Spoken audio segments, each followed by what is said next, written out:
Wait. Gonna have to. Oh, no, no, no. Oh, okay. You know, it's always nice when you have extra screens to watch your own stream on, if you actually look at them, that is. So, okay, visual is back.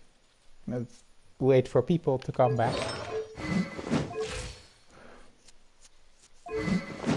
Also, don't look at her build. These are Zhao's artifacts. I still need to get her own artifacts. Especially seen in the crit rate.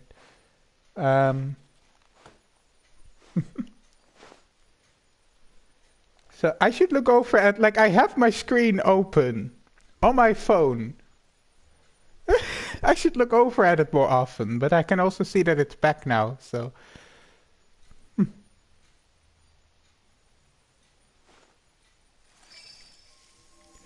Let's hope it stays back, otherwise I'm going to have to go to the dive towards the router and connect my PS4 to the router. Wait, actually, it might actually still remember the router, I'm not sure. Streaming from console, at least for PS4, it just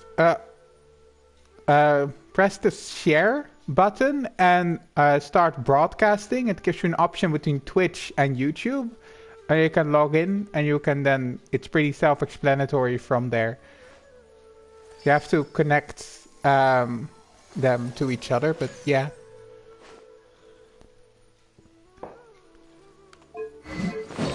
Also, primer drink. It's easier than it sounds. You just don't have a lot of freedom. It's also, if I want to play a different game or something, I'll have to restart the stream. So that's a bit annoying, but yeah. Actually, fun fact about my like America playthrough, I may have Tale of Broken Pines. Is that what it's called? Anyway, her signature weapon. But that's on my alt. That's it's not this one.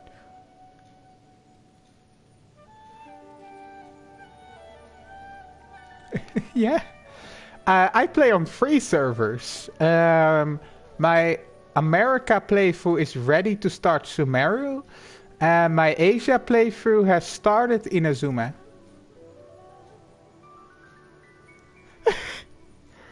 And I think my America playthrough is AR50, able to ascend, but not AR51 ascend, that kind of XP yet.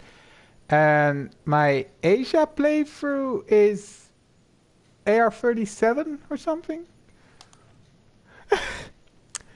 The motivation, Genshin brain rot.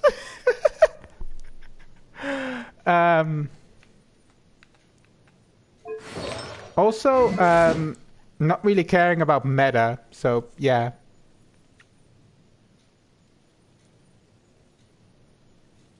But take your time. I also in my Asia playthrough, I reached Inazuma in 2 weeks, so yeah.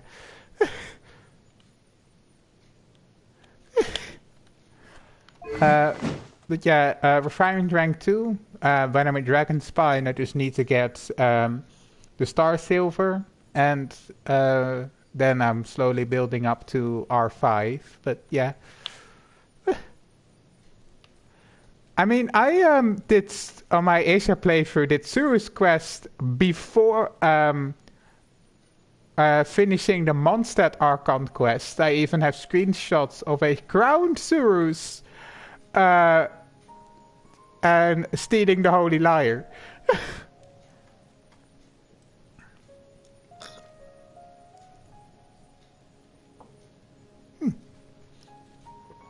Yeah. But then I also I have a screenshot of being AR-17 and being like underground in the Pari lands. So yeah. And I also did at least up until the elevator and a little bit beyond with just Amber and Lumine in my party.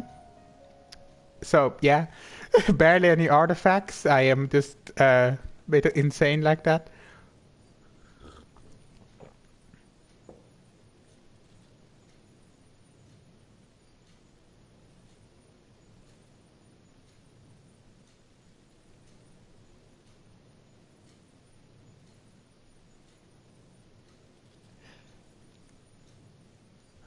Oh my! Is Aranora Quest your very first playthrough? Yeah. Oh, no, it's the character menu. I need the character archive for this. Yup.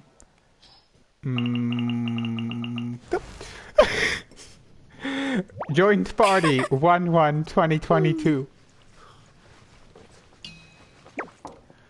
Yeah, my America playthrough has been through Inazuma again, and Asia playthrough has started Inazuma. And also my Asia playthrough completed through a story quest before finishing the Mondstadt Archon quest.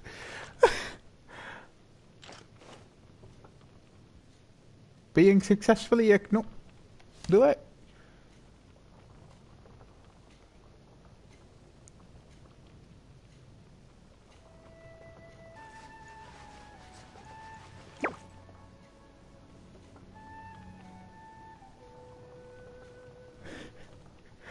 Nah, it's just getting out of Rito. Maybe a little. Also, don't, don't worry about it.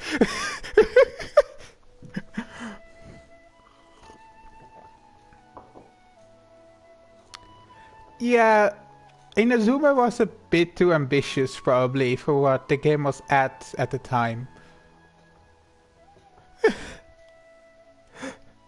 What?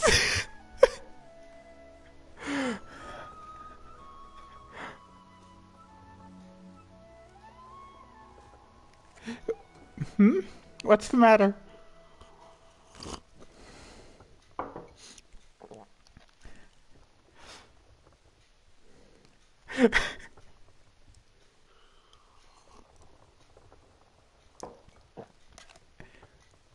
What's the matter with this name card? Don't worry about the name card. It's fine.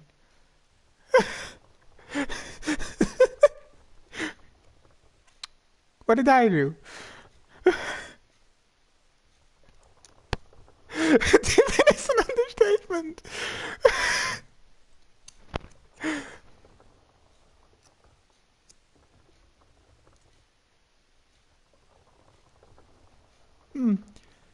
Or maybe I could try to give you some. Um, well, less than one patch at least. Actually, I've like been lacking in my Genshin playing, but currently,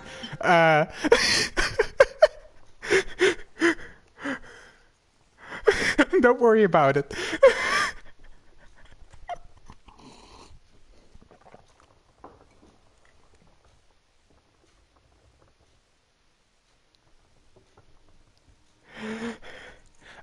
Before this patch I've actually been keeping up with things again. Before this patch I could not even guess past 10, I think.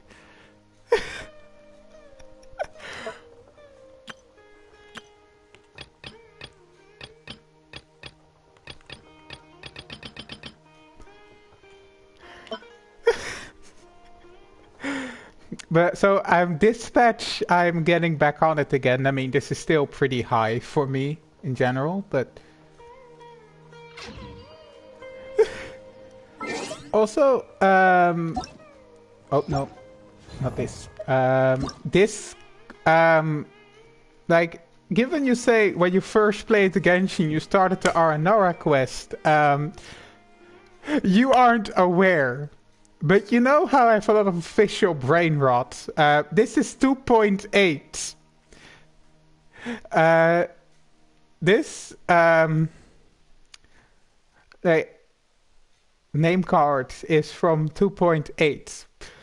and it's my favorite like patch to date because it has my favorite quest to date.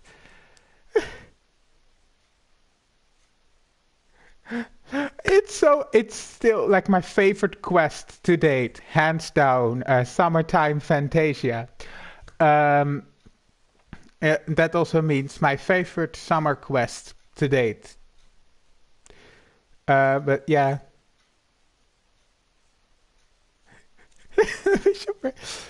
Although, speaking of summer quests, my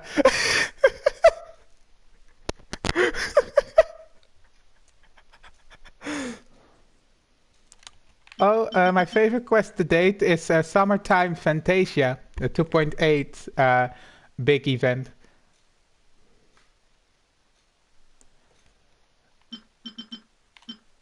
But yeah, speaking of summer quests, I do have this as well.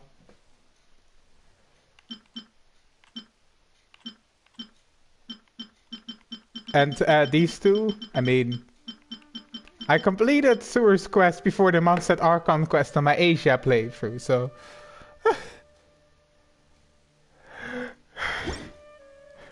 What? I actually did Summertime Fantasia 2 times, both on my European playthrough and American playthrough. I played Summertime Fantasia and got official skin free on both, and I paid for it on my Asia playthrough.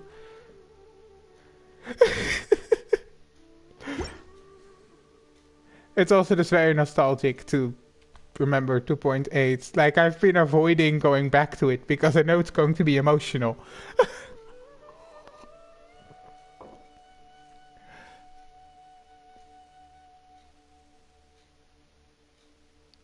I actually had my American playthrough before then because my son, queer platonic, not related, my child, no, actually, plays on the American server. So if I wanted to play with them, I would need to have a playthrough on that server. That's also why I have an Asia playthrough. It's because of Kiko. But yeah, I did do Summertime Fantasia 2 times.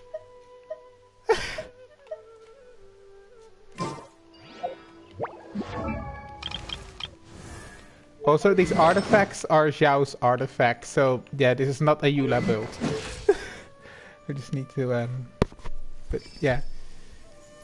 But I did do like Mona story quest at the time just to go to the Summertime Fantasia again. Literally the night of, I was still grinding for like the combat stuff in order to get official on that playthrough, or official constellation at least.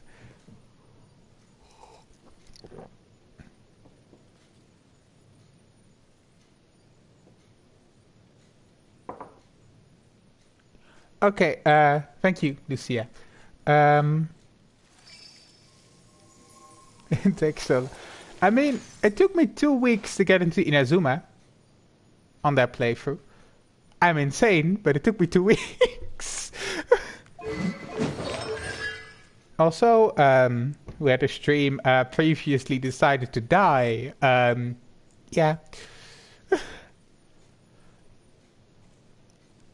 I got Eula the first time in 3.8. I think on both playthroughs. And then got this one out of the Chronicled Wish banner.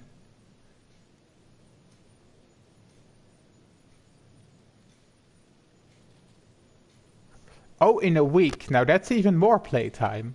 But on my Asia playthrough I was questing until I needed to do them because I wanted to save them up. What? Insane? But yeah, and also about like the early birthday gift apparently. I just did it. I did this like a few days ago. Yeah, that's a mood. That's also my first half a year playing Genshin. I got to AR 55 in half a year. I didn't have anything to do at the time other than Genshin, really. So, yeah. And that's also 2.8 is probably like a accommodation of that. I also feel like 2.8 is such a celebration of the first chess game. Um, yeah. Also, if you're wondering what I mean by chess game, those are Genshin theories around Winter Night's Lasso, when people have tracked that one chess game down to a series of chess games. Mondstadt, Leo, and Inazuma are one chess game, and every other region is its own chess game.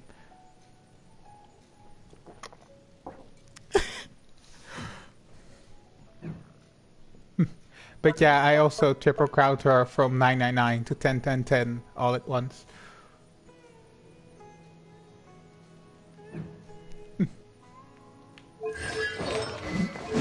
So yeah, this is like because she has Yao's artifact, her crit ratio is very off.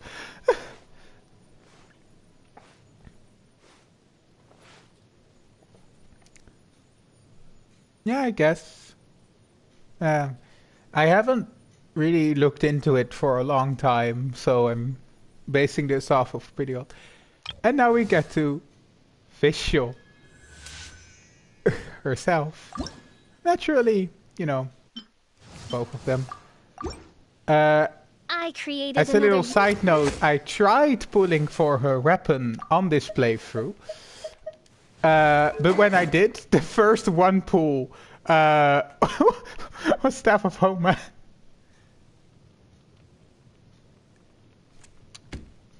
I mean, Venti is a vibe. But yeah, I tried pulling for Visual signature weapon, but then on the first one pull I got Staff of Homa.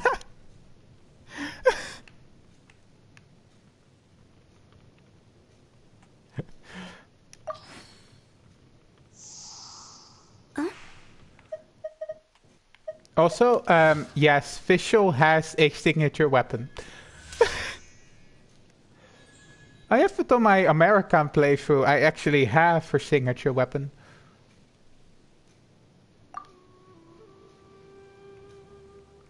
Also, for some reason, I'm missing like 2% energy recharge from before, but...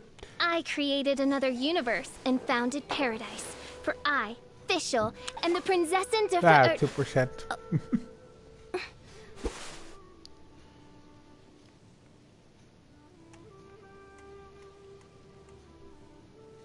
Don't think I have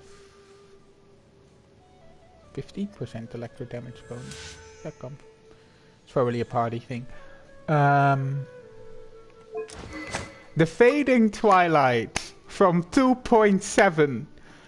Yeah, don't get too excited about this weapon. This is a event weapon, so yeah. 2.7 as still at least one of my favorite Archon quests to date.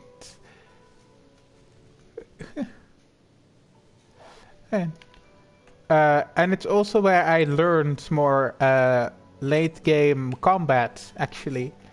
I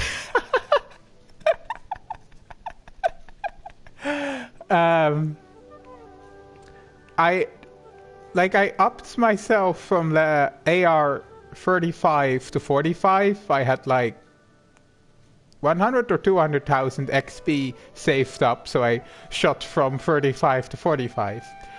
My characters were not leveled at all. I had no idea what I was doing in that regard at the time. But I still managed to get through. In about 3 times the time it takes other people, but there was no timer in that event. So it was all skill-based. So yeah, that's a little peek into my Genshin journey. I do actually have better artifacts for her. I would... Do I have... Yeah, I have this 2-piece wonder and... Oh, that's where the 15% comes from.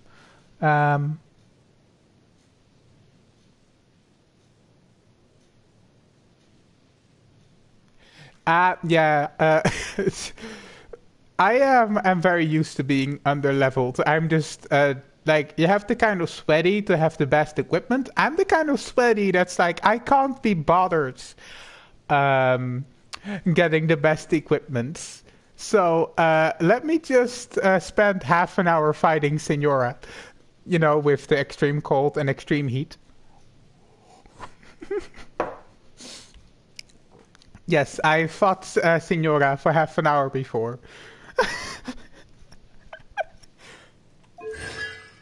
And of course, C6. And actually, this is something I only found out recently when she suddenly healed.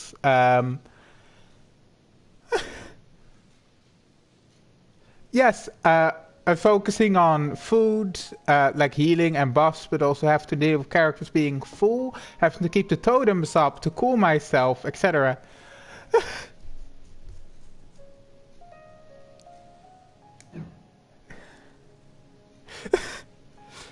And 888, but that's mostly because of Mondstadt domain and arrowheads. This is also, if you ever hear me complain about arrowheads, this is why. Everything I use takes arrowheads.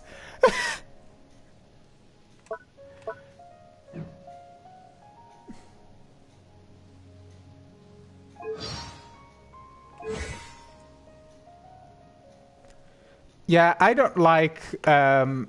While I've obviously used the Mondstadt domain more recently to triple Carnula, I do not like the nerf they did on the Mondstadt domains.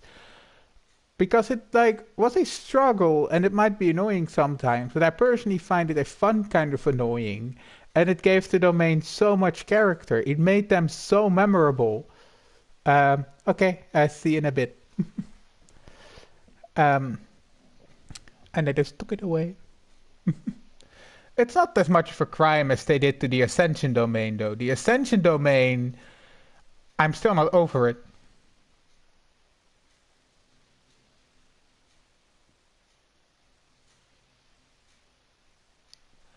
Oh, yeah, I usually don't really have a place to announce um, when I'm streaming, but I guess I do have a blue sky now, so yeah.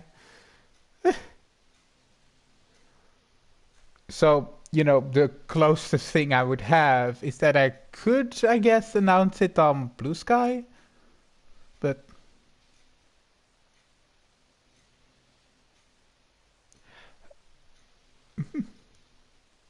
I mean, this is literally my main team. Three of the characters. Also, yes, I had Triple Crowned Amber before the domain nerf, so yeah. The same as my YouTube channel, so the ad is probably easier.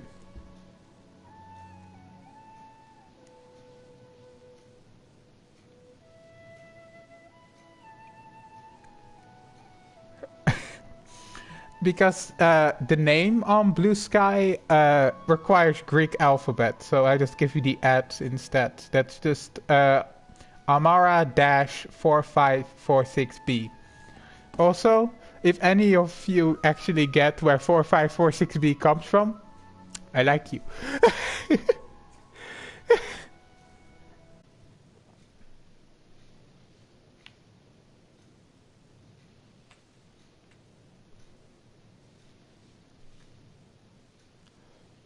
um, what you missed is Hitoshi asking about Blue Sky. Um, it's okay, it's okay.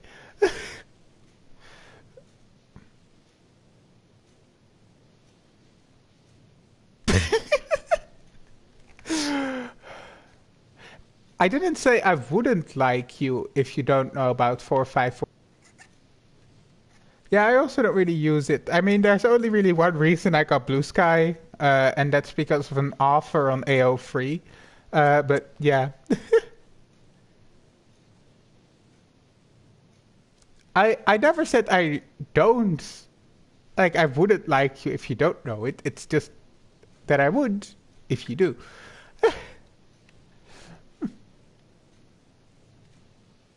Hmm. But what? No, never, never, never. AO3? What?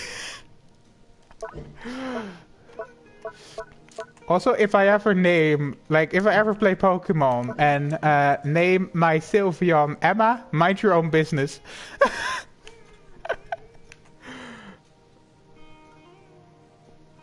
Also, the fact that I talked about the Mondstadt domain nerfs, I triple crowned my Amber before those nerfs. I'm pretty sure I might have even triple crowned her before Fontaine, or did I think about it? Maybe. Oh shit. But yeah, I am personally not a fan of the nerf because it takes a lot of the character out of the domains.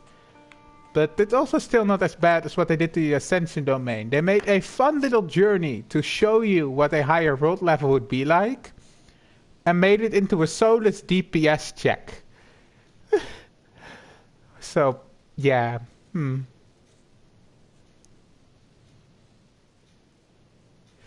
at what cost? And the DPS check is not even easier. And also, they made it so you can now, from lower world levels, lower your world level. So what was the point of making the Ascension domain a soulless DPS check instead of the little journey, and also with an actual world boss to prepare you what world bosses will be like? But I could go on for a long time with my frustrations over what they did to the Ascension domain.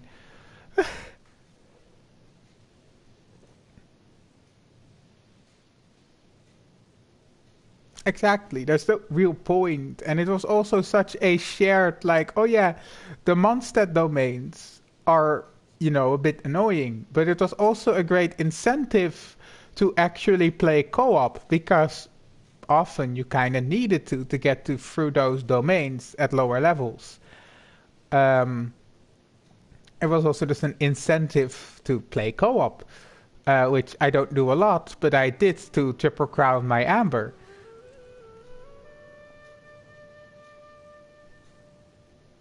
Also, and now, uh, if you know, shush.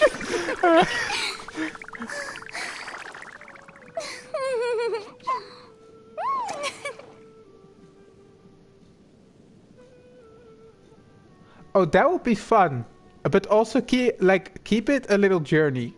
Um, yeah, besides the event that's about to run out now, there's not really a point to co-op anymore. Especially, there was one more, and that was the Oceanid. The Oceanid could be quite a pain before, but now that there's Dendro, there isn't really much of an obstacle anymore.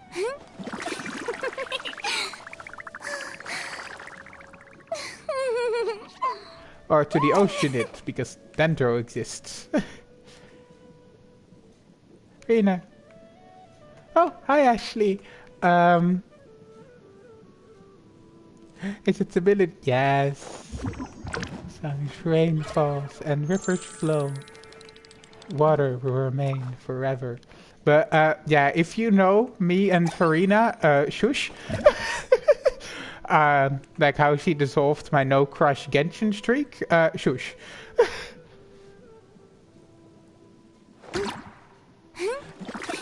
Genshin before Dendro was an experience, especially with Oceanid and such. But I mean, shut up.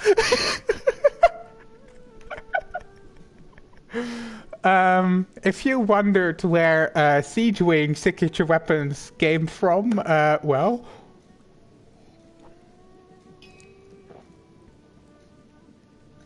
Oh, shush.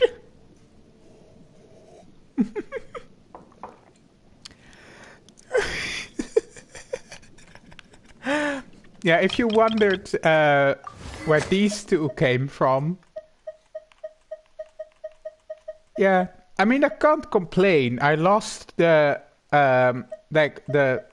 when I got the points, it was both to a limited weapon and not to a weapon from the standard banner, so I can't complain. And also, if I ever get Siege Queen, I can have both of them have a 5-star weapon, Diona and Siege Queen. Yeah, don't worry about it. Actually, I got both of Siege Queen's weapons with what I saved up. But Farina, I may to get the guaranteed at that point. I may have thrown $100. Anyway, yeah.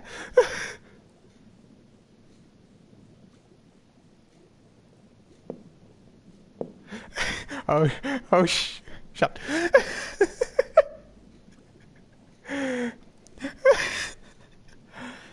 Also, if you don't have the doubling anymore, it's actually more worth it to stack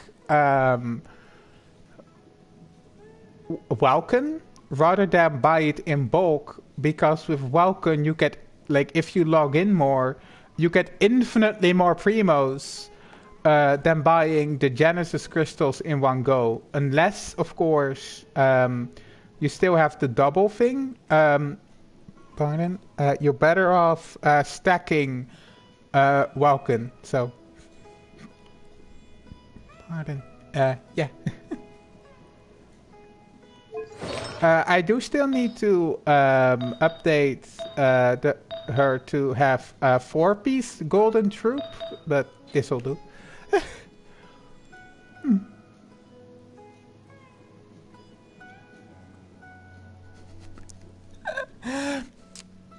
We have a Sunset Shimmer simp, I see.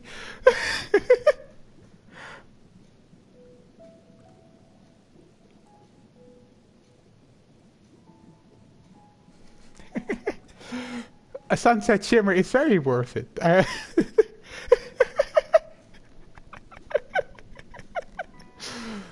Also, welcome to my streams. I will often call Mavwika Sunset Shimmer. Oh, there you go. The only reason I don't have her leveled more is because the nectar... the nectar is my new arrowheads, because both Mona and Hu Tao also take the nectar, so yeah. And Mona, you know, as Fischl's sister, I can't just, you know, not level her.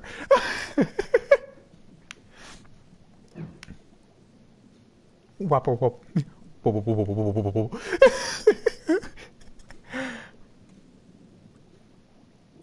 Yeah. But if you're curious about Farina's talents, well, there you go.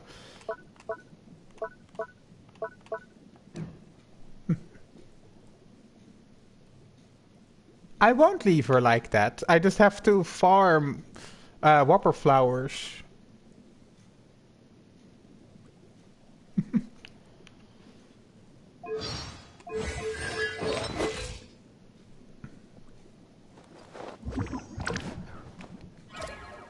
Happy little accident.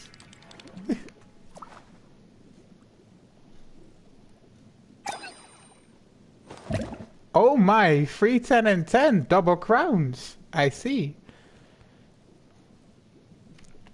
Oh yeah? You wanna talk talents? She will be triple crowned when I have the Mora, which is 2.1 million Mora. And my Eula is triple crowned now. I just need more arrowheads and Mondstadt books, and I'll triple crown Fischl too. This is my Xiao, Venti. Wait, Hutao, Nahida, that was... With my Nahida.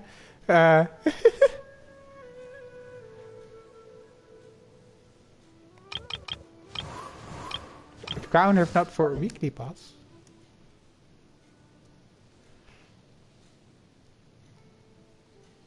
Oh.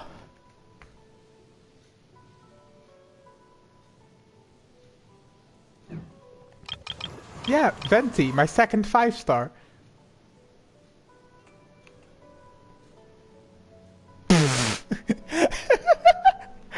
Oh my god. Zhao was my first 5-star, and Venti my second.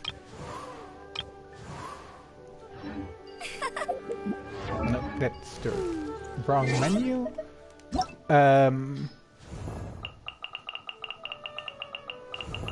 So yeah, Zhao joined the 10th of January 2022.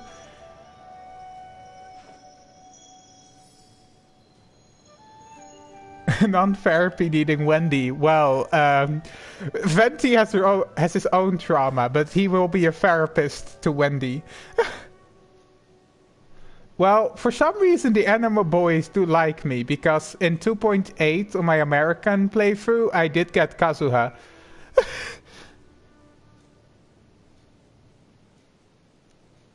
Oh, Navian 1010-9. Rated 9-10-10. Oh my. Someone has been on the leveling train for a lot longer than I am. And Venti was the 31st of March 2022. I actually had not lost a 50-50 at this point.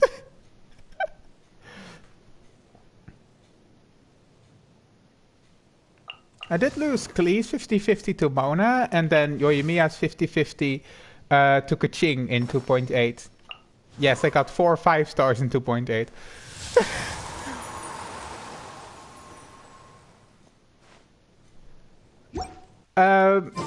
I mean, I should be able to. That was also 2.8, so that also explains the but I should be able to give you some Hazel luck. Coco appreciation! Oh!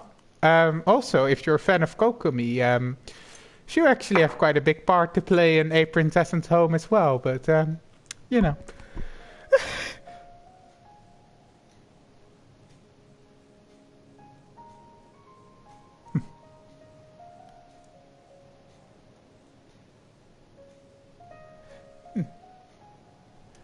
So, but yeah, I'm pretty sure I got either C3 or C4 Hazo during 2.8 because, well, I also got 4 5-stars during 2.8, so yeah. Yes, of course, A Princess Home mention. I said I might talk about some writing, but yeah, that's most of the noteworthy stuff on like my character builds, because I have not spent a lot of time actually like playing the game. I'm more of a lore fanatic than anything. And before I even just ran around hunting rune creatures, but I mean, I'm going to need arrowheads anyway, so might as well.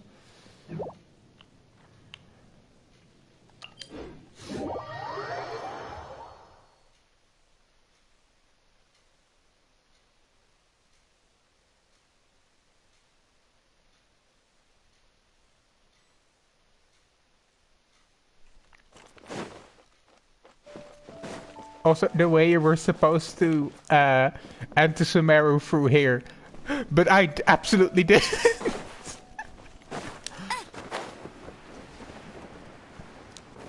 But someone wondered about weak spots. I can go for newer enemies later, but Bet you can't keep up with me.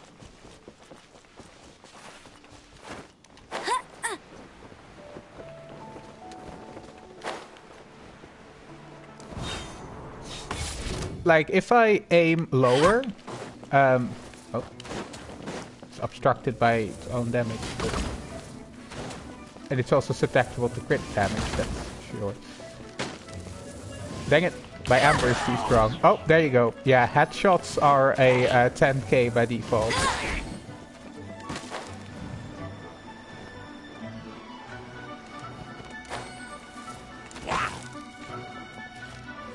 Can you live long enough for me to show this off? Probably not.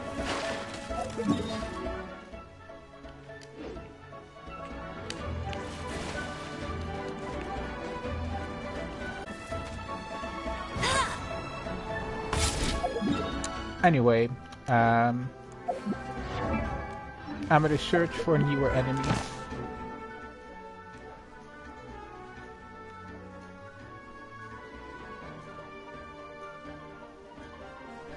Oh, 666. That reminds me, I recently got Shinobu from 111 to 666 in one day.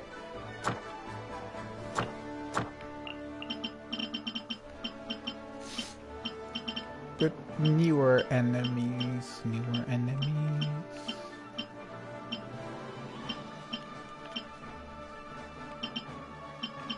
Guess I could go for Eremites, that's at least newer.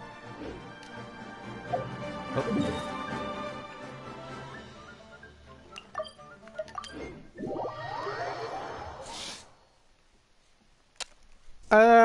Some bosses do. Yeah, I can figure out some boss. Actually, the Ruin Serpent has interesting weak points because it's not the head, it's when the chest, I guess, kinda, glows orange. That's a weak point of the Ruin Serpent. Also, I'll be back in just a sec. I feel like running. I just need to use the restroom.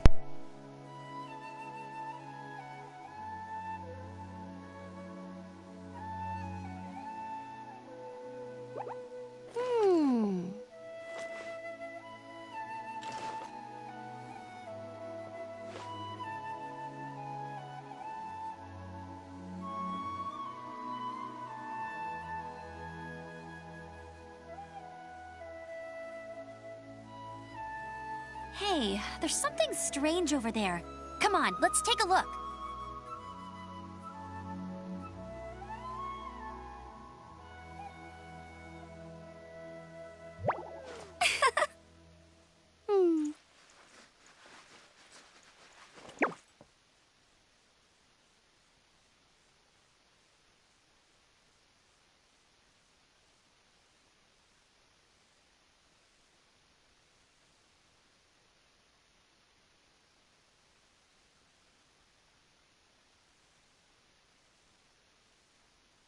I feel like running.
Hey, there's something strange over there. Come on, let's take a look.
I feel like running.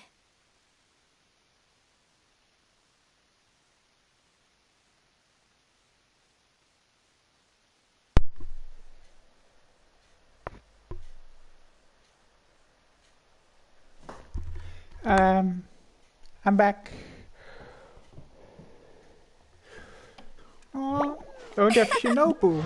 But how could you not have Flower's sister, I'll just say. Flower is just a nickname. It's just about flower yet to bloom. I'll probably slip up and call Flower by her actual name anyway. But yeah.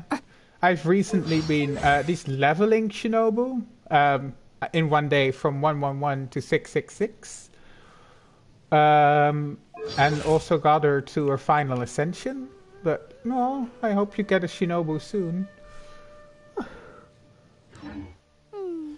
Actually, a fun fact about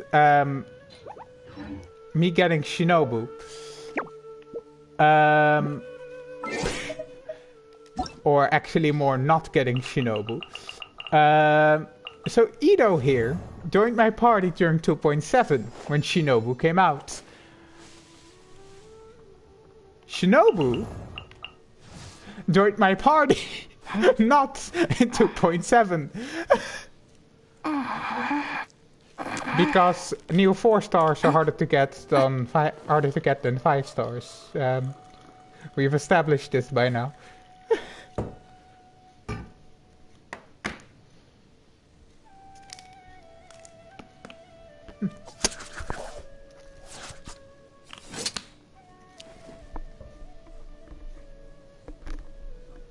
There is no guarantee for 4-star characters. MiHoYo, fix your game. I mean, to be fair, there's only one 4-star I'm missing personally, but still.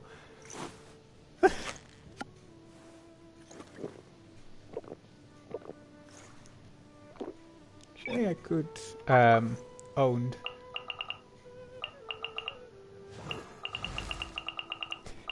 I have a few characters. Ooh, actually.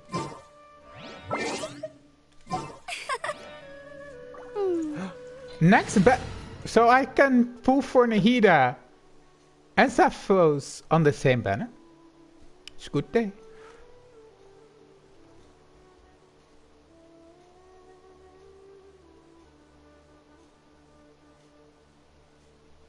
Oh, well, Visual, if you have, if you're capable of saving up 34 star glitter, you'll be able to get Visual at least in January. And like half a year between that, but I don't know it from the top of my head like I do with Amber. But yeah, you'll be able to get Visual from the shop with 34 star glitter when she's in the shop.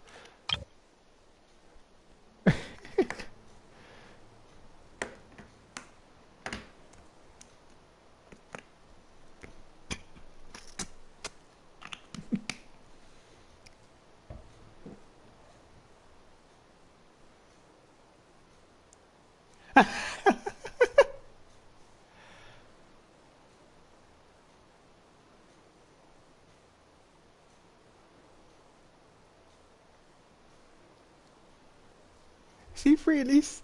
Oh my, that's a lot.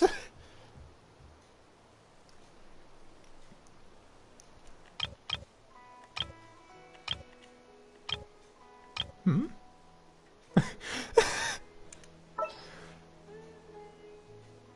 Yeah, I showed Diona earlier. Yes, I have the 5 original littles. Also, my Klee, don't worry about it.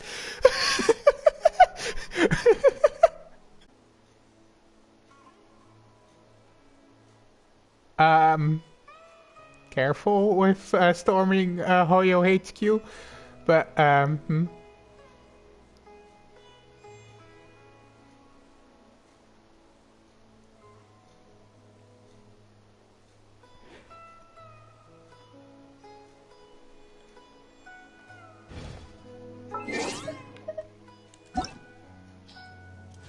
I think I actually got Yao Yao.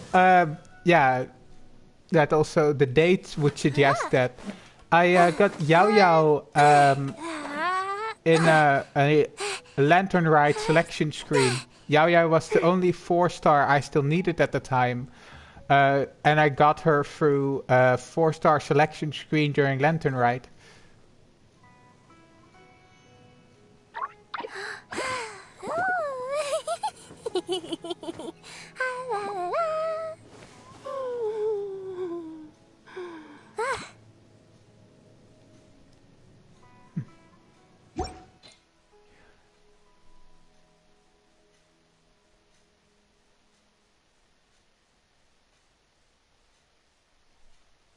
Yeah, that's not something to get into now, but yeah, there is a sensitive history around like storming MiHoYo. Um,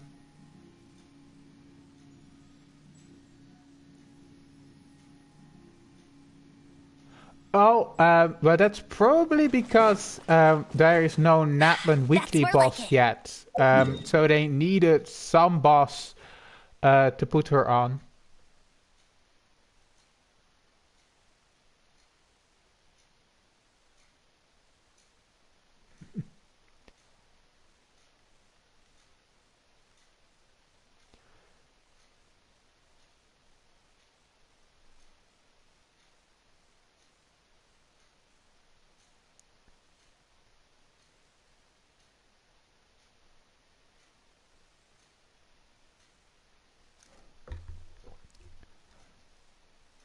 I mean, I was on bathroom break, but just for a bit.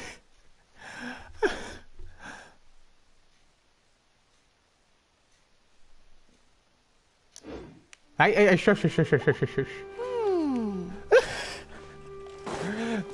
Disclaimer, I have not done Act 4 yet, but... Okay, shoot lower, 7,000. Shoot higher, 10,000. Oh god, now there's pressure to perform as an Ember main.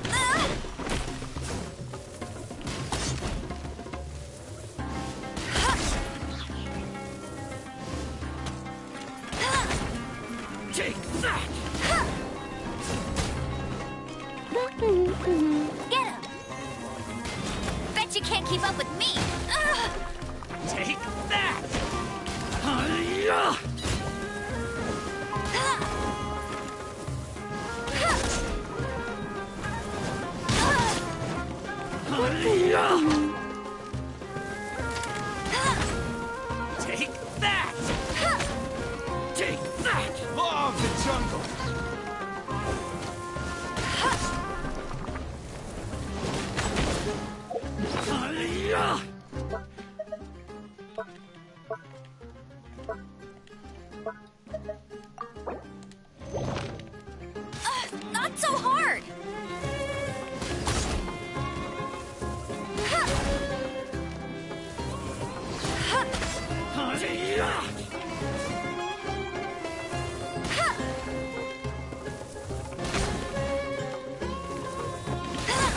Take that!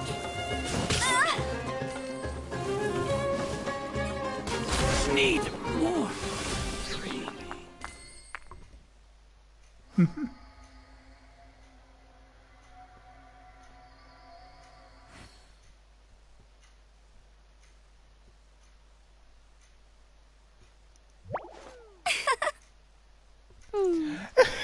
I actually can't play with keyboard and mouse. I've never learned that, so yeah.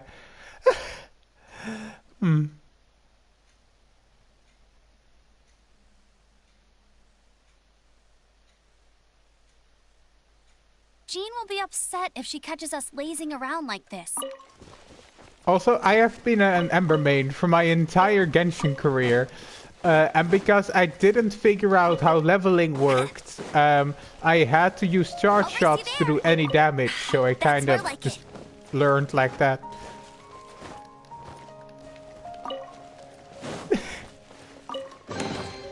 Wow, these will come in handy.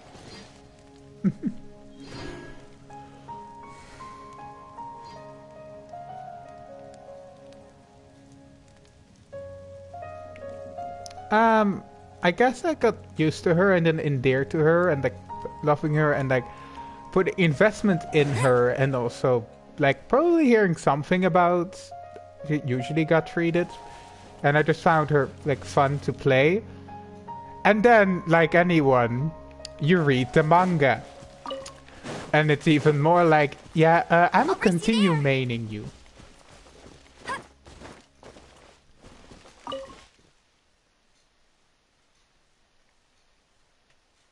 So, also a lot for a character will include Eula's story quest, spoilers, and manga spoilers. Told you I'd win.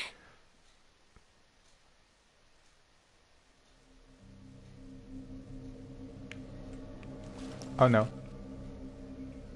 Ah, there it is. Actually reminds me of an Ahida boss theme I absolutely adore, but yeah. I also can't get into what that also help me imagine, because someone here doesn't know about the giant hole in the desert.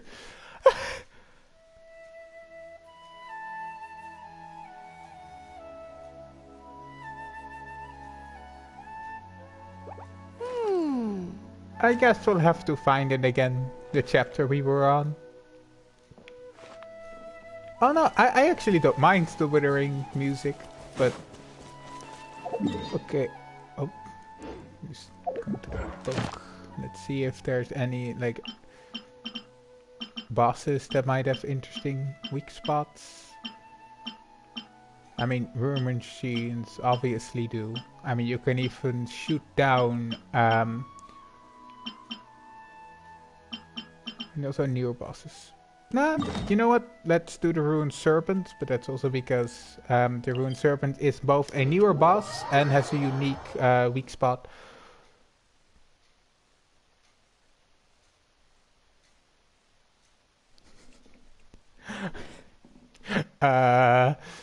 Exploration?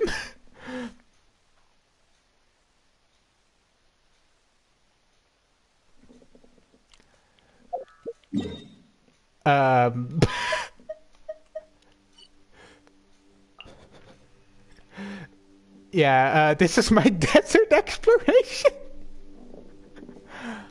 Although, I do have this.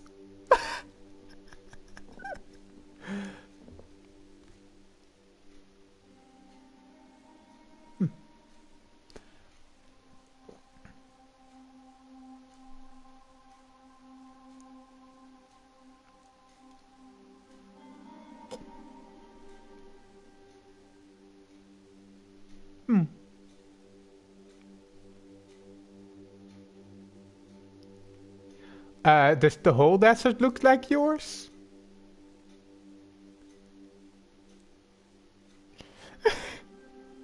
Are you a parry appreciator like I am? Parry?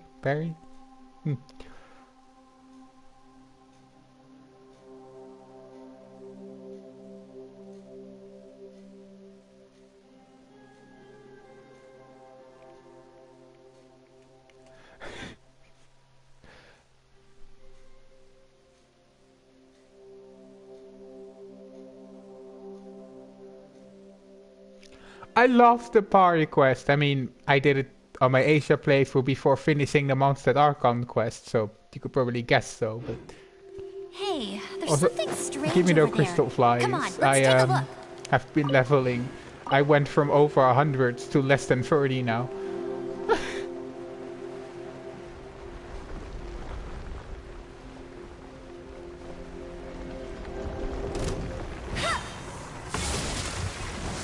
I'll race you there.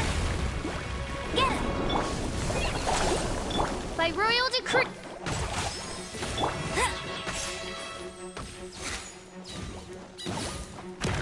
Bet you can't keep up with me. Well, or I just won't discuss things with you because spoilers. It's not glowing, no weak spots. That's cheating. Dang it. Oh no. I have, yeah, I have thought something like that. Me. Dang it. You know, some like 4-star bow characters can be a bit squishy. Go, Baron Bunny.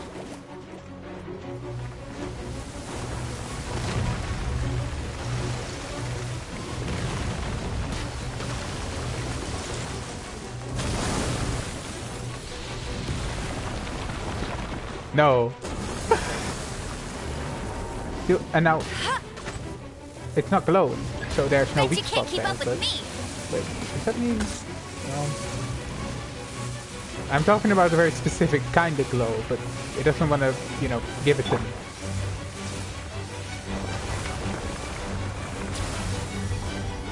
Good grief.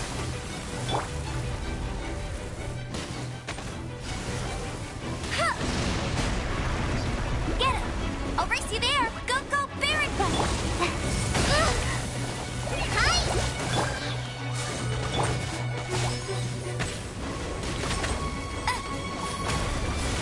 Not so hard.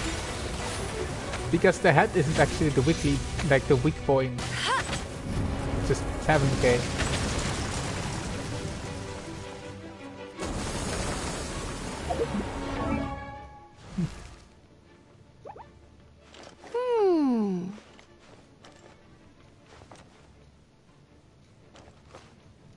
Yeah, but I still feel like that depends on the kind of spoiler.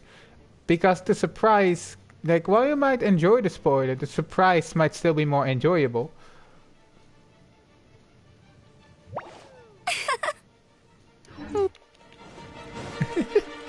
I mean, I do love the chasm.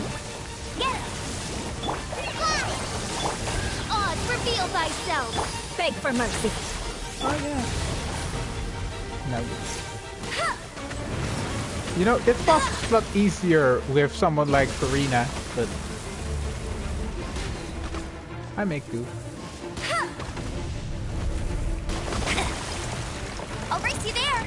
Oh, maybe the 7k worm weak spot? I don't know. Bet you can't keep up with me. I've done this boss a lot with the general bow, not with sharpshooter's oath, so... Bet you can't keep up with me.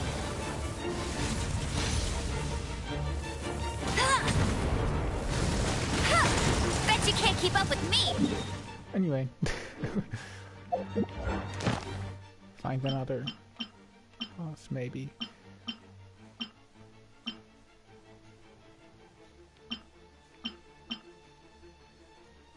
My controller, is Wilden.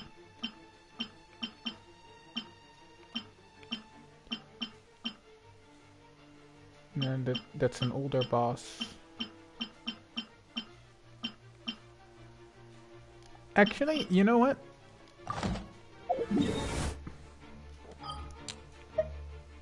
Maiden, don't pay too much attention.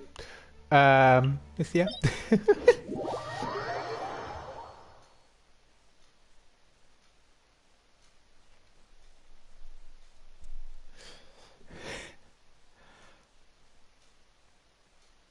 I guess, Lucia, just don't look at the screen and you'll be fine.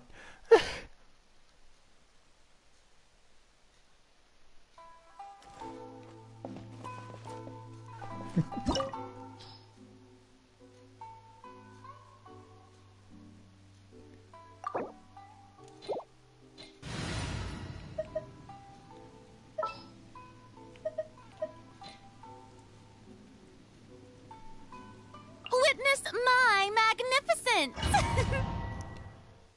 Wait, I should also swap Amber's bow again, but yeah.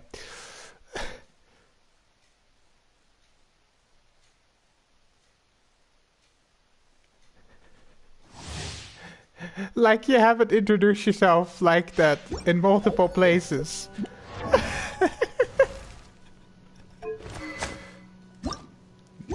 Wrong buttons.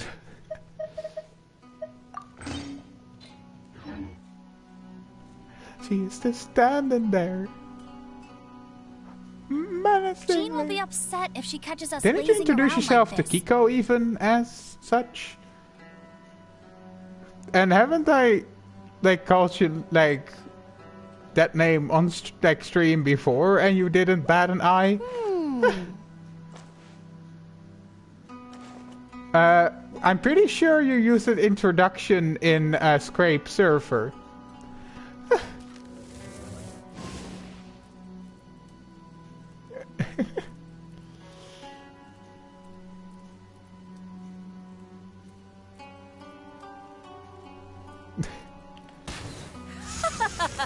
You're trembling. Is it the cold or just cowardice? Wait, that's a fun glitch. I'm not holding aiming right now, but it aims. Go, Baron Bunny! But you did. You'll pay for Also, that! me using Into the frozen void! a maiden before you came there. You should have, but... Let it rain! Bet you can't keep up with me!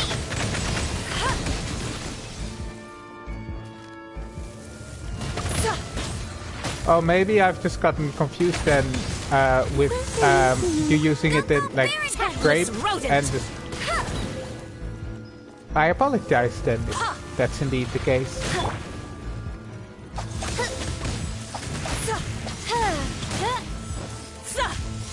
By royal decree.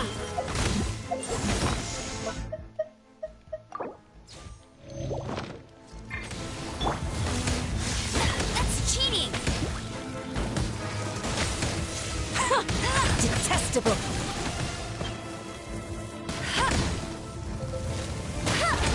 Tired! Yeah, as I said, 4-star bow characters can be a little squishy.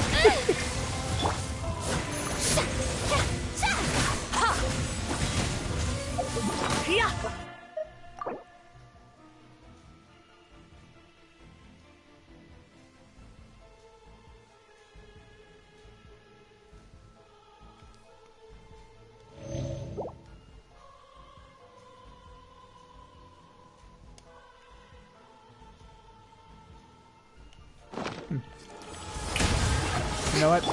Let's just get this over with.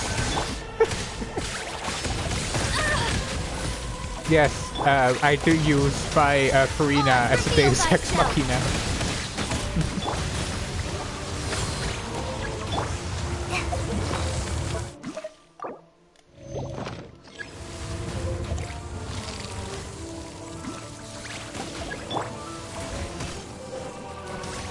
Oh wait, isn't there an achievement for just melting it without them? I guess I could try to get that.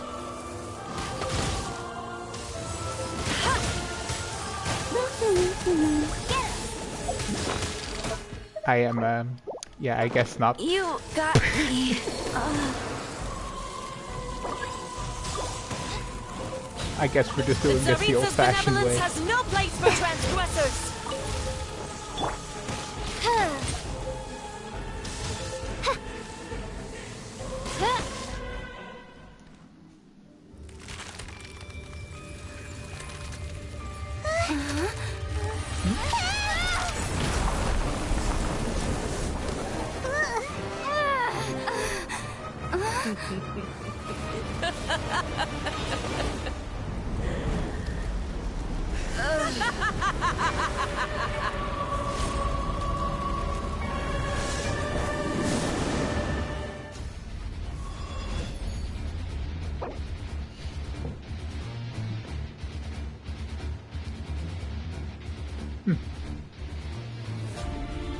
Isn't that playing with you is a I mood, created to another be honest. universe and founded paradise.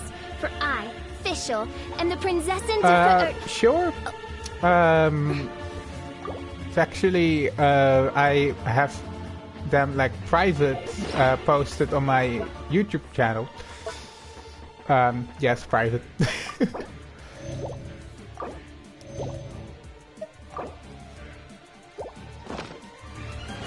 by royal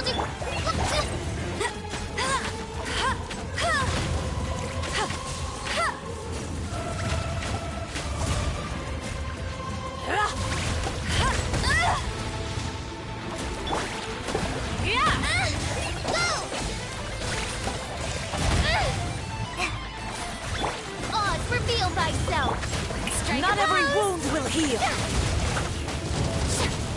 Okay, then I'll post that, this one publicly. Oh god. Oh no, wait. I'll still do it unlisted, I just realized, because of one element. Well, I guess I'll have to get permission from someone or something.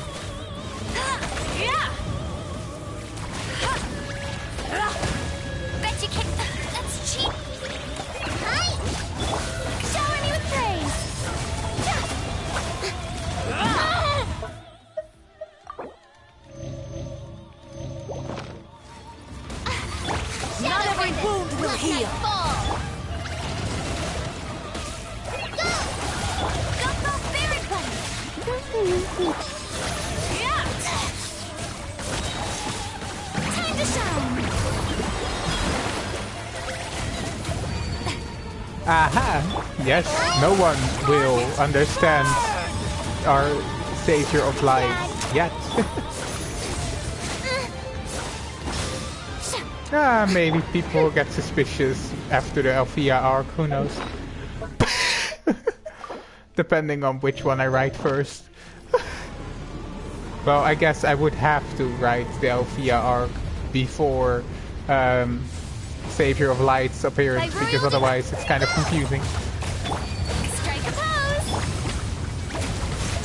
I never asked for redemption. Never.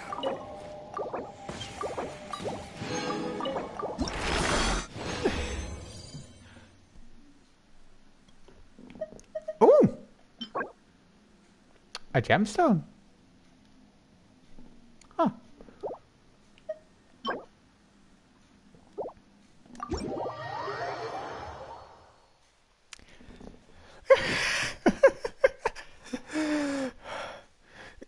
I mean, I don't know much about Kingdom Hearts, though what I do know it's about characters who are the same character and who are different characters, giving people a stroke.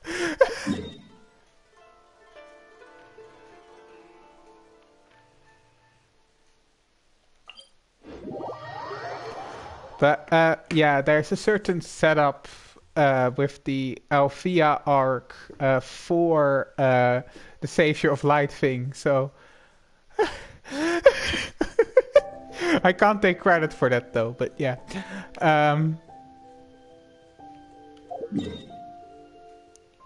Also, yes. My dragon spine is 93%. Hey, there's something strange over there. Come on, let's... Oh. Look at all that XP. I count nothing. Take a look.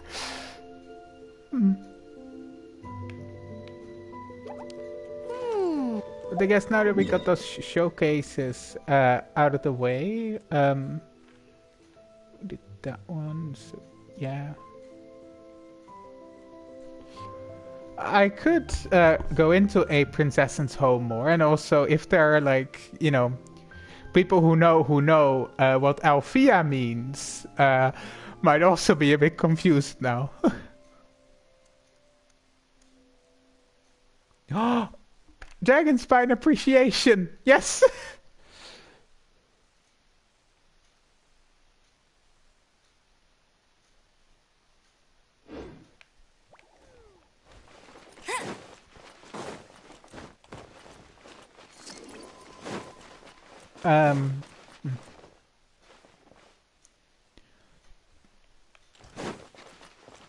But yeah, I mean, Lucia, I know I've told you things, but does anyone here know what I would be referring to with Althea?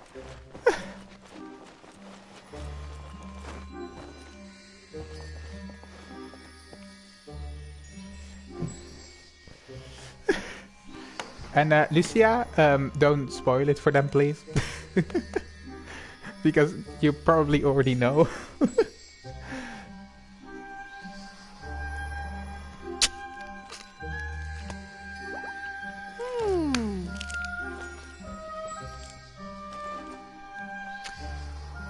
I mean, a bit confused. Maybe like Cloud Tower and Red Fountain might clear things up. Which Althea I'm referring to.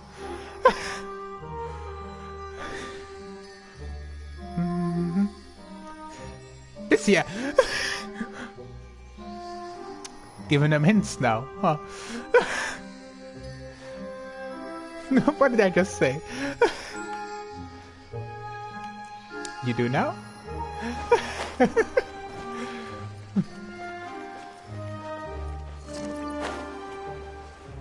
Coma. What am I referring to then, huh? With Althea, Cloud Tower, Red Fountain?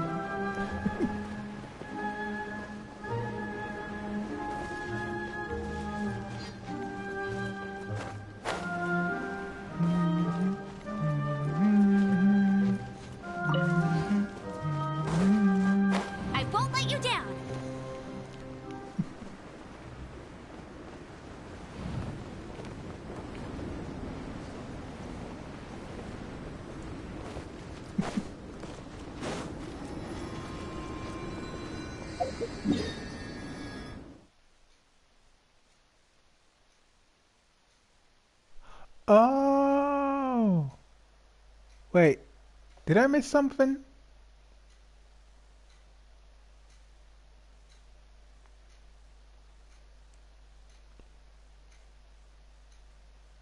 Oh, yeah, sorry. I missed Hitoshi. Wait, yeah. Talking about wings. Also, indeed, just nothing. Just wings. Anyway, hyperfixations aside. Also, reboots aside. Yes, I did say Althea arc in reference to A Princess's Home.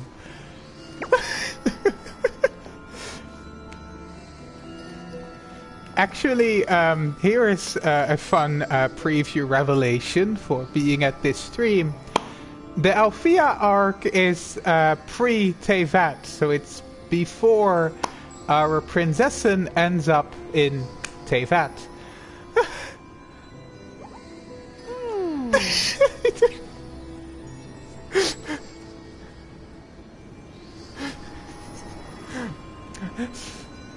I see some confusion, but I'm not sure what the confusion is about, so... Otherworld? What?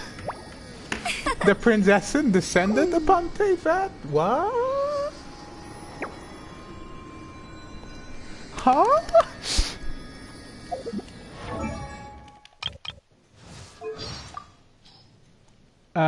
I do worry about no. the well-being. That's not...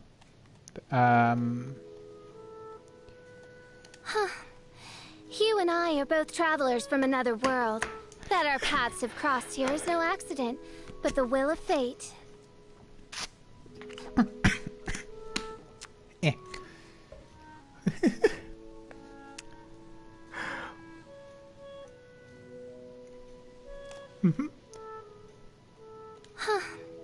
Hugh and I are both travelers from another world. That our paths have crossed here is no accident, but the will of fate. Me? Yeah. Remember thou this, that I, Fischl, am the Prinzessin der Verirrtelung, sovereign of the Immernachtreich, omniscient and imminent judge of all the world's iniquity. And of course, even, you know... May the glory no, of... I wait. do worry No. about... I hear the voice of fate. No, Speaking my name in humble supplication. Where's the voice line?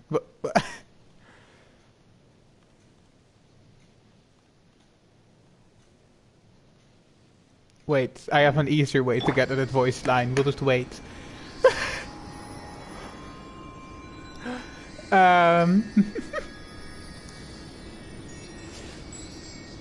Also, a lot of her lore and intrigue is hidden behind events that as well. I created another universe Oh, there we go. and founded paradise. For I, Fischl, am the Prinzessin der Verirrt...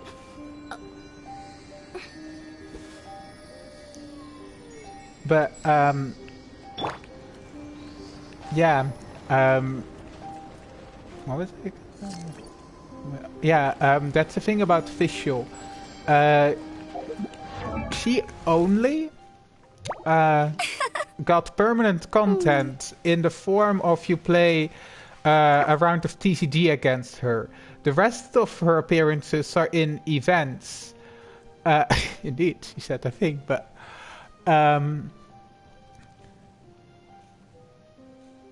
So in 1.1, I still need to watch Reconciled Stars back, but my favorite event of all time, or even quest of all time, is Summertime Fantasia, which is like a lot about Fischl, about 3 other characters too, but also a lot about Fischl. So yeah.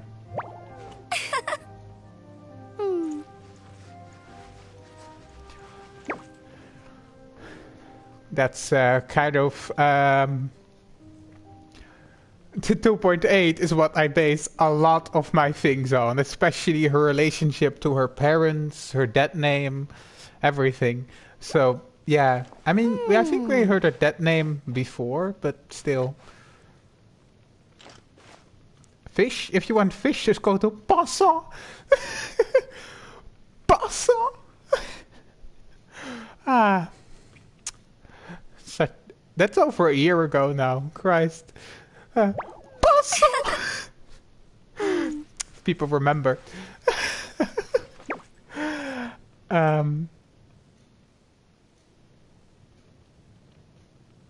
The Archon of Pensant.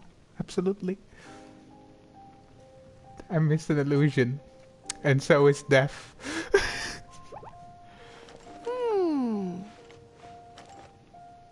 No! Millicent Silver. Don't talk about it too much though. Someone here doesn't know yet.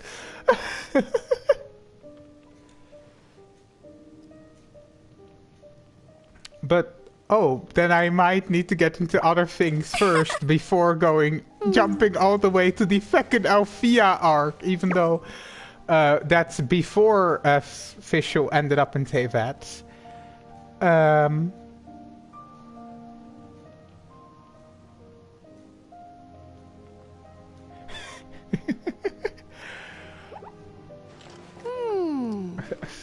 It's still that chronologically it would happen before, but storytelling wise, no.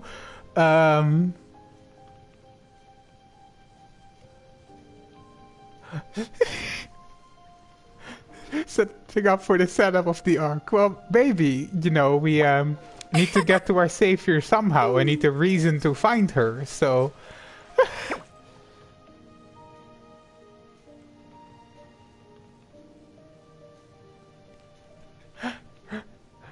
When me and Maiden are like quite opposites when it comes to games. Where Honkai felt a bit too fast for me personally. But I mean, the thing is, if you get through Inazuma, it gets a lot better. So at least like Sumeru and Fontaine are quite peak, if I say so myself. And we're not even man.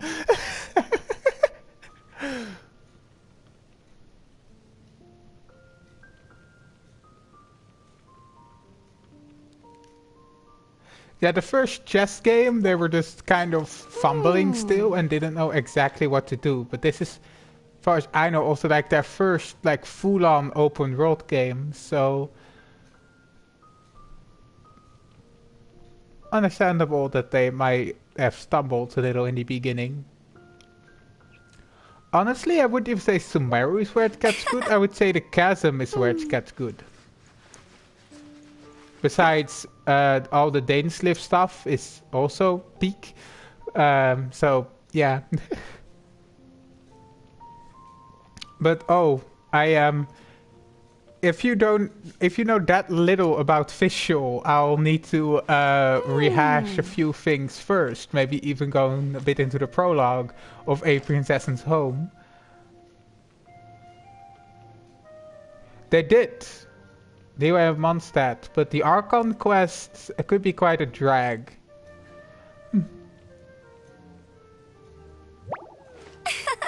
I love the Chasm. What do you mean? Tell more about our princessin, huh? Oh, even her hello. Fischl, Wait. Prinzessin der Verhurthelung, descend upon this land by the call of fate and... Oh, you are also a traveler from another world? Very well. I grant you permission to travel with me. She means nice to meet you. We are our little princessin. Oh. Actually, let me, do this real quick. Because if we're going into lore, that's a ceremonial outfit. So that would not be an outfit she would be in regularly.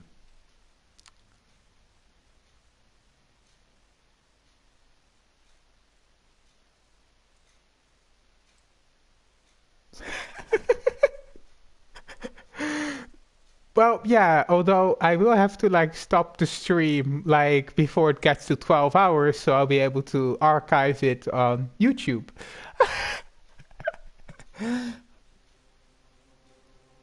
To be fair, I would have the time. The only reason I would have to leave is to go to the grocery store, so yeah.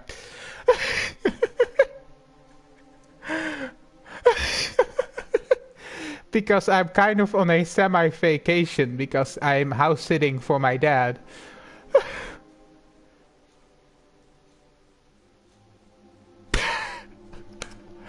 I mean, to be fair, I do have almost 12-hour long streams before.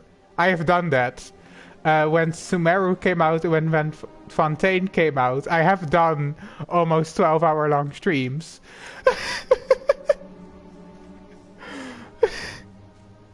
My Lantern Ride stream is even like 10 hours. 2023 Lantern Ride.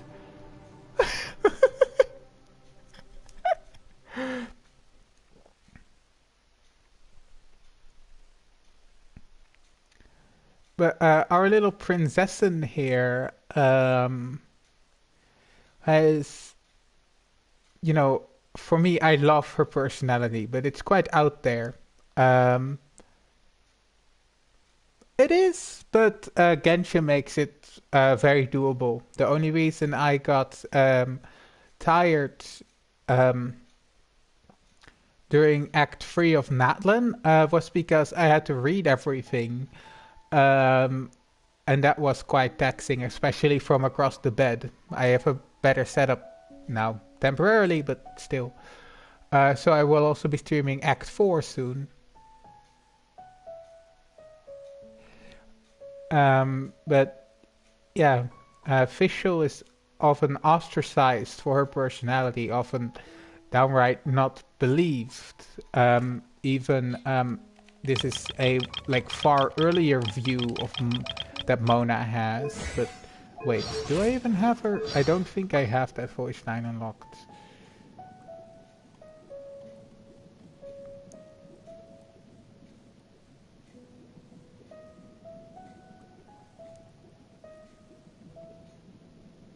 Oh wait, or is it? Oh no, it's official voice line. Um,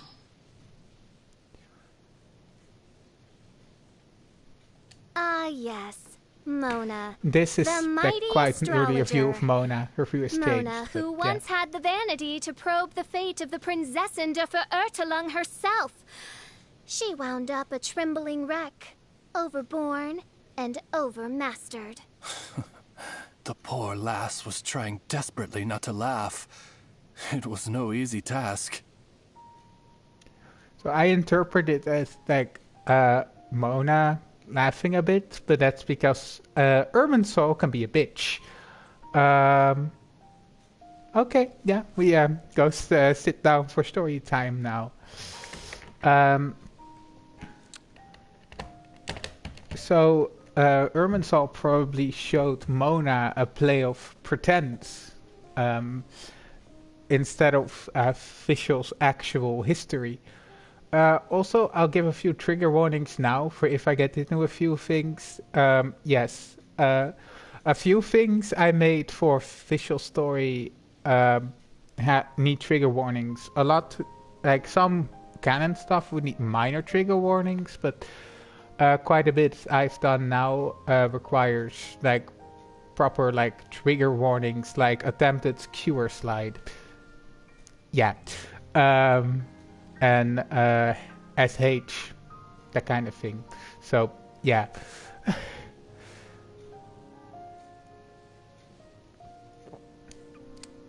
Okay, yeah, I do know the Princess's home start. It's just that I now have to talk about Fischl herself. Earlier on, like Fischl already gravitated to more personality, but especially when she like found flowers for Princess Fischl. I wouldn't go that far, but you know, he was enthralled, but it also felt oddly familiar, and she, you know, acting like Fischl and would probably only really respond to Fischl. Actually, she does. That's confirmed, but I don't want to get into too spoilery things. So if you want to watch back 2.8, but as she grew older, her parents started pushing her more and more. Also, another trigger warning. It feels wrong to say, but dead naming. Wanting their little Amy, and wanting her to like seize this phase of being the princessen. Although in my continuity, she spends a lot of time in the library, and one time she even finds a hidden room, which is rather princessen themed. This is a bunch of canon and my own continuity, like mashed together, by the way. So bear with me. Like rather like princessen themed. So we had like a comfortable place to read, even like probably like places to sit, or even lie down, bed, etc. So when she's there, she doesn't know where this comes from. But I'll get into later that some people might have suspected more when this little girl started really acting like the princessen. But that group, we'll get to them later. But for now, still the only true support she got was from that from the sweet boy of the Adventurers Guild. Bennett was her only source of true validation for a while about her identity, and in turn she already didn't care about his bad luck, more about who he was as a person. But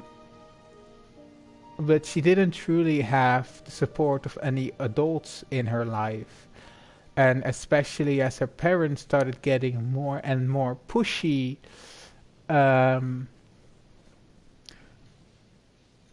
Fischl's own state got worse and worse. I'm also leaning a lot into like a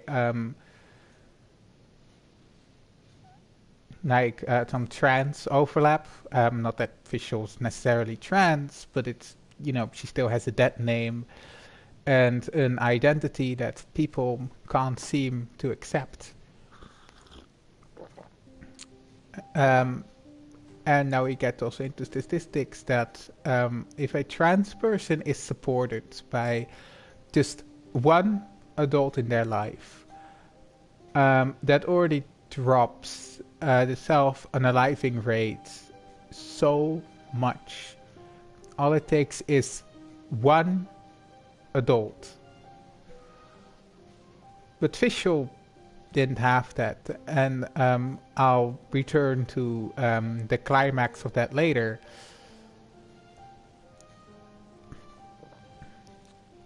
But when meet her in 1.1 in the game, in my continuity, she is 14 because people actually age in my continuity.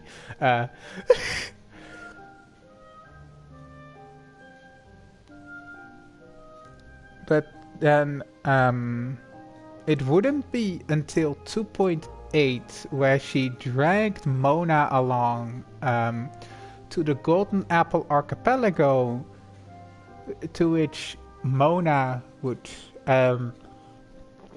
get a very personal view into the into the life of the princessen.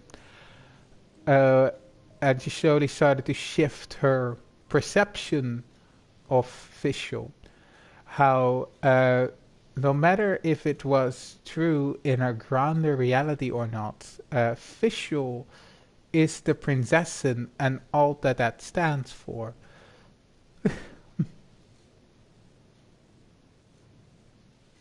Yeah, it's okay. It's story time. So yeah.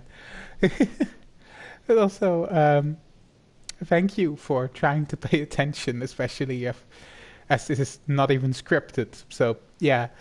And they're in 2.8, I guess. Minor spoiler, but they're there at the beginning. So there are also two more loyal attendants of the princess, in Xingyan and Kazuha. More on them later, at like the full-on beginning of a princess's home, which is completely my own fabrication. Or creation, I guess would be a better term. But yeah. So after, you know, okay, actually still during having a slice of the Immer Nachtreich, and just people who at least accept her, if not slowly start supporting her. I mean, they're all sweethearts in their own right, so yeah. So they slowly started coming a bit more loose as she looked a lot happier and healthier even. Not being on the constant like tirade of people saying she needs to act quote unquote normal, and especially her parents dead naming and invalidating her and like basically wishing she was someone else. But there, on that vacation to the Golden Apple Archipelago, she was free. And even this happened to the point where, when they got back, official stayed with Mona still for a week to kind of still try to hold on to that little shreds of happiness, true happiness she had in the Golden Apple Archipelago, but it was inevitable that she would have to go back to her parents. I mean, at that time, like, she's 16. Like, what else is she supposed to do? And getting a tirade from her parents, like, where were you for months? Also, at this point, she's hiding the fact that she's still being the princess for them. Her parents aren't even aware that she has a vision or works at the Adventurers Guild. And at this point, they're just complaining about her not coming for dinner, but also, like, how, you know, does she even survive? Well, she technically has a job in the Adventurers Guild, so she doesn't have to see her parents as much.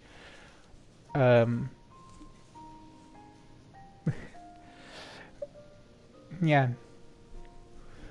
But, you know, especially with her staying there for... in canon, they are. In my continuity, they're not. So I'll make that distinction right now. In canon, they are aware. Still aren't very supportive of her identity, but still. I just taking Fischl's character one step further, which MiHoYo couldn't really do because they can't give Fischl that much attention.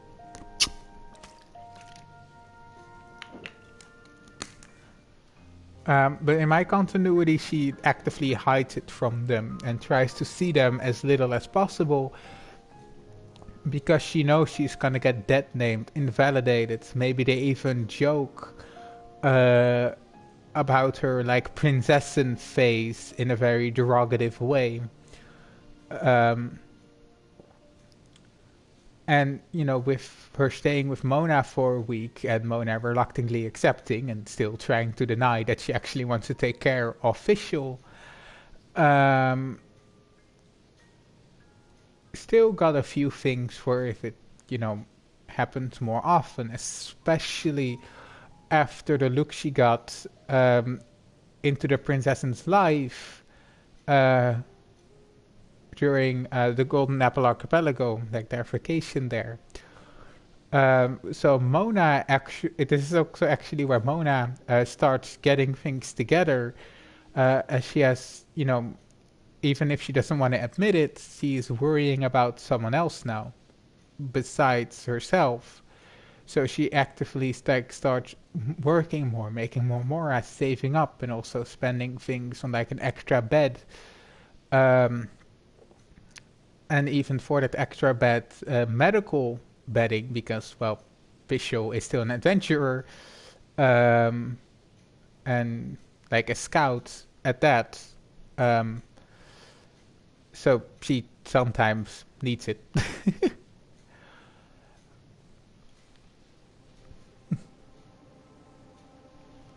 Oh yeah, definitely.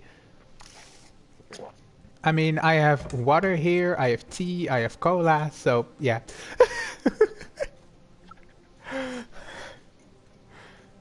I prepared for this stream.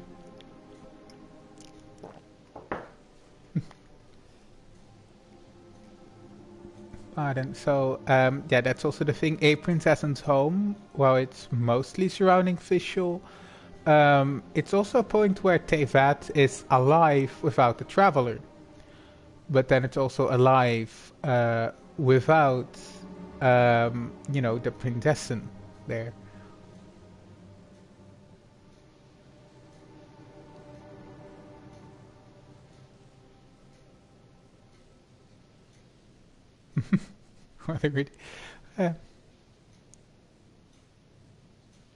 Oh, you have no idea how much I have, like, maladaptive daydreamed. I mean, thought and imagined about A Princess's Home. That's also why I can do this unscripted.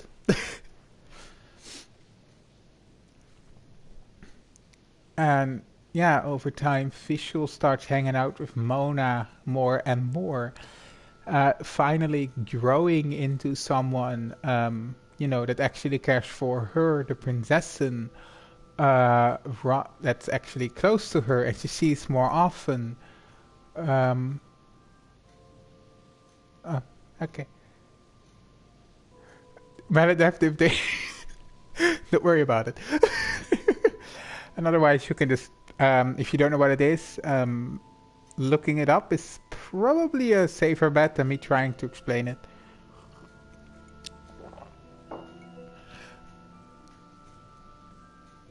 But I do have a suspicion that many writers, their writing might come from maladaptive daydreaming.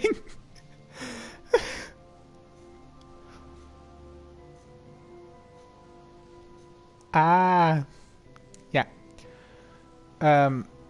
But yeah, it's also kind of, you know, I want Tevat to feel more alive, and not just when a particular character is involved. Wait, she has a voice line about Rosaria? Hold up, this might be important. One finds Sister Rosaria to be a most devout believer in the Animo Archon. Devout believer, mein Fräulein? Indeed. One night I heard her invoking the name of the Archon thus in another's presence. May you be struck down in the name of Lord Barnabas. One presumed that she was leading a prayer. Okay, that actually feeds into my continuity quite well. The fact that she has a quite, like, a pretty good relationship with Rosaria.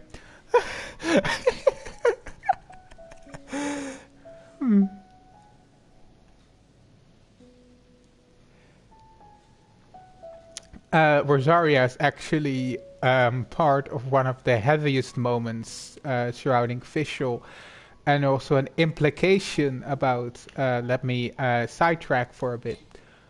So, a theory about constellations is their past lives.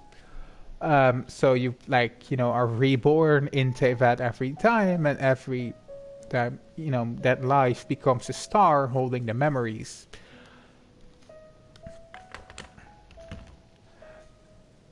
So that would imply that Visual has already passed 6 times in Tevat. And if there's something else going on with the constellation, there's an explanation for it.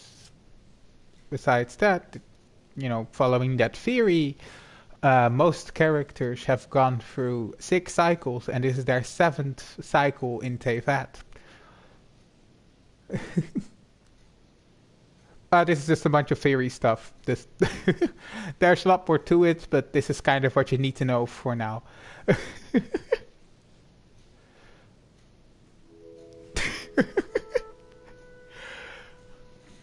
It's not just lore, it's theories as well I'm into, so yeah.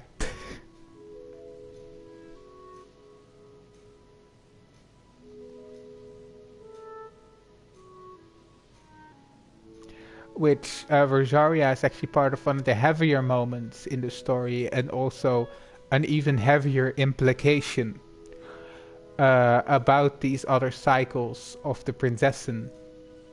But yeah. If you want to get a feel for like Fischl's personality and such, I would suggest watching 1.1 Reconciled Stars and 2.8 Summertime Fantasia.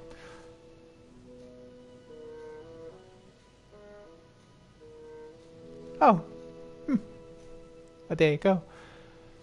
I usually get most things from Ashikai, actually. I haven't watched it in a while, but that's because I haven't been caught up in a while. But yeah, a lot of my theories come from Ashikai. Also Wei, but that's not calm whatsoever.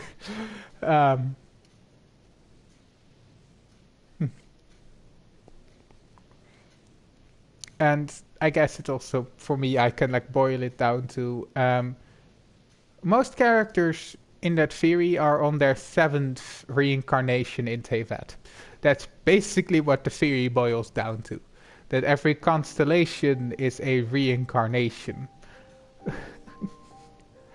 So yeah, there's a lot more lore involved, but that gets convoluted pretty quickly. Like harder to keep track of.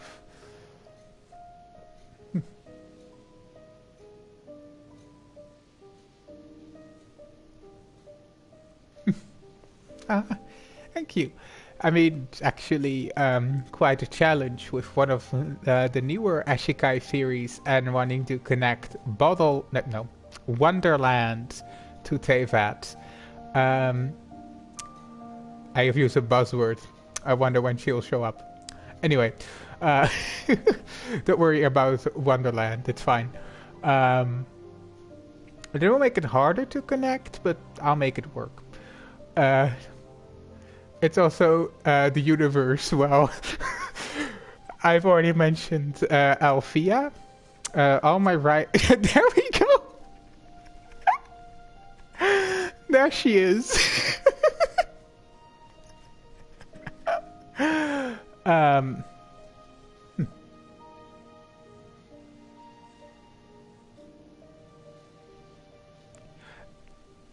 It is very fun, and that's also.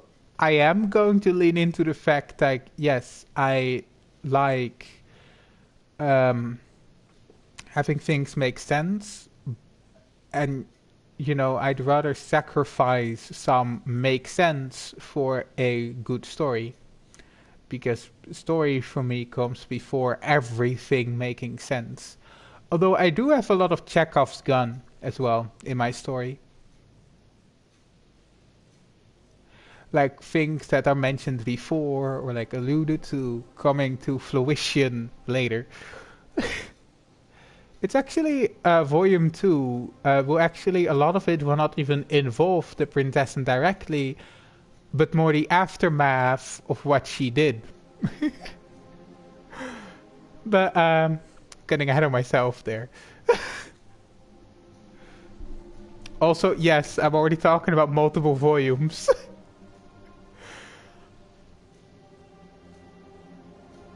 But yeah, if you want to know more about Fischl, I would at least recommend 2.8 Summertime Fantasia, watching that back, because, well, it was an event, sadly. Thank you.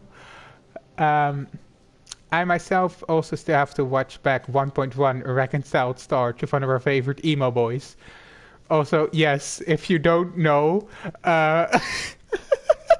That'll be really fun. If you don't know who appears in 1.1 and Reconciled Stars as well, you'll win for a nice surprise. Yeah, 2.8 and 1.1 events. 1.1 Unreconciled Stars and 2.8 Summertime Fantasia. Although it might make you feel like, why wasn't I there at the time? It's definitely. I mean, I have played Summertime Fantasia 2 times. I want to go back, so yeah. Yeah, oh, then you have a fun surprise in a Reconciled Stars. I'll just say there's a fun surprise in there.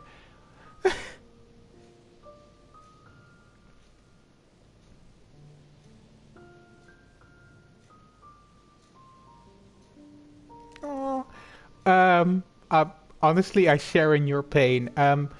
Remember that I started playing Genshin New Year's of 2022? That was either beginning of 2.4 or end of 2.3. And 2.3 includes the Eulamber events. A lot of Eula and Amber things. And I missed it as an Amber main.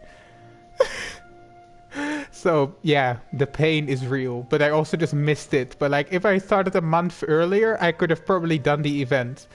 Maybe.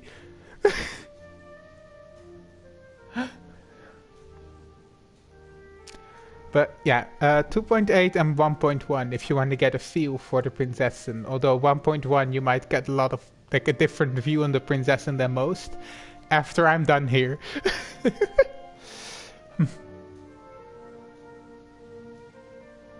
That's true, and I'm very glad about that. I honestly kind of got into it like the last moments to still not mourn not having gotten past events too much.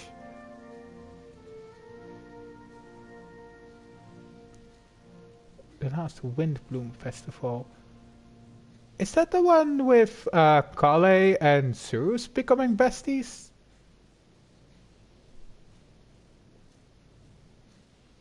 And somehow having the audacity to call Sino and Tainari like brothers.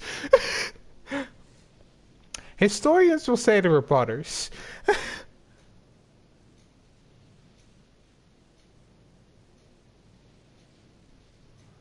Since Sumeru's announcement, oh my. I mean, it's not the first time she went to Mondstadt, but manga shenanigans.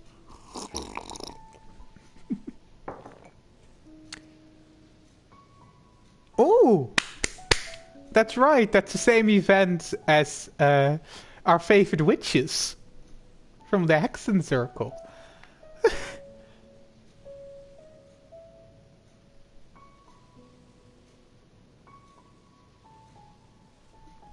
Well, I mean, wait. Speaking of Sido's jokes.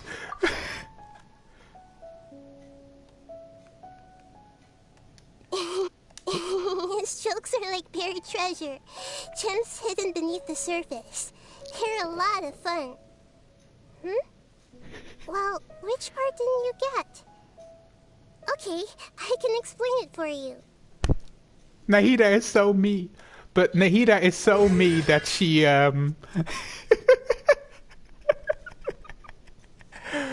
This is one temple, by the way. Plus Tainari. In one of the same temple. Anyway.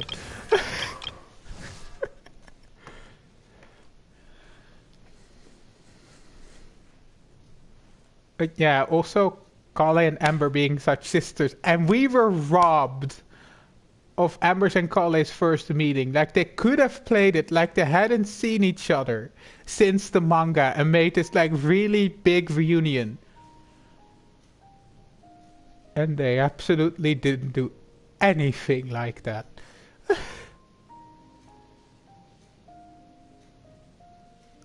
Yeah, but to imagine that is very cute. Yeah.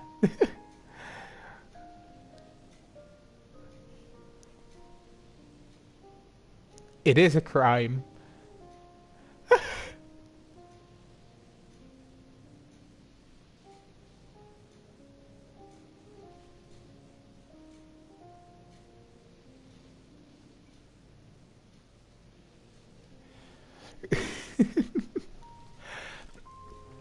I'll personally maybe write like a flashback or something, or like a side story of Kale and Amber like meeting for the first time again, and then Kale like saying it, like telling her in person about her Alizar getting cured instead of doing it over a letter.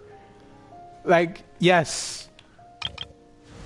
Like Like, it's not even they were robbed of their first meeting. This is literally how Amber came to find out about her Elazar being cured. Polly wrote to me saying that her Elazar has been completely cured. Wrote to Amber.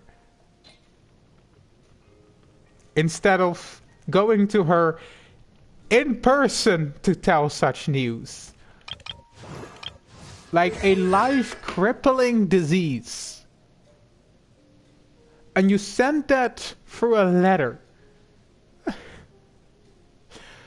Anyway, frustrations aside,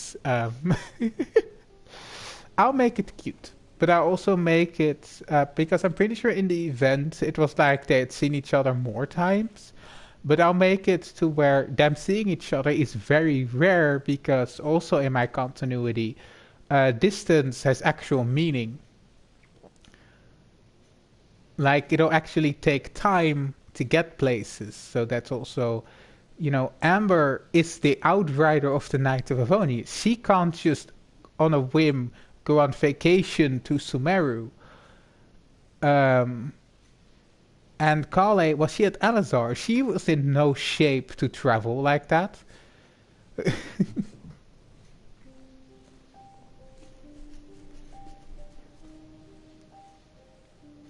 So maybe like once or twice in that, well, you had the 2 years before the game began, then 1 year. In the, like 4 years. That maybe once or twice Amber would make it over to Sumeru, but that's about it. Given the distance and the fact that Amber has a job and Kale with her Elazar. So it's like a really big thing, like her Elazar got cured and she is slowly getting better, and that's why she was able to make it over to Amber. But also, I do also have a thing with, yes, Kale's Elazar and like everyone's Elazar got cured.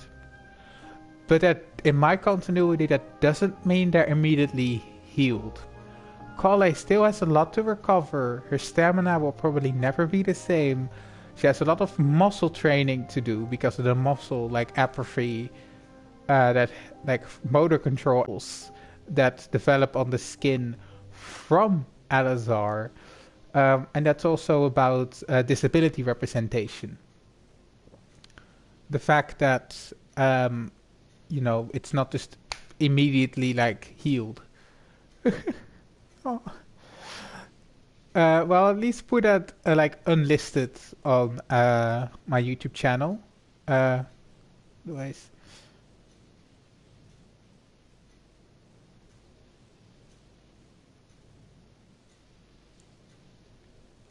I mean, of course, Venti did.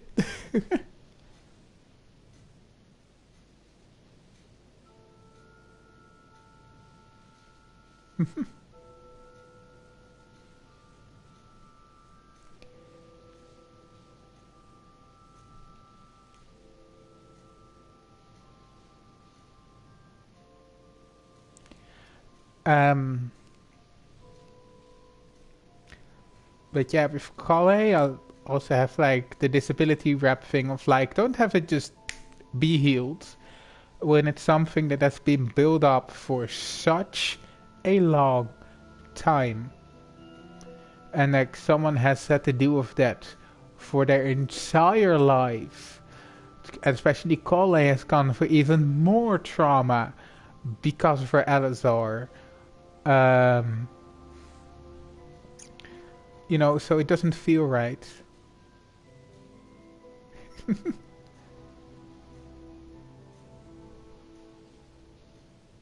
Yeah, if not romantically, still like queer platonically.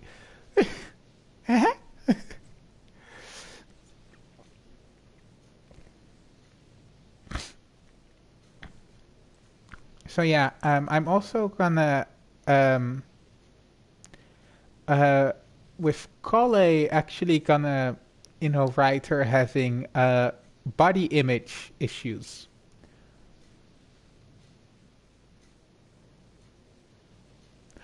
Oh wow. Don't ask me for rhythm games, but well, um,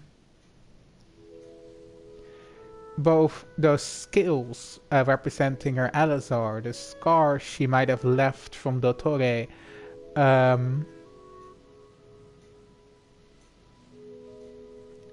but I will go into recovery time.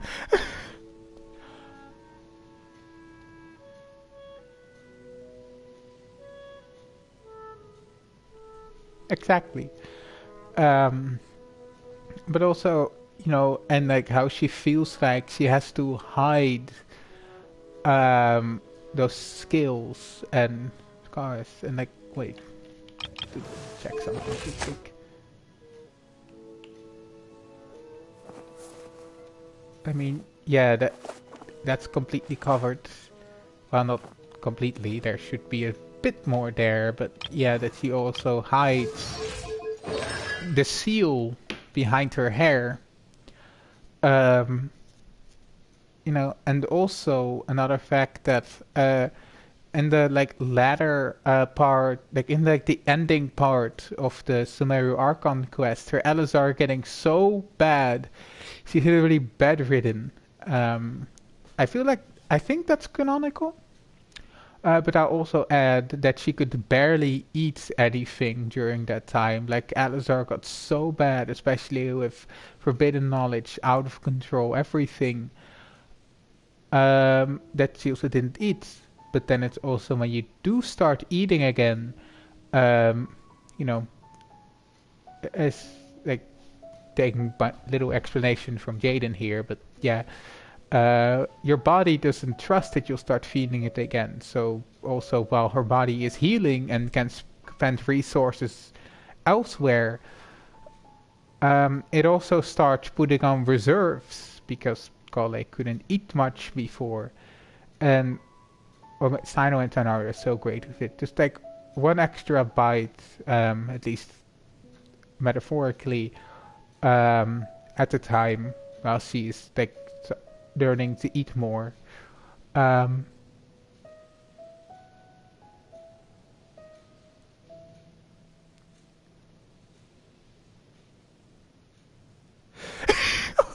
oh, thank you. Oh my god.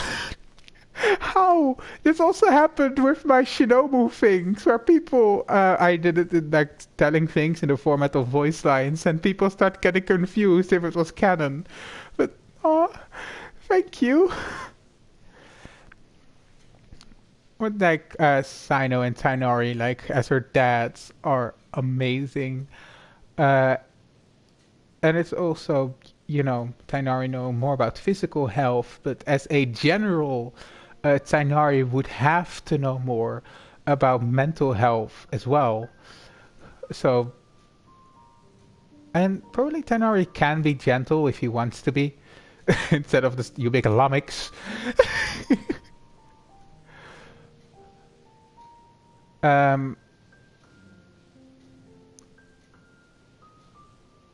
Yeah.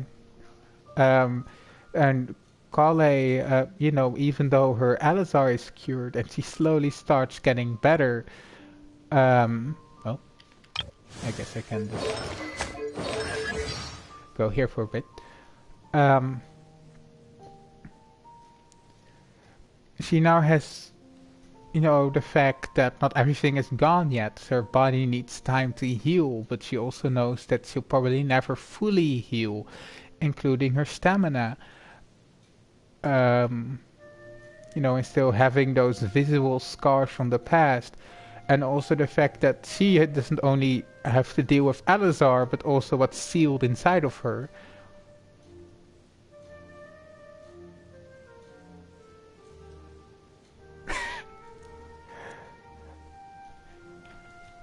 I mean, she can give therapy to our emo boy, so I think I think we got one, boys.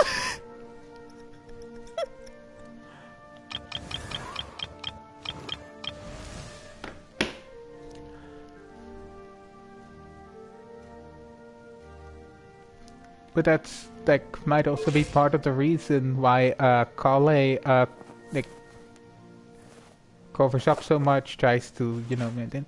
I guess in my continuity, her outfit is still a bit more covering, just because she, struggles with her body image in that way. But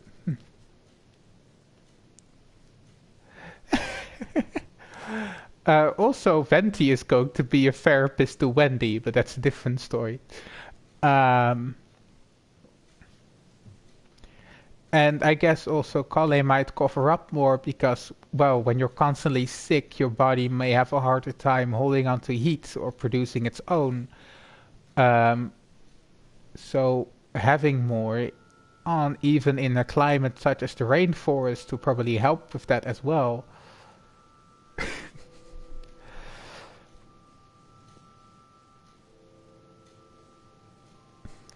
And at a certain point now, she got her sister in Amber, who will always be there for her, and she also is like the closest to Kale to this day, even if they can't see each other as much. Then she got her dads, Sino and Tainari.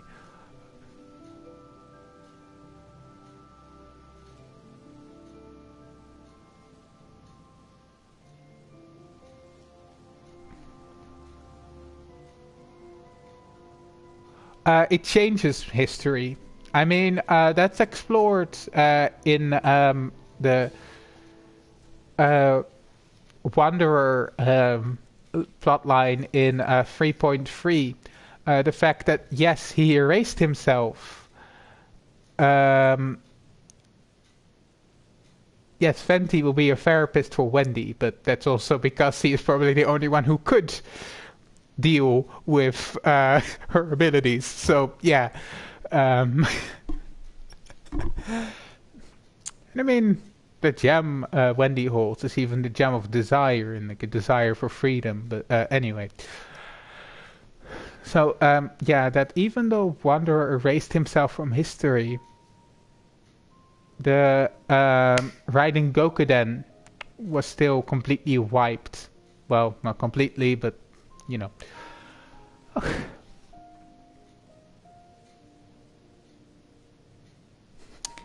yeah, if you do all of Sumeru in one day, you might get a little confused. I mean, some people had trouble keeping up with just Act 5. I mean, I'm built a bit differently. Given I was already used to doing 2 acts at the time. But yeah, all of them in one day? Oof.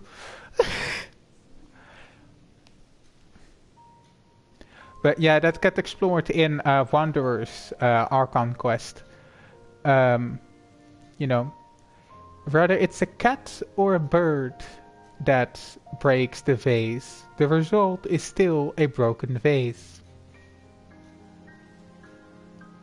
Whether Rukkhadevata sacrificed herself for like erasure of forbidden knowledge, or Rukkhadevata just turned into the form of a small child to erase forbidden knowledge, the result is still the erasure of forbidden knowledge. Oh, shush. Shut.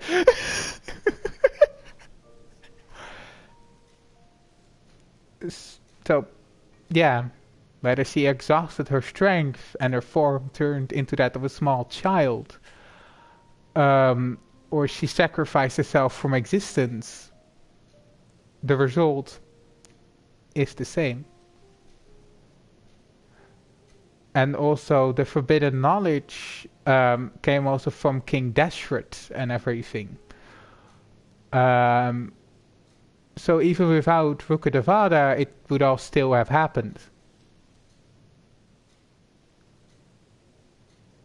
And Alizar was cured because the forbidden knowledge was purged from Irminsul.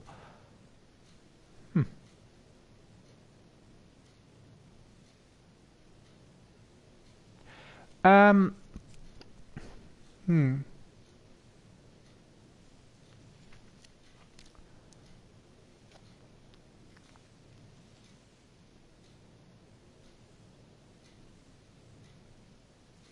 got lost on the sacrifice. Irminsul records everything, even the dead.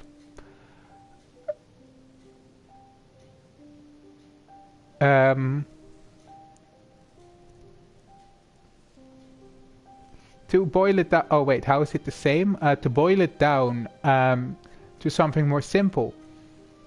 If a bird or a cat knocks over a vase, the result is still a broken vase.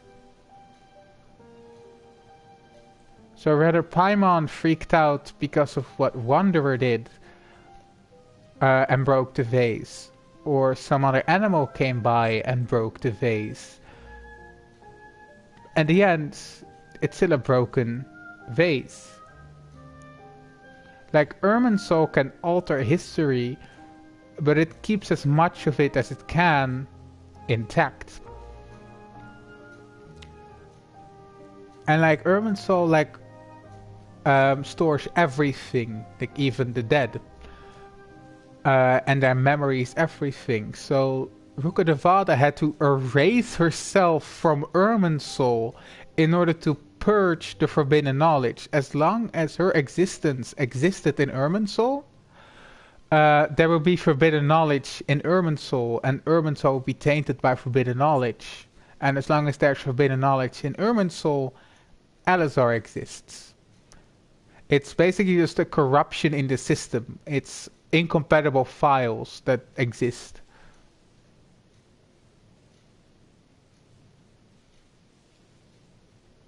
Yeah, exactly. It doesn't matter how it happens, but that it happened.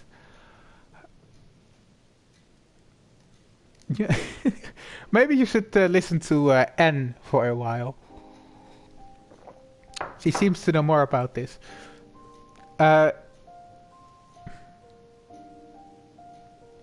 It's the same with Fontaine's prophecy. At the end, Farina was still weeping on her throne, and Fontaine got flooded. The prophecy was still fulfilled. The only thing is, the people didn't get dissolved. But the prophecy still had to happen like the prophecy.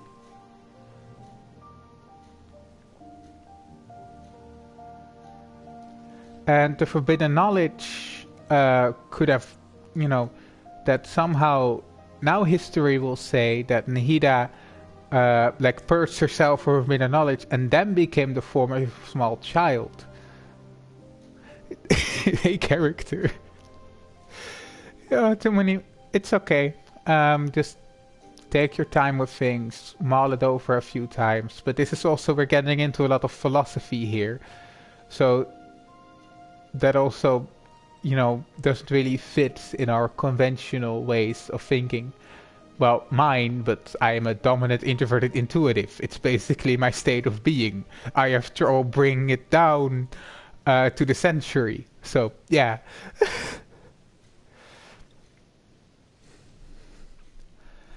But yeah, that's how they remember Alizar, is because Alizar happened because of forbidden knowledge pollution. And forbidden knowledge pollution would have been there rather Rukkhadevada turned into Nahida, or Rukkhadevada sacrificed herself and her existence. It's still the event that matters for Alizar is that forbidden knowledge was purged from Irminsul. Like, that's the only part that really matters to Alizar, is that forbidden knowledge was purged. The source of how it was purged, you know, Irminsul tampers with that. That's also why you need fairy tales to preserve history of Tevat. Because fairy tales won't be altered because they're a piece of quote-unquote fiction anyway. But if you put real events in a fairy tale, or at least close enough, you can figure the actual history.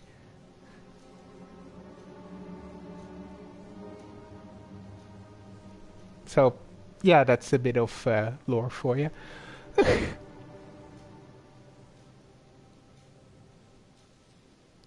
Oh yeah, honestly, your priorities are in line.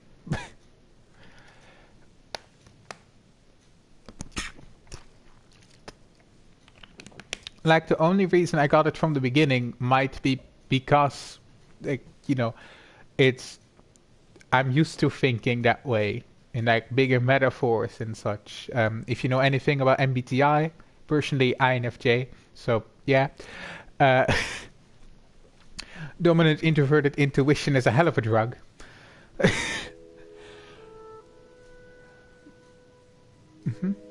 But yeah, her dad's like back to Kale. Her dads are absolutely amazing, and they also won't force her to completely eat again because they acknowledge there is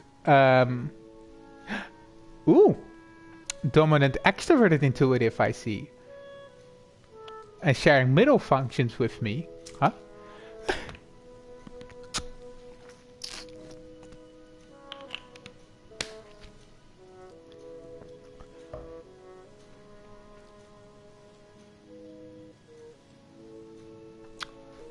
An INTP.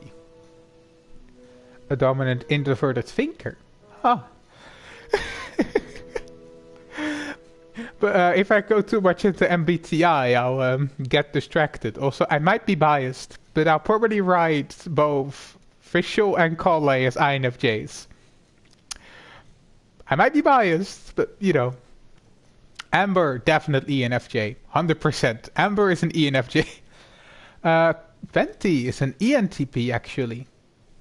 Like, yeah, if I had to type him and many others would type Venti as an ENTP.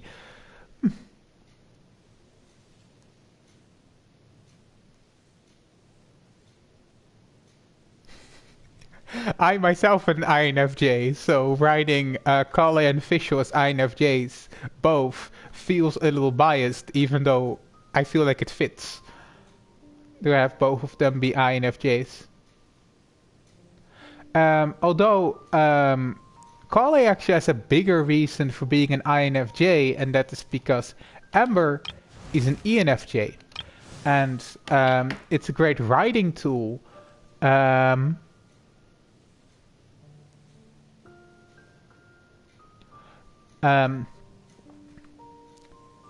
So like having Kale be an INFJ who wants to live up to being an ENFJ, but sweetheart, you're an introvert, not an extrovert.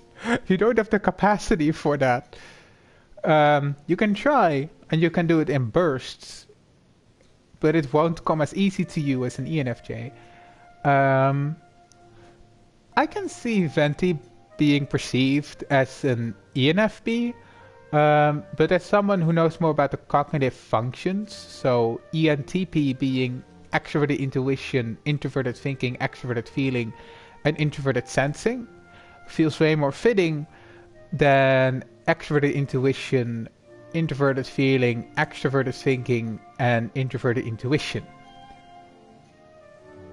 So that's like I go into the cognitive functions when typing people. That's also why I've been spouting about introverted intuition and myself. But if you like seeing him as an ENFP, then yeah.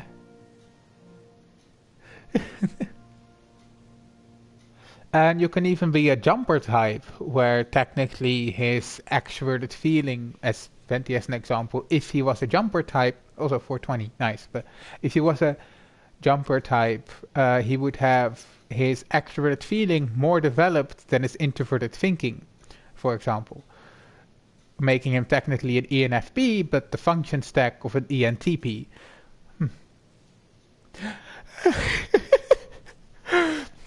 I just think about these things a bit too much.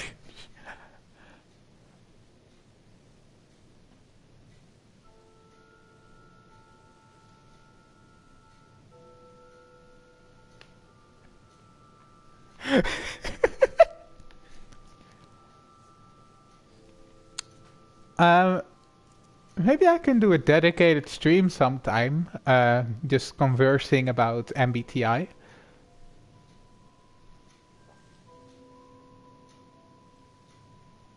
But on the topic of A Princess's Home and MBTI, it's actually a great writing tool for Kale to be an INFJ, as I said.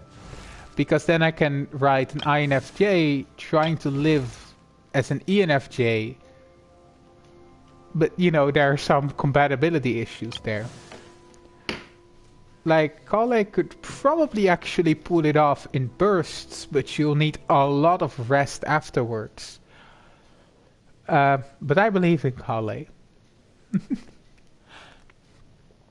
And also her dad just being so supportive and caring when her Alizar gets cured, but she still has a lot of healing to go through. And also, you know, if they find out about her body image issues, then they'll be so supportive. Although Tainari will probably ask Sino, what the hell do I do? Because Tainari didn't study mental health. He studied like physical health at most. Okay. Well, I could be streaming a lot these days. It would be less writing, but streaming would be productive too.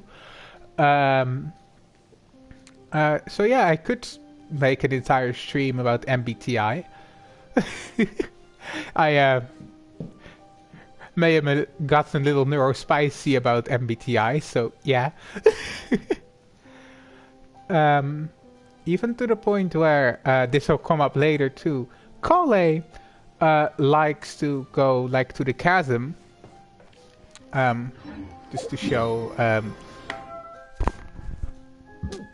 Pardon.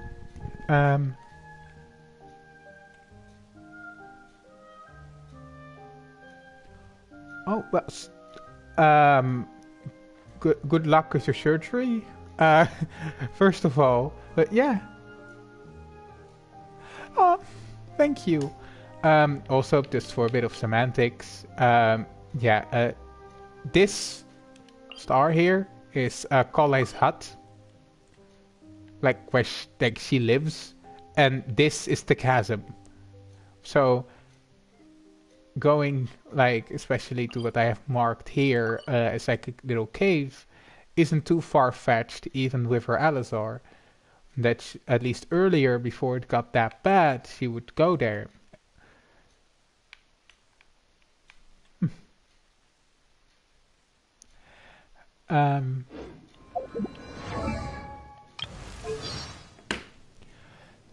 Actually, I could walk around there while explaining this. That would be fun.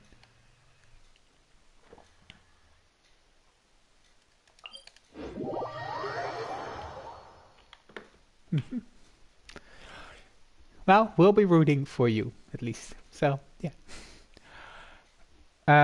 Because this will actually lead into another point, but first of all, I mean, that's, you know, pretty self-explanatory. Zipping over there, walking down here, going up the trunks. Because while the skills are a bit different in my continuity than, of course, in-game,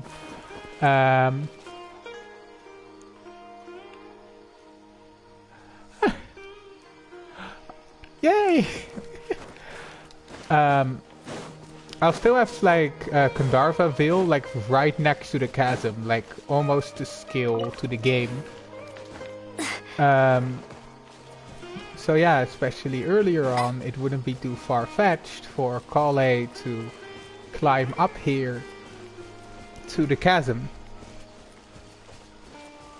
Especially as the gliding champion. She'll find a way.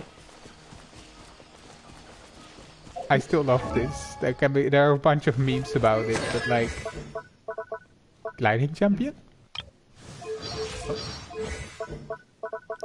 Gliding champion of Sumeru. This is the Amber. I raised that girl.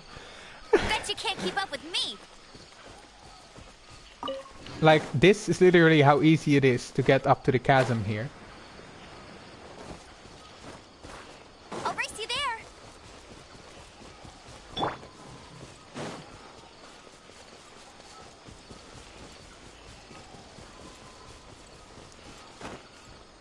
And her dad, while obviously worried, I should read Kole's vision story actually, but I digress. They do acknowledge how much she likes like the calming environment of the chasm. To just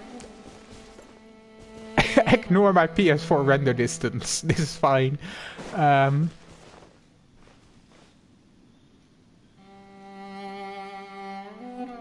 Oh, she did. I also love their like sister relationship. How Kole just wants to be like Amber, looking up to Big. But yeah, I mean, obviously that can be dangerous, but you know the scale is very different. So I'll just have Kole like sitting here, and just observe. She does, and also I'll give her that. Don't worry. I mean, I'm talking about A Princess's Home, and here I am having Kole as the star. But yeah, that she likes sitting here, and even like Tenari and Sino are worried, they let her, especially earlier on when her Aliza isn't that bad, make her way over here. But what they also surprised her with one time is that I'll turn this little cave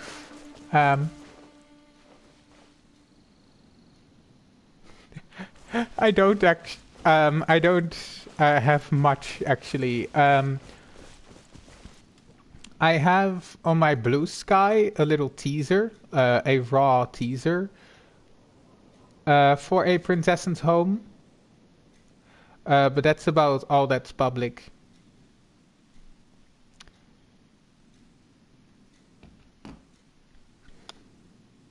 God dang it. Apple, why are you such a pain with this? Anyway.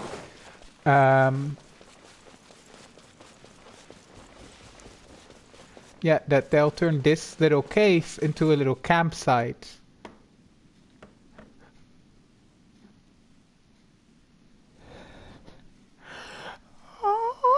Oh, thank you. I'm planning to make get on to AO3, get in there. Once Kiko has my big commission done, and make like an info page, I'll take the chance to try to and get also some more post done that than usual. teaser there, and that's then also where I'll post the story itself, and I'll probably try to refine from the prologue all the way through when they head off to Sumeru. I'll probably try to write that, and then once that's finished, slowly post it on AO3 while I work on the next part. But yeah, that they'll turn this little cave into a little campsite for Kale, so she doesn't have to make the journey from her hut to here all the time. And now here is where you get the little sneak peek. This is not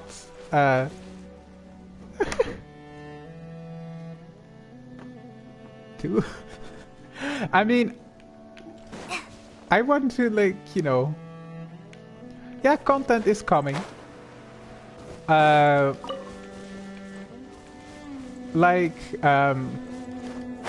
banner on my Twitch, you can find the full piece on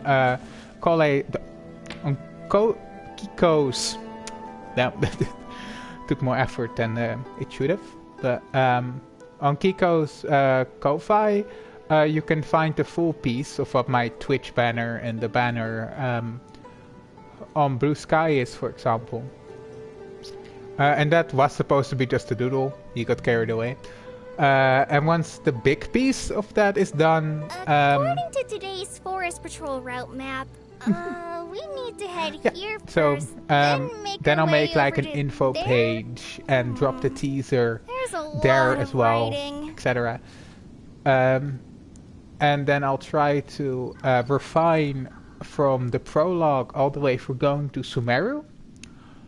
And then slowly release that while I work on the next part, and a lot of it will be just domestic bliss, but there will be an overarching story to it. So yeah, there will be like hints and etc. like things of overarching story, but it's also a point where just let these characters breathe. I just want them to be happy and have a good time, please. Although, now we're gonna get into not so good of a time. Because, you know, Kale likes it, but I need to deal with this first. What? I'm gonna try to do this with just Kale. Just to have like a canonical feel to it. Okay, this won't be too much of a challenge at least.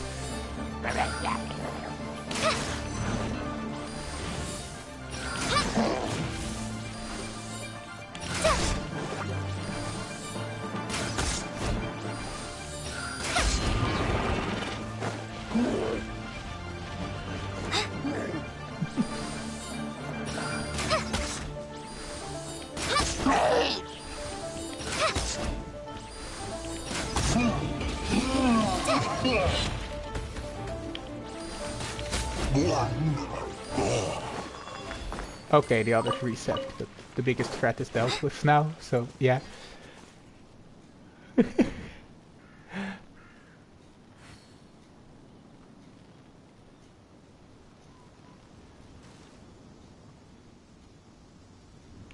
Oh, it's like a long shot, because now I'm gonna get into a third narrative even.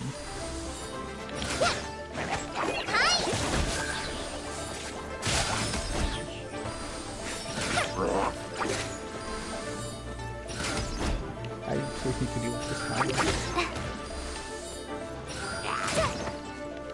Also, slimes and bow is a pain.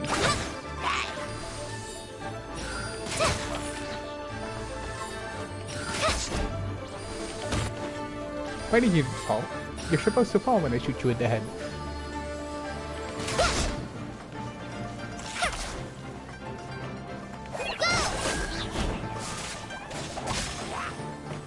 There you go.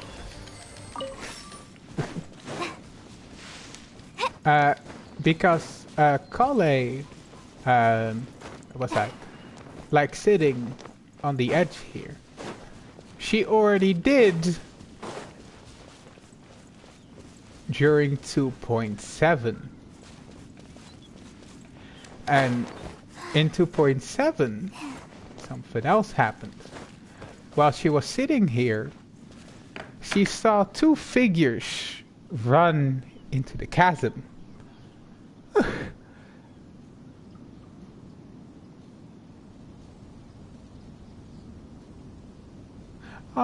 Well, I also really like the controller controls. Like on touchscreen controls, it's the worst. And I don't really play on PC, so I don't really know keyboard and mouse that well. So that will be my problem, is the fact that I don't know how to work keyboard and mouse in general. But in, you know, once upon a time, while she's sitting here, she'll watch two figures run into the chasm. Yeah, that's a bit of a pain if you only have an Android phone to play on. Why Android specifically? Old thought patterns. Why Android specifically? Well, iOS has controller support.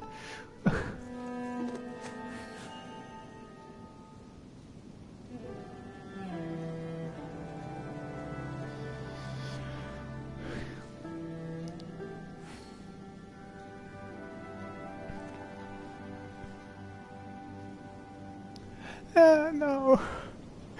Touchscreen controls, like, it's not the same as a handheld. Like, touchscreen and handheld are not the same, because handhelds usually say shoulder buttons. So you can use shoulder buttons.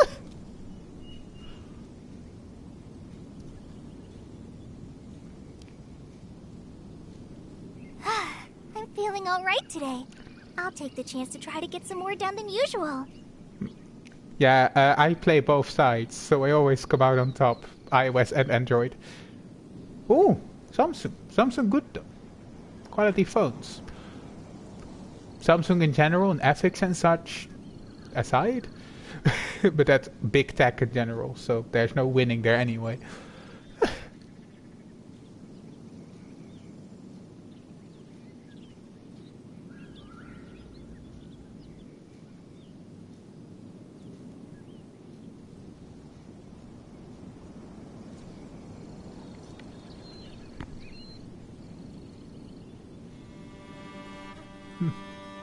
But yeah, she'll one day sitting here.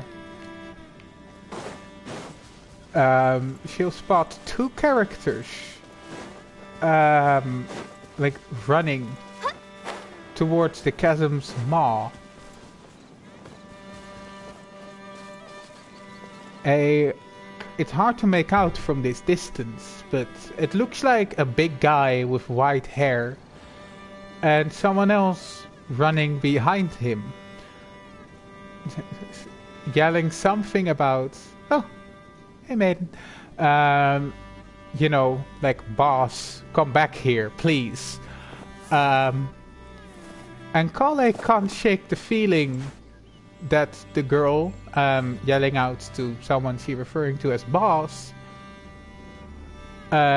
looks very familiar, but she can't quite place it, why she looks so familiar. She can't make a sound out that distance, and yelling, she can't really recognize the sound. But she does feel like very familiar. I mean, can't see the eyes from there, but at least the one looking familiar does have green hair, but you know, but she doesn't think much of it at the time.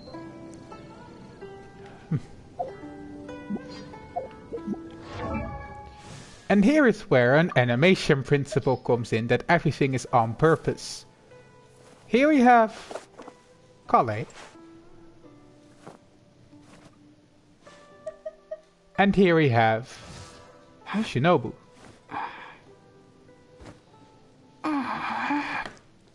Shinobu looks like Kale to the point where when Shinobu came out, people thought Shinobu was Kale.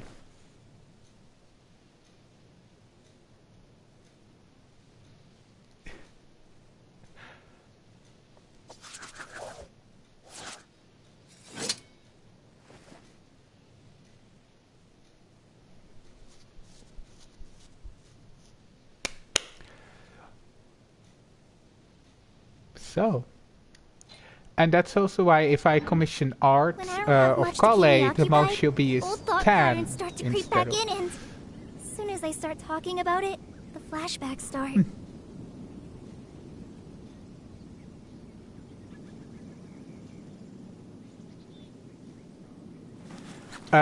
Maiden? Not by a long shot. We're still discussing things from Volume 1. And we're not in leeway yet. So, patience, maiden. Patience. Like for Code Nano Bunny. I am evil. This maiden is very excited about my Code Nano Bunny, but she has to wait until Kiko like takes commissions again.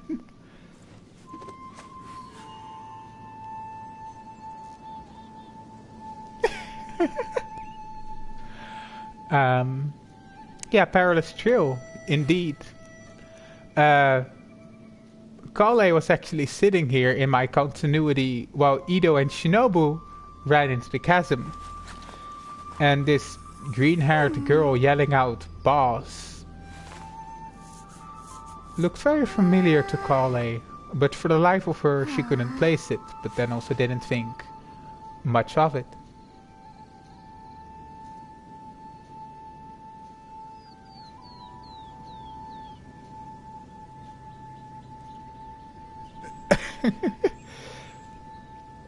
And this is where we get into the nickname Flower, which, When I don't yes, have much to keep that me will also occupied,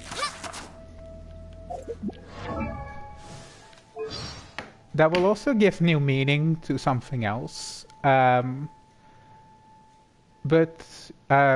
Shinobu has one sister, canonically, Miyuki.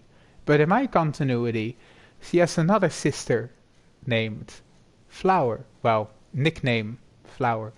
Because, well, flower yet to bloom is where the nickname came from. Because the little sister she refers to as Flower had Alazar. And her parents didn't care much for Flower, so it fell onto her to do everything with Flower, you know, take care of her, everything. So she grew really close to Flower. And Miyuki was mature enough to understand why Shinobu spent so much more time with Flower. Actually, I can just...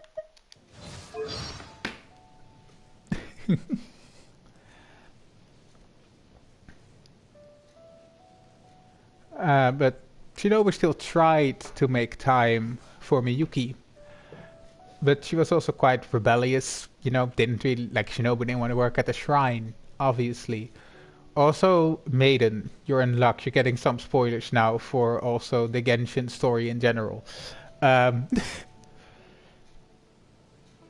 You know, just her mother, like as usual, just yelling at her to like, why can't you just work as a shrine maiden? But Shinobu took every chance he got to sneak away while still taking care of Flower. She also heard about this Oni, so carefree, didn't have like any restrictions of where he went, what he did. And Shinobu started to idolize this Oni a little. Not that she would admit it nowadays.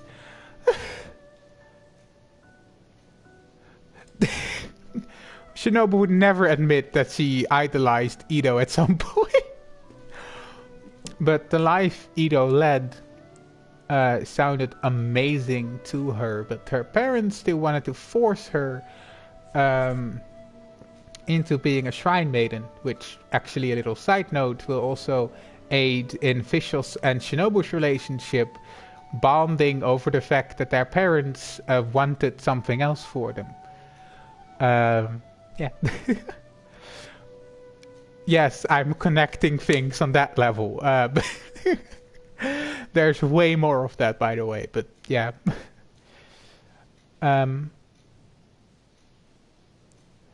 And, you know, when she could, when the weather was great enough, she could, and also no pollen, etc., because she has to be hyper careful with Kale, she sometimes took Kale with her to the shrine to get some fresh air, but also not too many people around, etc. So, you know, Kale could also be a bit... Flower could also... I told you at the beginning that I am going to slip up, but there you go. Flower could get some fresh air. I'm not sure if she was named Kale back then. I'm actually gonna leave that a bit up in the air if you want her to have been called Kale back then.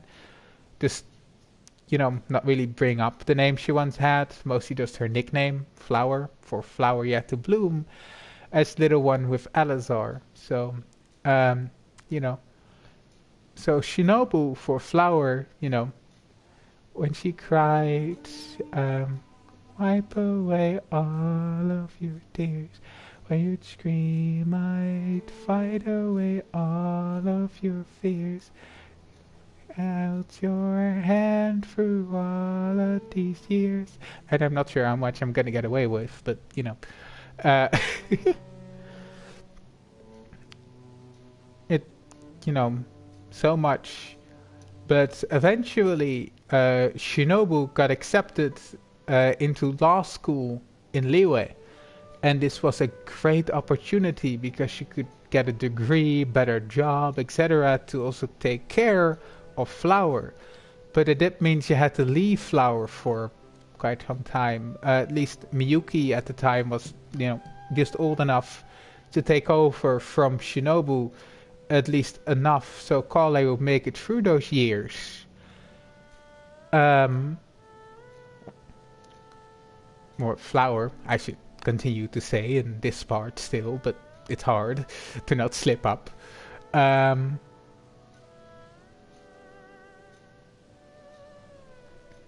But yeah, I guess I can also then already say that this gives another meaning to cauliflower.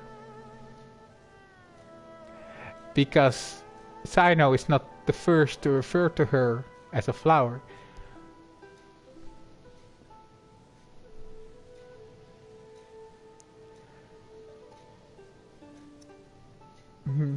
But when she got back from Liyue, the security was already pretty tight when she left, surprisingly so.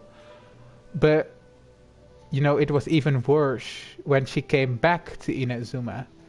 And not long after she got into the nation again to just visit Flower and Miyuki, the nation closed. The Sakaku decree. So just blocked out from the entire outside world. And when she got home, or, well, when she got to the shrine, because, well, she wanted to see Miyuki first and didn't want to deal with her parents yet.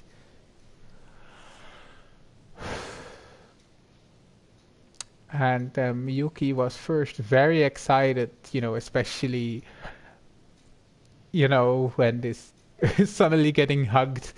And like, it's just a devoted shrine maiden, as always. And then I'm realizing, like, happily, yeah, of course, hugging back.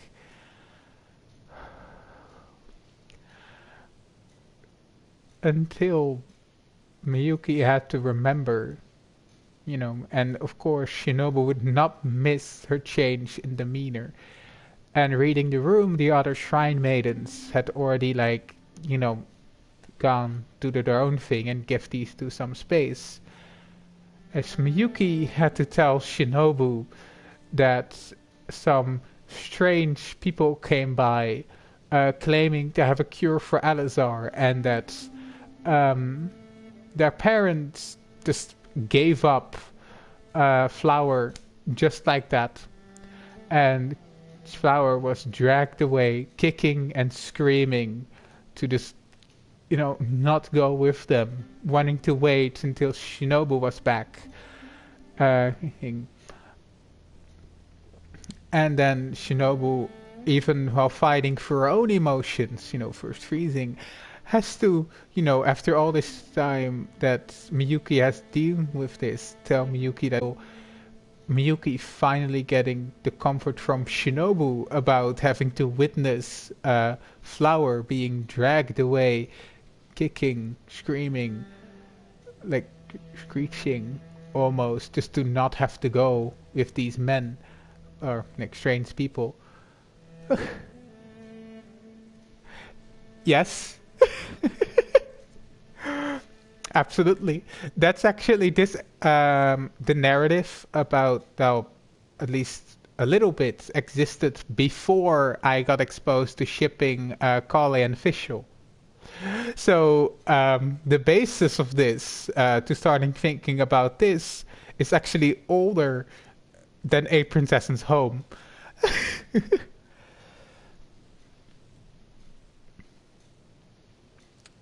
And then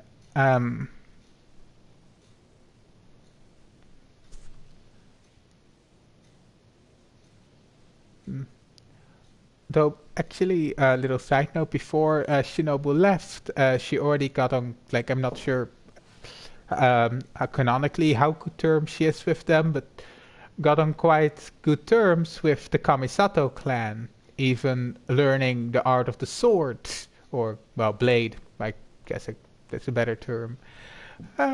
Oh, thank you. From them before she even left for Liyue.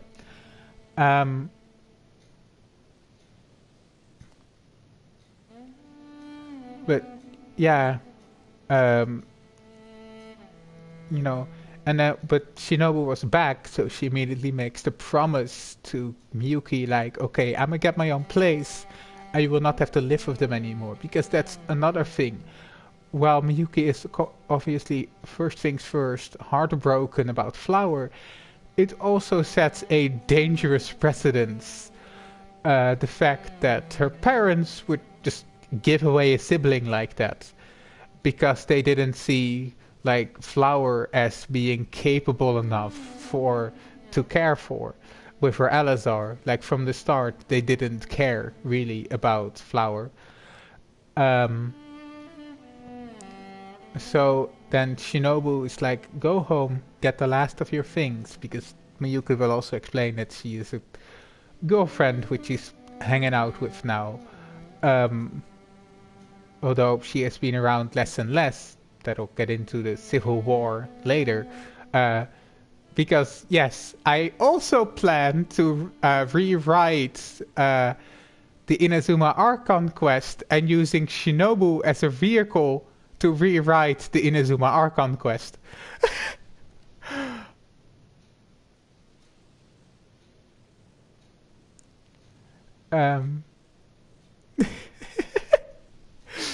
Yes.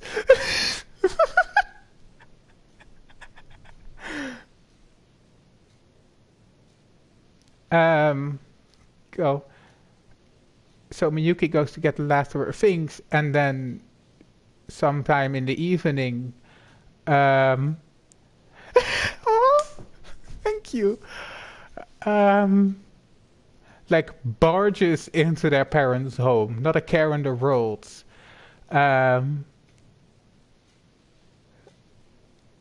You know, and Shino probably say something about like, I know you were low, but just throwing away Flower like that, I didn't think it would be that bad or something like that. I have to workshop it. And her parents being like, who are you? What are you doing here?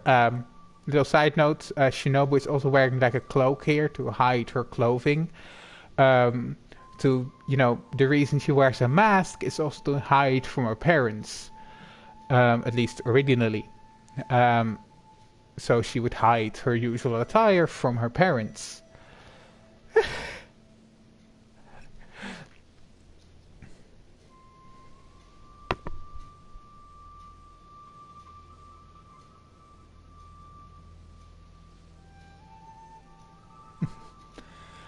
And then Kale is able to be like, oh, so I'm away for a few years and you just completely forget about me? I see how it is. It's like, wait, where have you been? We've been looking everywhere for you, kind of thing. It's like Shinobu just biting back. Well, obviously not everywhere enough. Anyway, it's not about me. Like, why the fuck would you just give Flower away like that? Also, yes, I'll actually let Shinobu swear in that scene. She does not care. Her mother obviously language, but Shinobu doesn't care. And it's and that's where it comes with her parents being like, well, with Alazar, she would have been useless anyway, so might as well, see if these men could do something. And Shinobu from law school, being very familiar with certain groups and their schemes, absolutely goes off and like, you idiots, those are not some men promising a cure, those are Fatui recruiting children to be experimented on.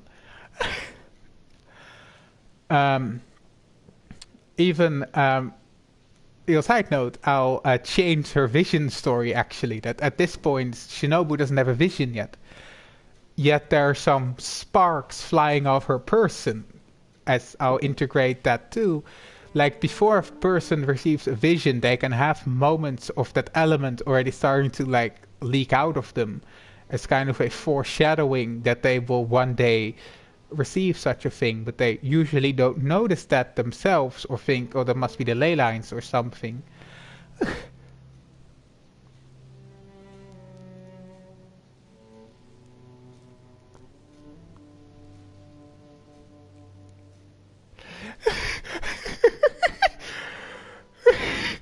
Yeah, I am leaving a bit out, I guess. This is also more a global telling of how the story takes place and not like an actual reading of the story. So there's a lot more character detail that, you know, gets lost here, and like scene detail and such.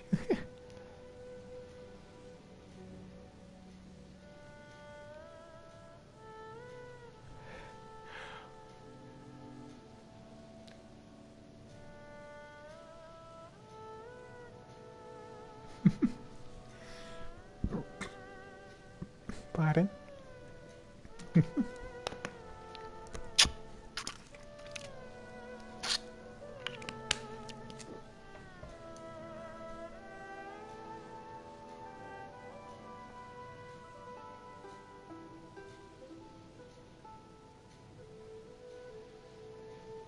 Oh, well, I would, I can ramble about this for hours, quite literally.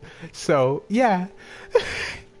And also the fact that I do plan on writing things down. I mean, I've already started the first draft of A Princess's Home, for example. So, yeah. Oh. But yeah, and, you know, this will be almost the point where Shinobu could get a vision, but she doesn't receive it quite yet. And then like Shinobu just ends with the only reason I'm even here really was to just ask why, but the most important thing is I'm here to take Miyuki with me, and if you still care about your precious reputation, you'll keep your mouth shut, because otherwise I'll tell the Gucho clan about your little healing your child excuse. And then, Miyuki gets there. Shinobu's tone and demeanor completely shifts when she addresses Miyuki.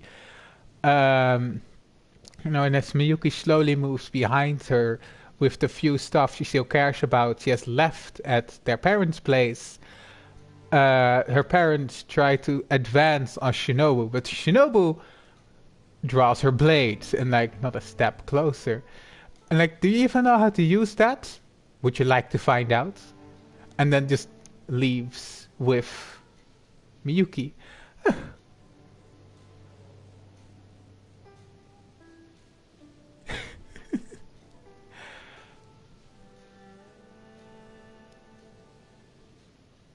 Yeah, because if her parents, after all of that, she leaves. Because she already mentioned to the parents being like, if you tell anyone about this, I'll tell how you just let your kids be taken away by the Fatui.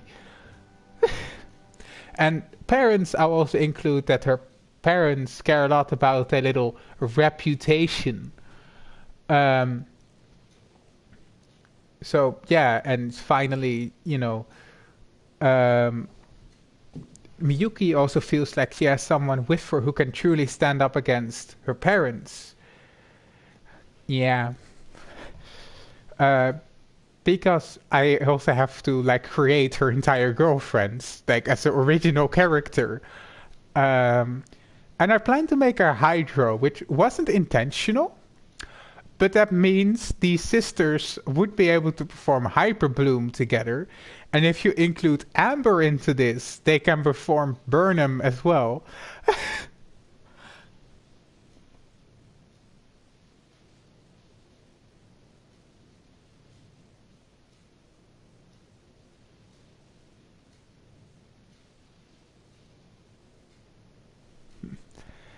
But that's a little side note. I still have to work on Miyuki's girlfriend as a character. I'm not good at creating original characters.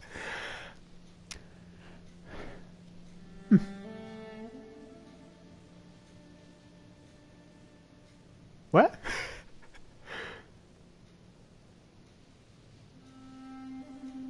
The elemental reaction with Hydro was mostly a coincidence, but yeah, I did think about Miyuki's girlfriend's element.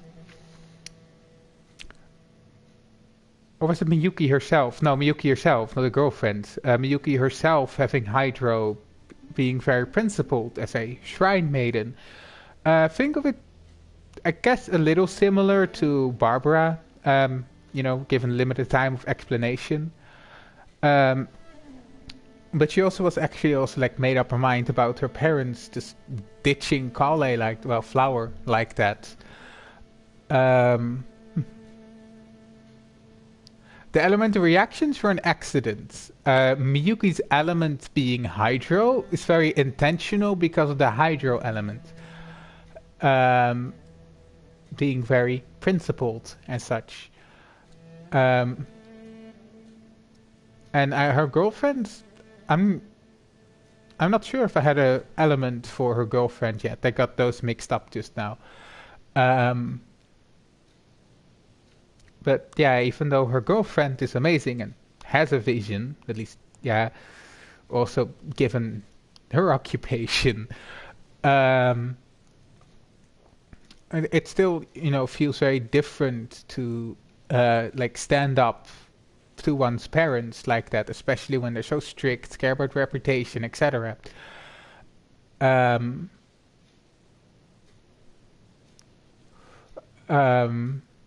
And then, Shinobu being like, hey, as I go search for Flower, will you have somewhere to stay, like be able to stay with your girlfriend? And like, absolutely. Like the only thing like Miyuki truly needed was to get that final push away from her parents.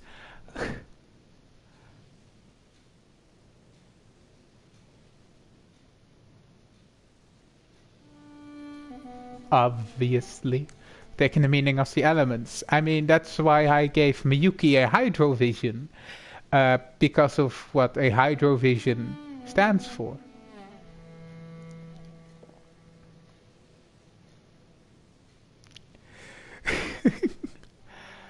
And then Shinobu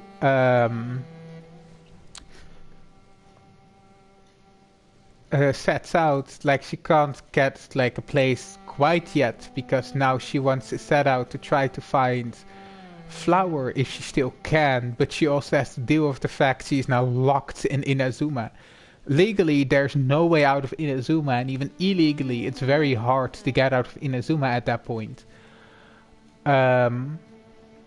Also, if you're able to open another tab, look up Within Temptation somewhere.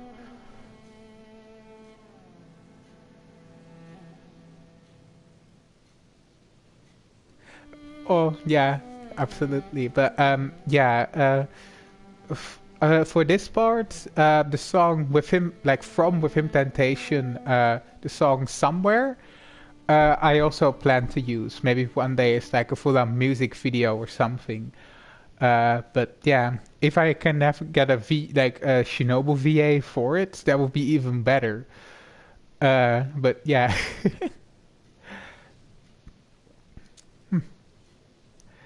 So the song Somewhere from Within Temptation. Because I'm not sure how I'm still with copyright and such. Like, I'm really small, but I'm not gonna risk it. Wait, actually, while giving you all the homework to go to listen to Somewhere from Within Temptation, I'm going to take a bathroom break again.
Yeah.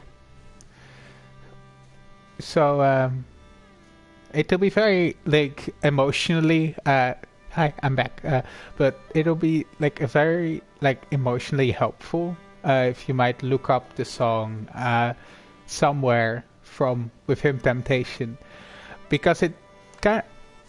I feel like it does a pretty good job at encapsulating the feeling that Shinobu has when she sets out to at least try to find out if there's any possibility she can find Flower.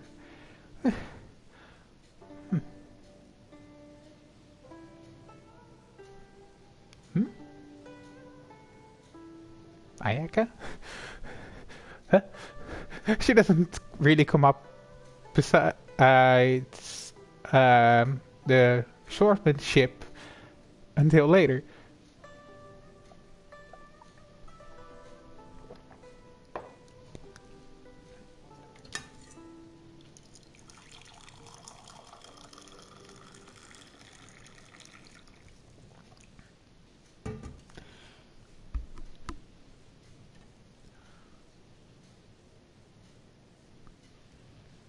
Oh, my vision, coincidentally, or maybe not so coincidentally, but you probably know what I mean, would be a Mondstadt Electrovision. Yes, I even have the nation brim. I even thought about that. Like the frame. Yeah, Electro.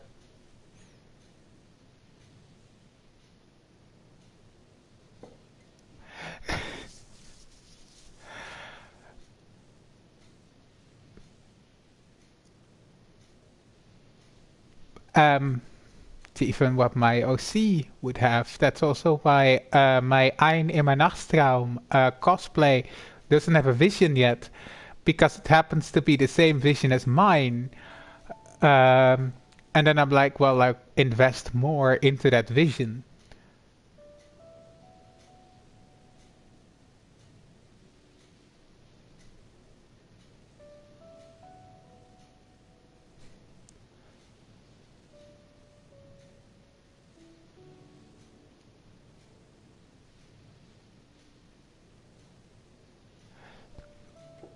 Oh no.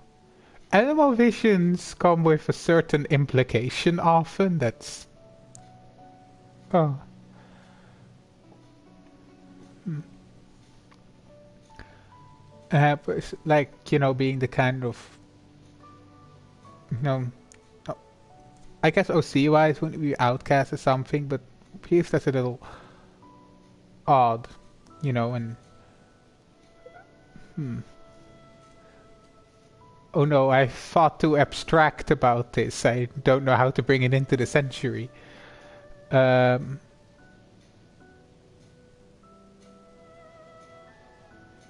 but I guess also the familial dedication will be a big part of it. And then the Mondstadt frame would represent more like the desire for freedom. Oh well, of course, my OC wise, eternity. Yeah.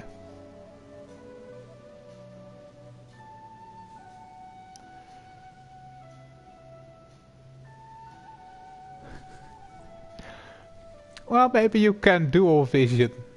Screw the canon. We're getting two visions today.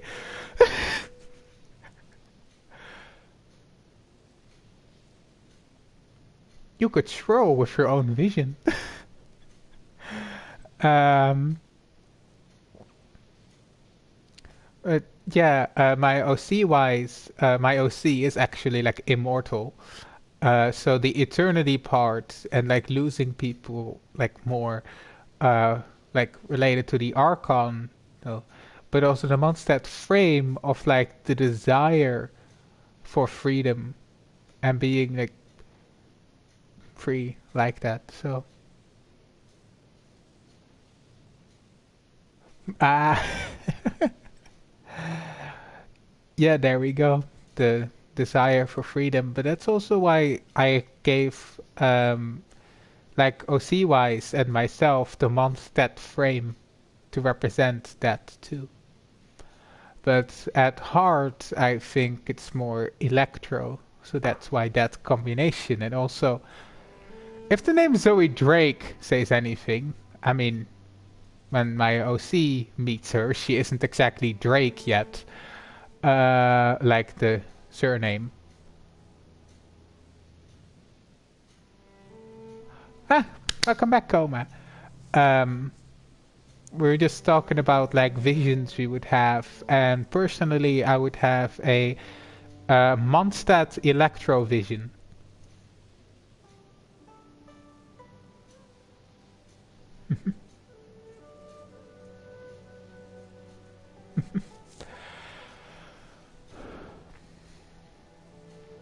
And then I went into Zoe, later known as Zoe Drake. As even before you meet her in like the series where she's from, and I've taken her from.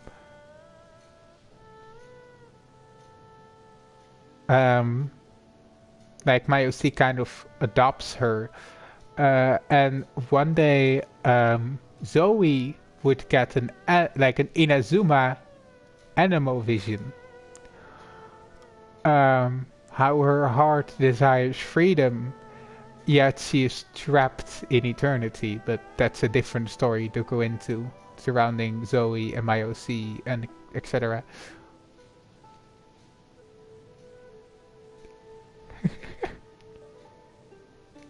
It's okay. Visions are very interesting, and now you even get a peek into another project of mine surrounding my OC and adopting Zoe and their relationship. Which coincidentally, that would mean they would have the inverse of each other's vision. My OC having a Mondstadt Electro vision, and her having an Inazuma Animo vision.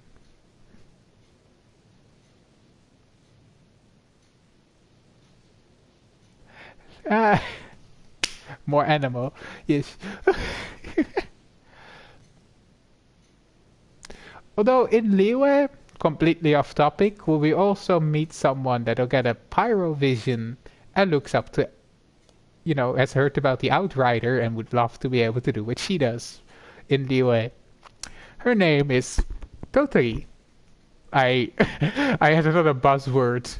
She is about to appear again after I said Totally.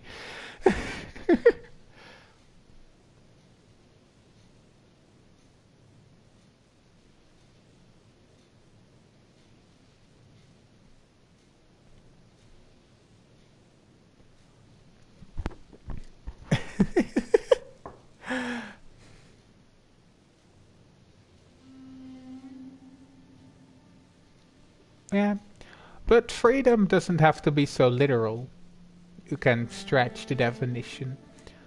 Um, and,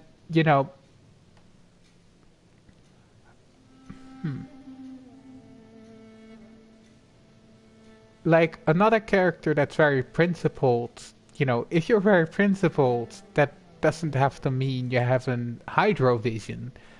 Like, for example, Jean, I would say, is quite principled, but she doesn't have a hydro vision. Kaching, quite principled, doesn't have a hydro vision, So, you can connect to multiple things. But yeah.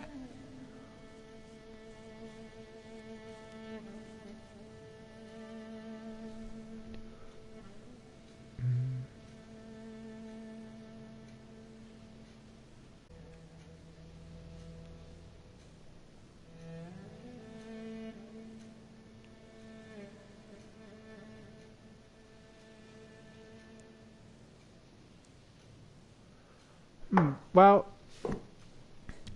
I mean, it isn't like... Wait. Huh?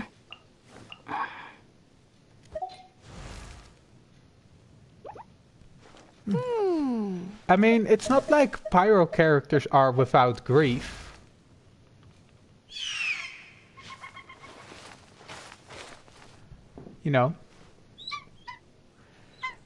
like, you don't have to be an animal character to have experienced grief.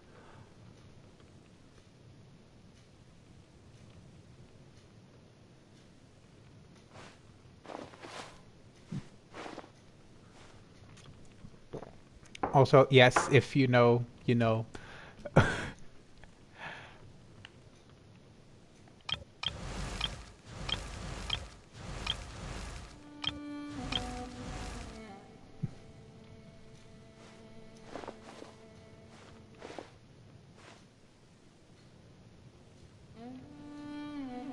Well, I think it's more about inheriting a legacy and that it's more a coincidence that it mostly happens with fathers. I mean, we do have, you know, this little menace. Totoko, where are you? Also, again, don't worry about my Klee, it's fine.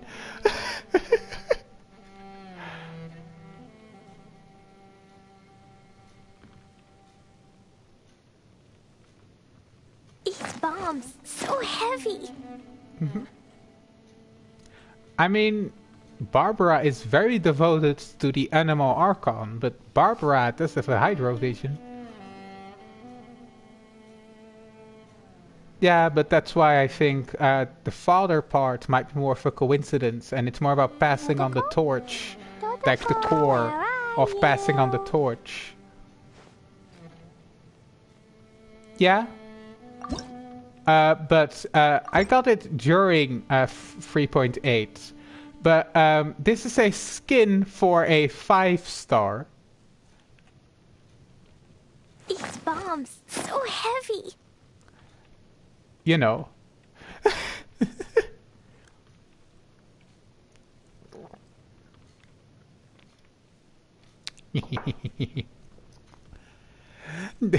I mentioned the totally.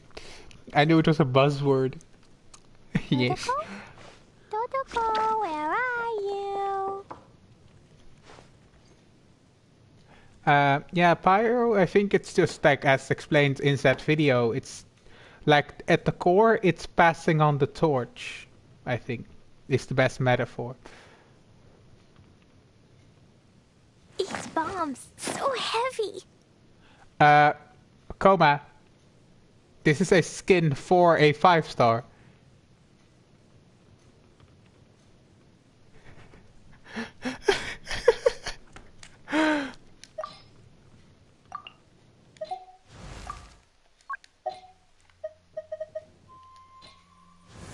This is the free skin of 3.8.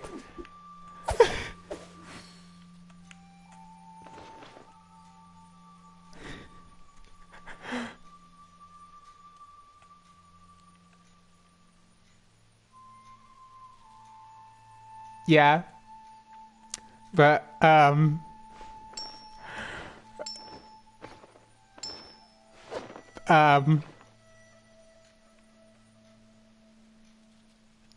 you know what? I'm gonna just leave you blissfully ignorant.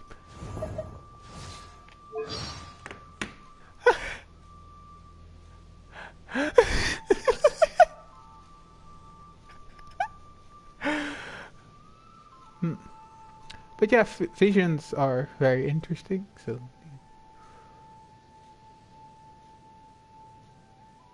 exactly, and also her skin is like, oh no, there's another rabbit hole we'll go down to.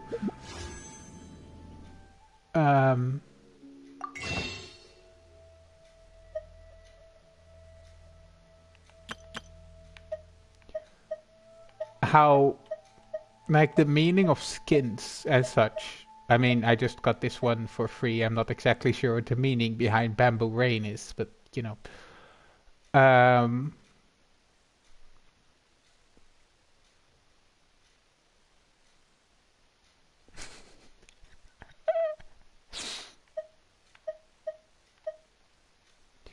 But for example, like, sure, it's fun that Shenhe and Ganyu have skins. But I found myself with a little, like, I'm spoiled with Ein immer Nachtstraum. But I kind of myself a little like, why? And also, that feels, it feels a little like these skins, like, are too revealing for what these characters, like, what Ganyu would wear in public and what, like, Shenhe would wear in general. I still, like, you know, and also just like this meaning behind the skin is that they just got them from Cloud Retainer randomly, you know? Like, yes, I acknowledge that I'm spoiled with Ein immer Nachtstraum and how much meaning there is to them, but, you know.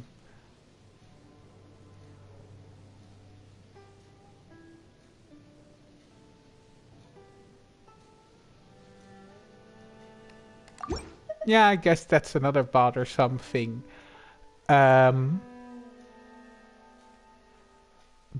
like personally, you know, many people have like, oh, Genshin should have more skins, and I'm like, sure, as long as the like quality of the skins doesn't go down and it's just a cash grab basically. And even like with Barbara and Jean, for example, it's about them letting loose for once and actually like having a vacation, you know. Kaching, spending time in the festivities, kind of thing, you know, instead of being a workaholic. Guess we're just talking a lot about workaholic meanings. Or Ayaka, especially still, the fact that, you know, she can explore the world like her mother always wanted to, and like she wants to. So, exactly.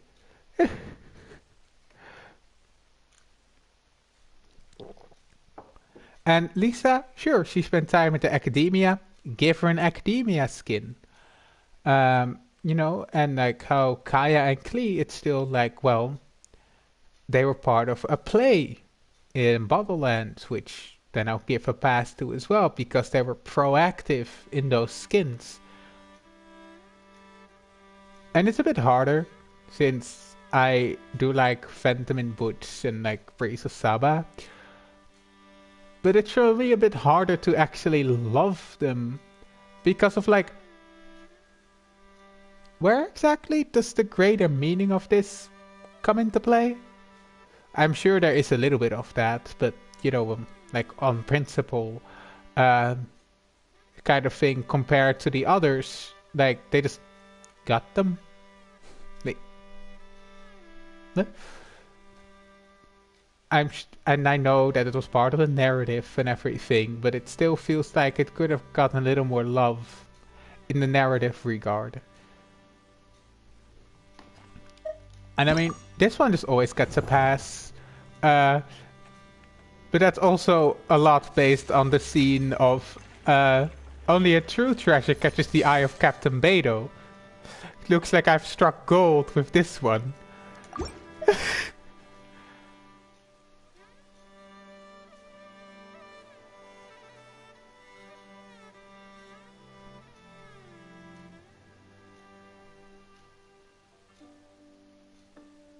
So I also can't speak much for Breeze of Saba and Phantom in Butch because I did not play the event as much or like found like some hidden lore behind it.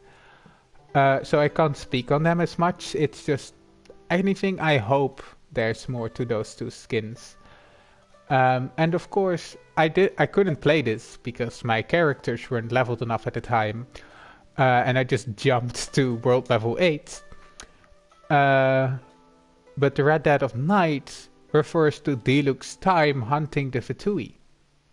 So that's very narratively driven to why that skin exists.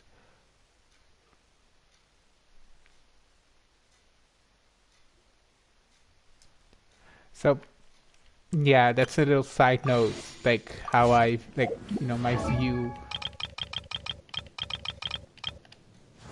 on like the outfits.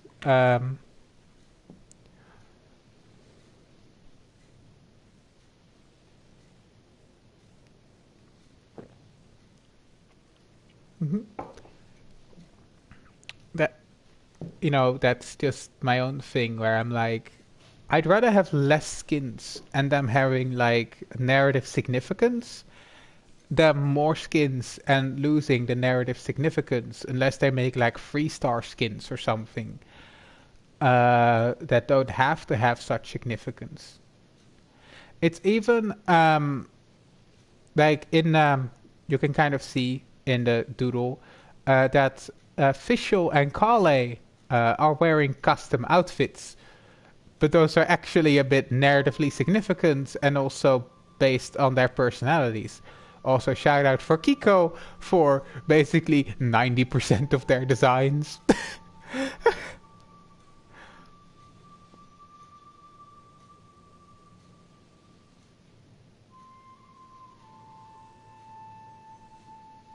Yeah.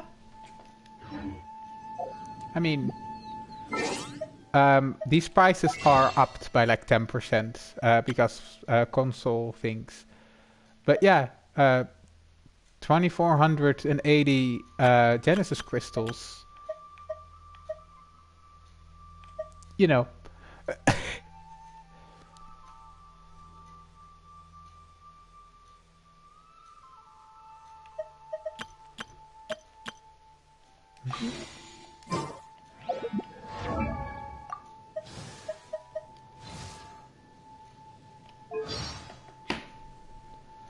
But anyway, getting back to A Princess's Home, yes, Colles and Fischl custom outfits do indeed have narrative, like at least enough narrative significance, and that goes further when actually about this, like the thoughts behind the skins. But yeah.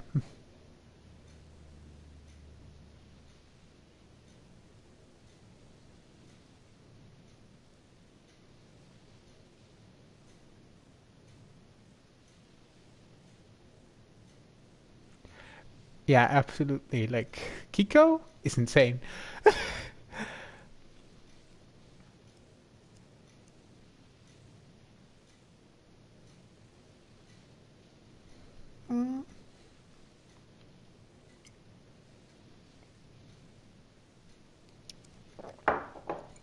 Tainari, we like you, but not that high.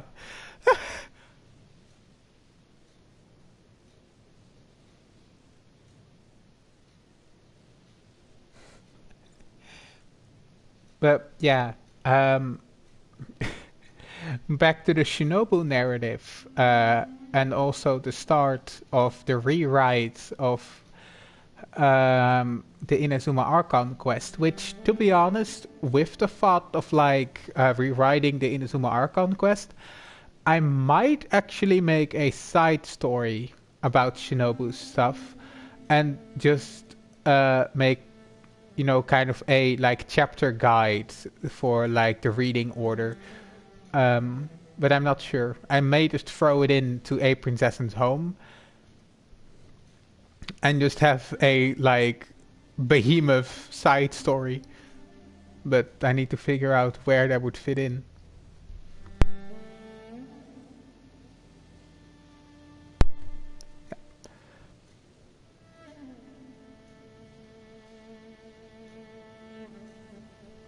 Yeah. Honestly, with touch controls, completely understandable. I mean, a big part for me for getting an iPhone instead of an Android flagship, I do have other Android phones, is because of the controller support for Genshin.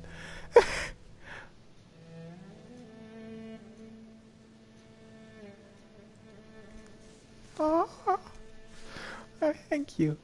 But yeah, getting back to that narrative, I would really recommend, you can even do it right now, or maybe you already have now, the song Somewhere from Within Temptation. As that kind of, I may make, even one day, I would love to make like a full-on music video with a Shinobu VA singing the song, and having a compilation of Shinobu's search for a flower, and also, and a little side note, that's not the main point of the video, but still, how she is, well versed enough in martial arts that she can take down people and beings using elements without having an element herself at the time.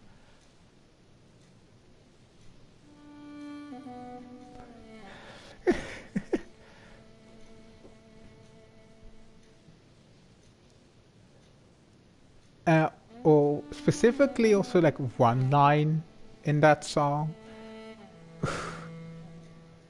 Almost hope you're in oh, wait, how does it go again?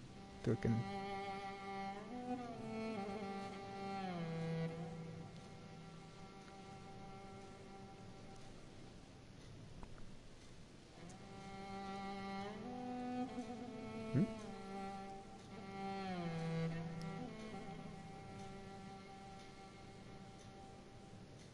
Yeah, they say, I want to embrace you and never let you go.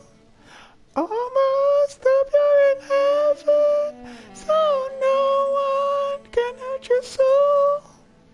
Yeah, it's in that song that the almost hope you're in heaven, so no one can hurt your soul. I feel like would be a really intriguing part to add for Shinobu, like that she almost hoped that flower has passed on so she doesn't have to suffer.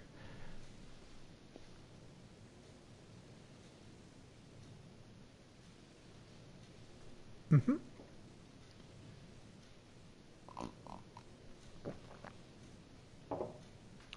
Which will actually give Shinobu a similarity to Capitano, of all people, in my continuity. Because in my continuity, well, yes, I've been cooking this for years, so we didn't know much about Capitano yet. In my continuity, Capitano doesn't have an element. This is not narratively connected, just based on fighting little connection. In my continuity, Capitano doesn't have an element, yet he is still the strongest man in Tevat, by sheer skill, mostly.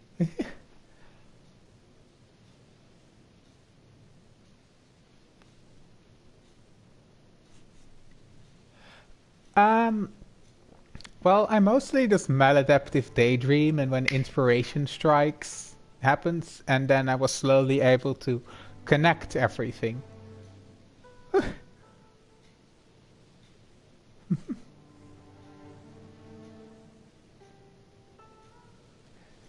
So yeah, in my continuity, I find it a lot more intriguing to have the strongest man in Tevat, yet he doesn't even have any extra like powers, like significantly.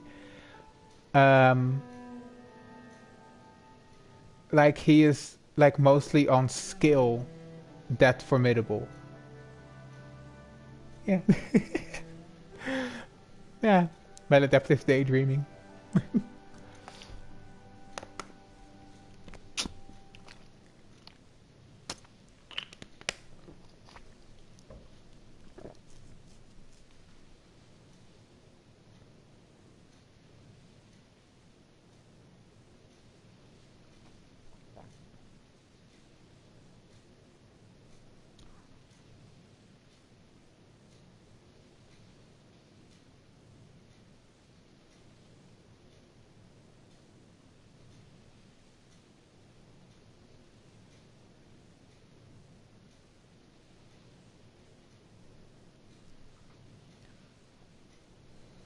So narratively, those two have nothing to do with each other. Well, maybe I might, but that's way later. Anyway, enough about talking on that scale. That it will just be like inner journeys. He'll be able to take out, people with more powers, on sheer skill alone. She learned the art of the blade from the Kamisatos. And maybe even learned a few more things from Kucho Sora. Because yes, I'm adding even more character depth to Kucho Sora through Shinobu. Saga.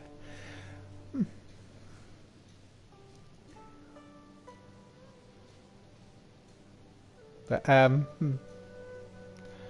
I just also want to give all of you like another chance to actually character depth to everyone. What? I mean, Dewey in the first chapter of A Princess's Home, of course, Visual, Mona, Lieben, Catherine, Bennett, Sarah, Amber, Barbara, and Rosaria, all in the first chapter.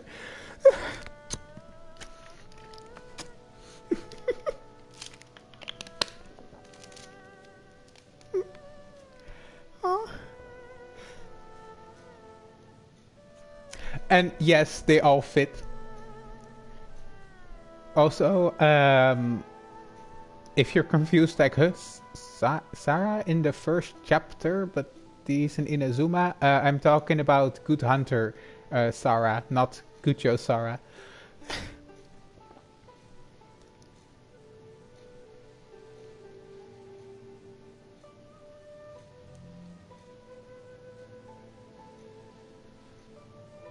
Oh, thank you.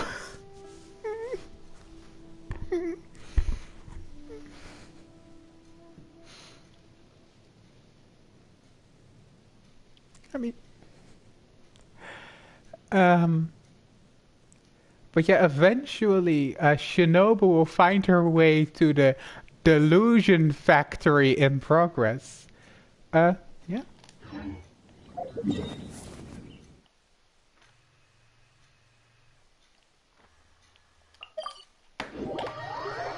And actually just barge in there because she got intel that someone might be in there that'll be able to tell her more. I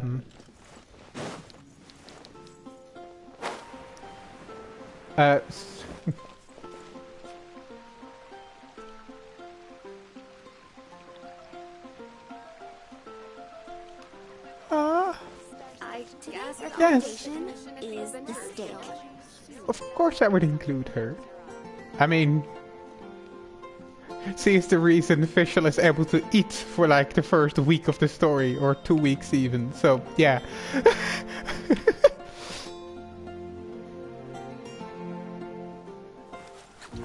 So, but,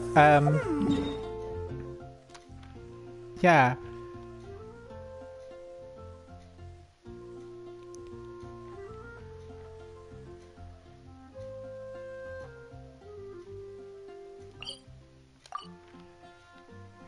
She'll fight her way through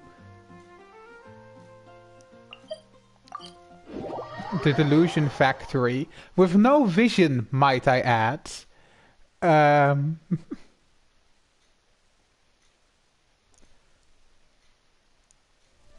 hear thunder? It's best practice to stay away from tall trees. Rangers must also be on the lookout for any signs of a forest fire.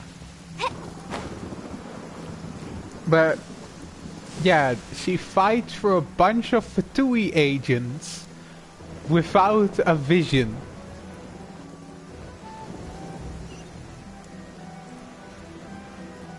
I mean, that's if you're Jack of all trades, you better be able to, you know, show something for it.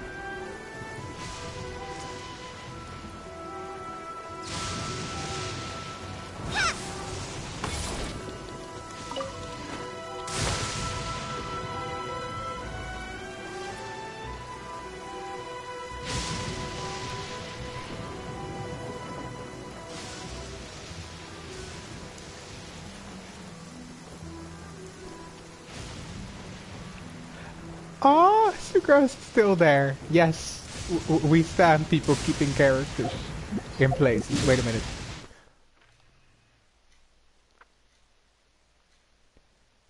Yes. Shinobu likes, like, being working alone and efficiently like that. Also, at that time, see, I made. Um, at that time, she didn't know Ido personally yet. At that time, in a sense, she was completely on her own. Yes, she knew Guchosara. Yes, she knew the Kamisato clan. Yes, she had Miyuki. But she went to go search Even for though the rain has Flower stopped, alone. you still need to watch out for puddles.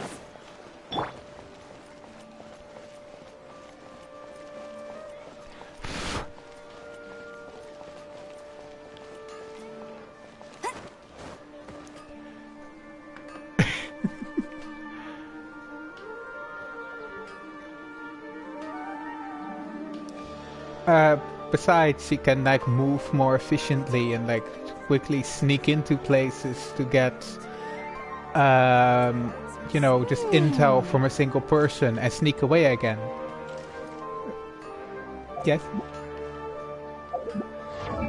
Actually, I mean, oh, this might also be a thing, but how does she have that much attack? Anyway. Oh, wait. That's how. I feel like running. How many characters do I have?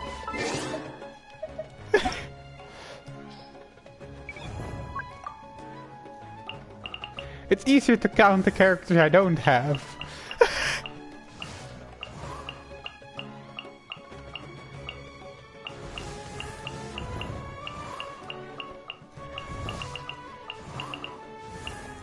But, that's also considering this playthrough is my main playthrough that has existed since New Year's 2022. So, yeah.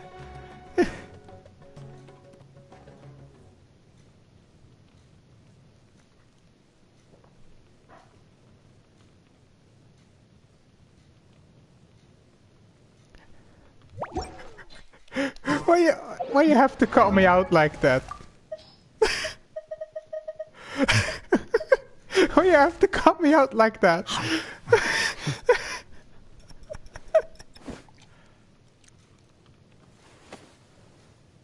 Also, you can see my lack of meta here.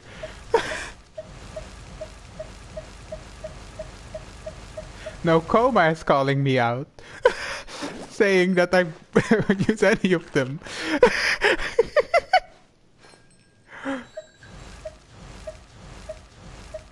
To be fair, for example, how do you think I got 4 5-stars in 2.8? I lost my 50-50 from, like, with Klee to Mona. Oh, hey, it's Amber Constellation. In her idol, but...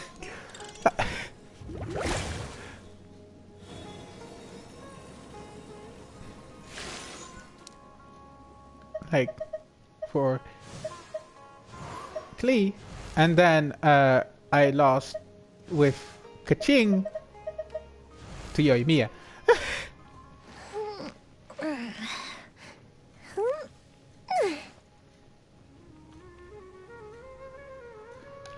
Well, I may have thrown money then at Yoimiya as well because the shop was gonna reset anyway, and in hindsight I'm even like more happy I did for 2 reasons.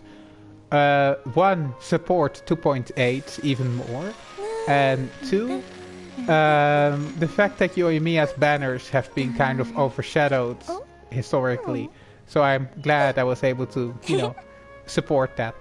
Well, support against that. Support Yoimiya, that's what I'm trying to say.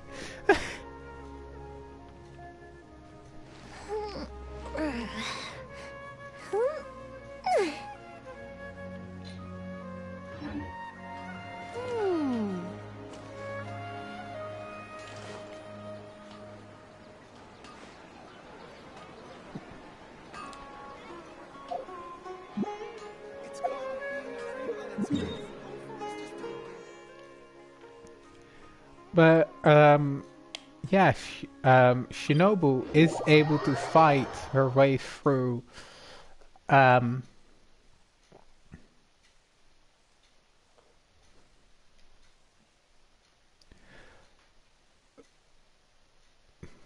like literal Fatui agents on her own. So she didn't want to bother anyone with it, and it's easier to get in on her own.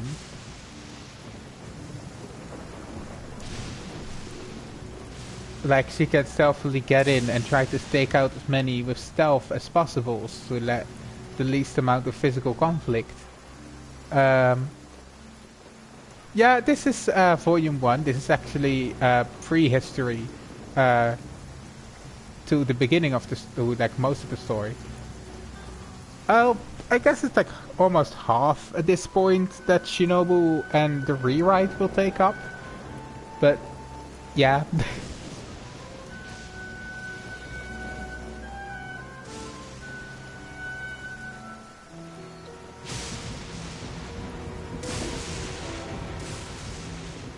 That's why I'm kind of considering maybe do Shinobu's like the prehistory like in another format, like in another story, and then just put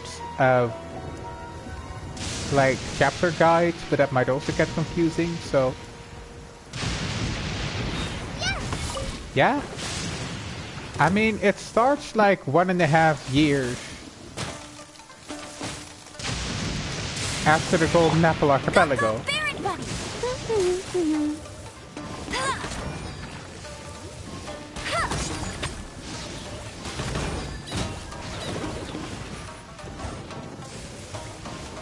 And this is, you know, still way before the Traveler gets into Inazuma. So, yeah.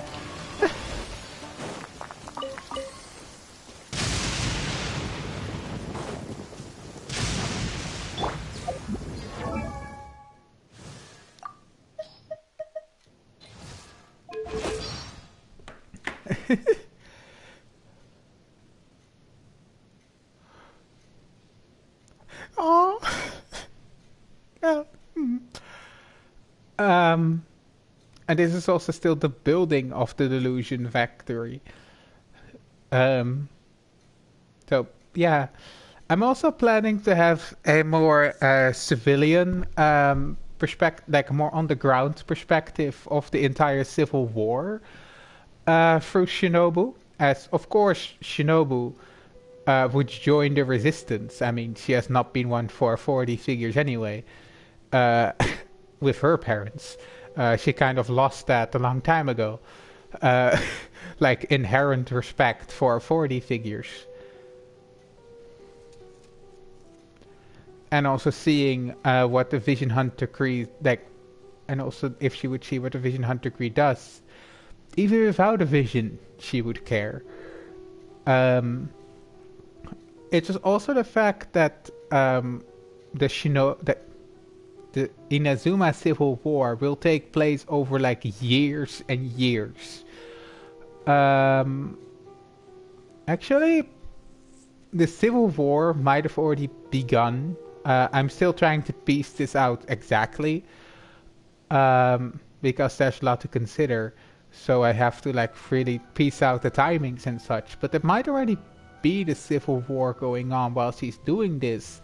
That the Vision Hunt Decree was initiated before the Sakaku Decree.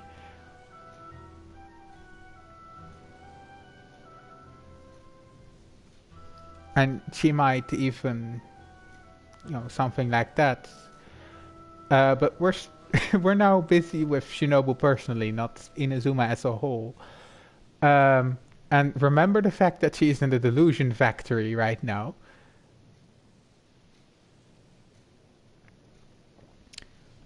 Until she gets to a main room and hears a voice behind her. This is not written yet, I'm just gonna have to improvise. Well, well, well. Look what we have here. Someone who managed to fruit fight for every single one of the Fatui agents. Well, don't sweat it. If they were able to be taken out by not even a vision wielder, they deserved a beating. Anyway, why are you here? And Shinobu has to explain that she is here for her little sister that got taken away by the Fatui on account of Elazar, which makes the person she is talking to freeze, surprisingly, even though he is that powerful and has such a high rank. It makes this person seem almost afraid, remembering something.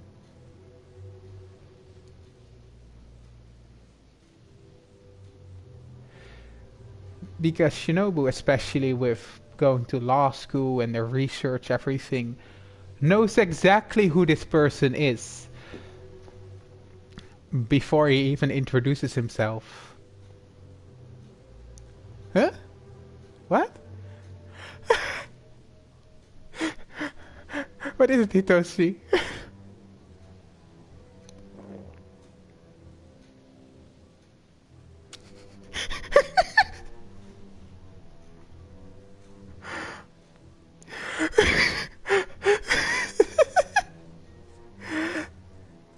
I mean, I'm kind of wondering if you're able to figure out which person she might be facing purely on the information I've given now.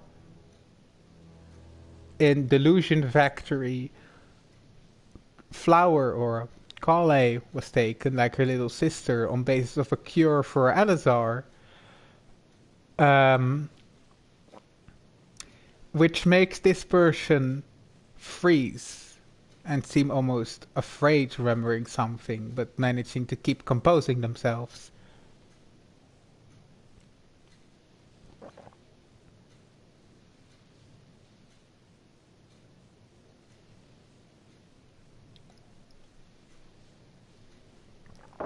Almost like he doesn't have a care in the world.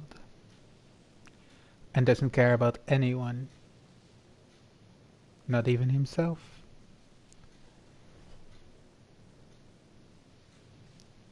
And also even, regards the Fatui agents with disgust. Like weak. Like if they were able to beat up by you, they probably deserved it.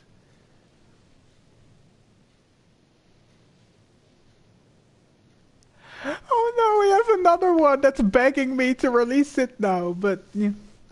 Koma got it. Koma got who she is talking to. Who's confronting Shinobu.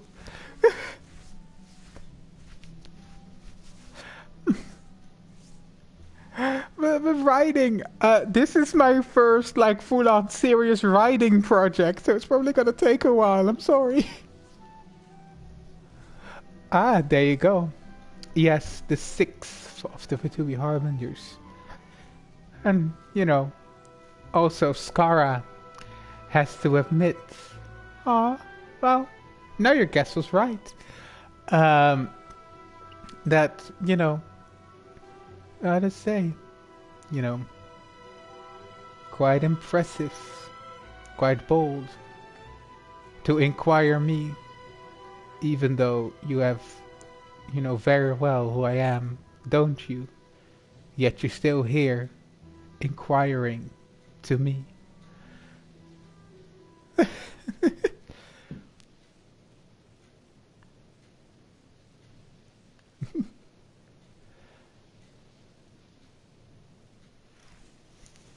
Yeah, that's also why I'm probably gonna work on it in parts, and that way you will there hopefully also be less pauses between content, because I'll do from the prologue until they depart to Sumeru. I'll try to work that out and then slowly release it chapter by chapter, or if the chapter is pretty short, do 2 chapters, So yeah.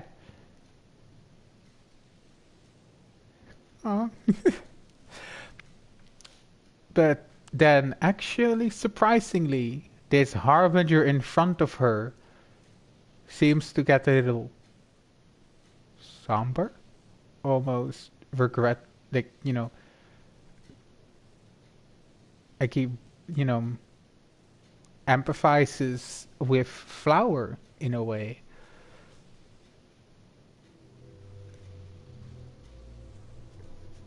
Yeah, and this is just the Shinobu side plot. Doesn't really have anything directly to do with Fischl yet.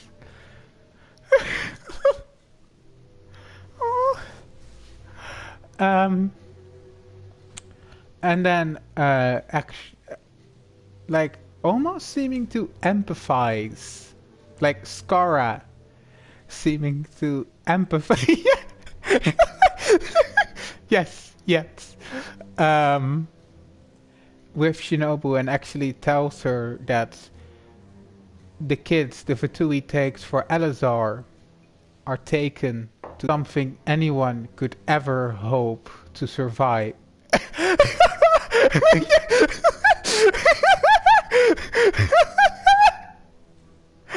Well, at this point it's just more of a second plot, but, Fischl is still the main focus. Why do you think I'm talking about, like, should I put the Shinobu stuff separate or not? Because, yeah.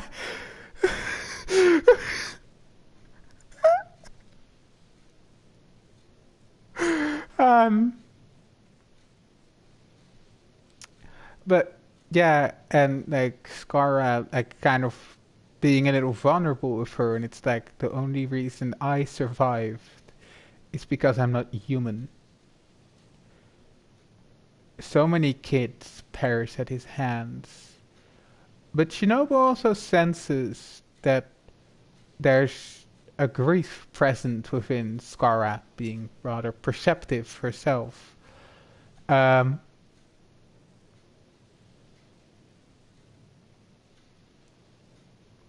Well, I still have to workshop the exact wording and everything, but it does come down to the fact that Skara only survived Dottore because he isn't human.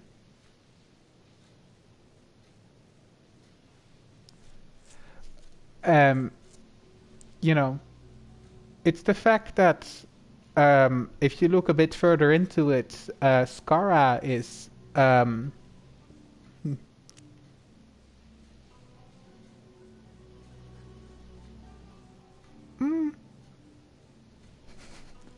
well, the official plot is as intricate, but it won't be as heavy most of the time. Like this Shinobu and reworking like some of Inazuma's history, this gives me a lot to work with in excitement. So yeah.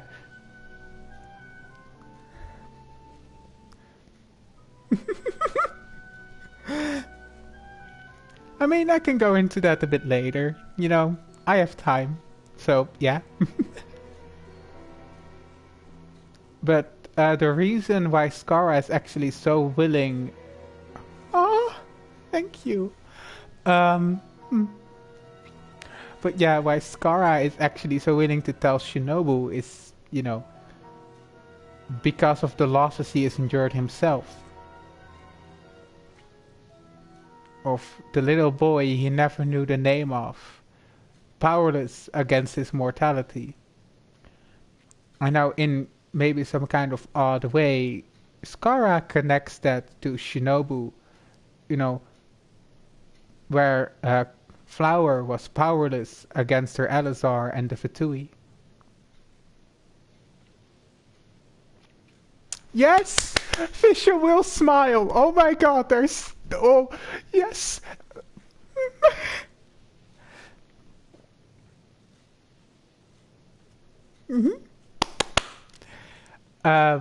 And this interaction will actually end with Shinobu getting even more bold and actually hugging Skara as a thank you, but also guessing this was kind of hard for him to get into, remembering these things. And Skara, of course, as the absolute tsundere towards anyone that he is like it's fine. It's the least I can do. Now, can you please get out of here? Um,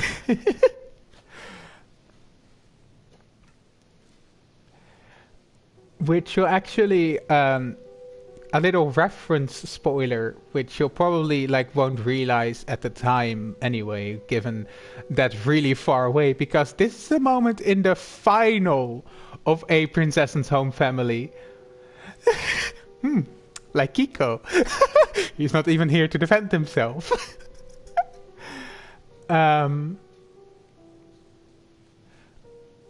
Where Wanderer shows up, and it's that Shinobu is surprised to see him. Like, oh, it's you.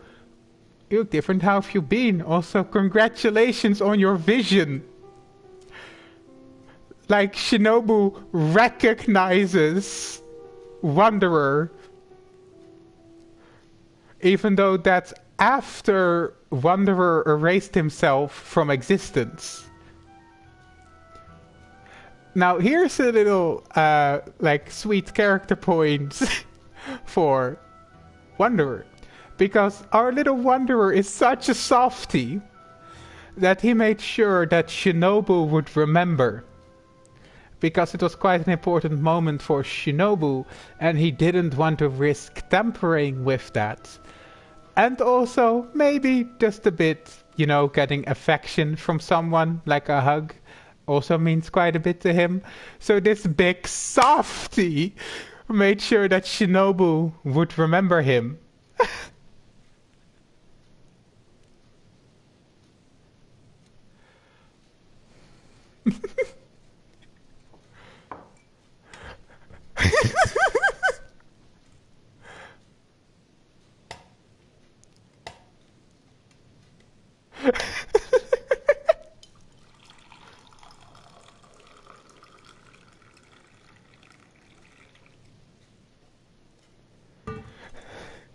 Oh, well, I'll be working on it, and especially if a lot of people are excited, that will also make that give extra motivation to actually sit down and work. And this is actually very helpful for writing because I'm reciting everything. So yeah. Oh, oh, Fenar. Thank you. But yeah, and it's also like getting up my excitement again and reciting the information. I also some of these things pop up into my head on the spot. Saying it out loud will also help me remember. So yeah. Oh. Well, remember that, you know, an artist criticizing themselves, you know, the artist being their own worst critic, being like, no, I don't see a, you know, like it's just my stuff. How could it, you know? Oh, I am talking about the Shinobu stuff now. The prehistory. Well, prehistory that actually still contains to Tevat and, you know, current times. So yeah.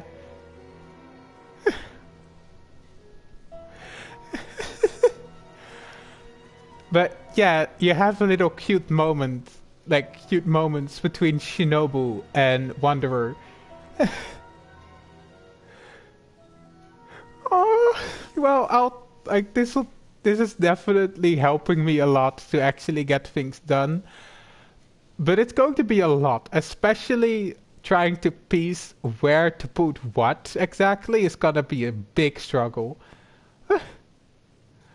Oh, but yeah.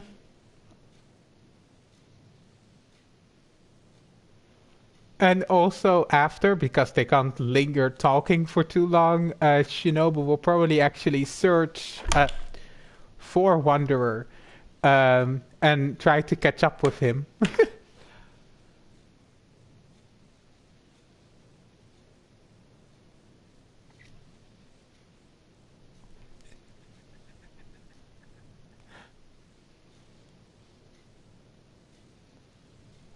Yeah. Oh my god, it's almost an hour now. Well, this is also why I speak in volumes, because, it's an entire volume. Oh, oh, that's not. uh, and this is also try to keep your minds contained.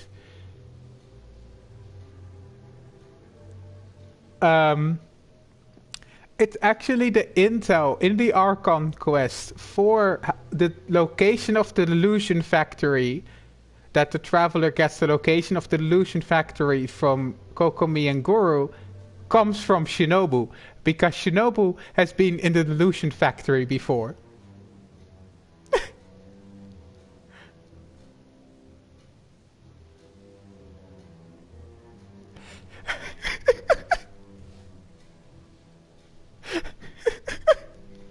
Also, this is all before Shinobu has met Ito.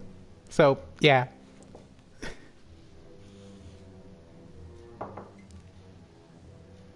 Well, when she actually gives the intel, that's after she meets Ito. But like being this in the Delusion Factory is before. And yeah, the intel for the location of the Delusion Factory comes from Shinobu. Like when the traveler goes in rage to the Delusion Factory, that location, that information came from Shinobu.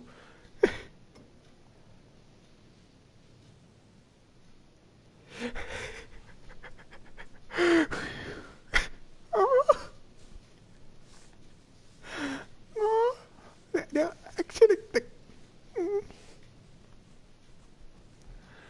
it's also how at that point she also, I guess, gets a good contact in Kokomi, which will help me set up my own history for Kokomi. Yes, because there's a lot more to Kokomi as well.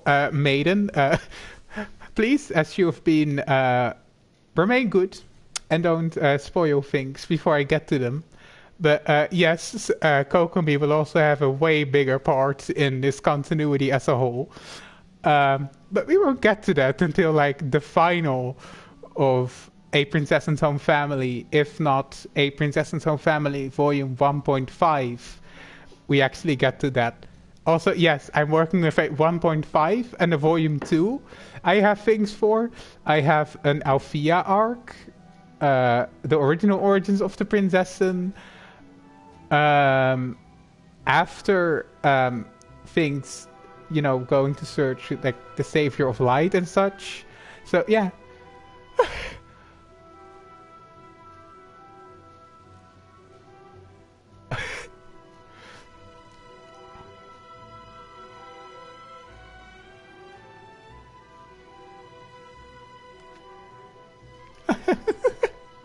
um, oh, I hope I can make you remember Kokomi. I mean, probably she is, well, the original loyal attendant of the Prinzessin, you could say. But we won't get to there for a while, so keep that little teaser for you.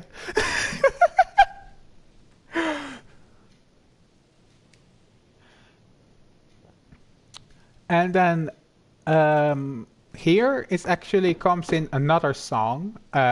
So while she is still searching for a flower, and to have the song Somewhere from Within Temptation. And now when she strolls back into the city in a daze, all defeated, with the information that Kale, by all means, should have perished at Dotore's hell, is she going to tell Miyuki about what she has learned?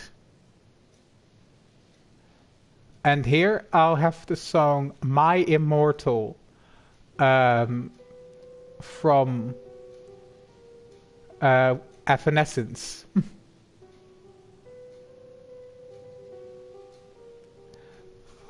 Oh, thank you, Aiden.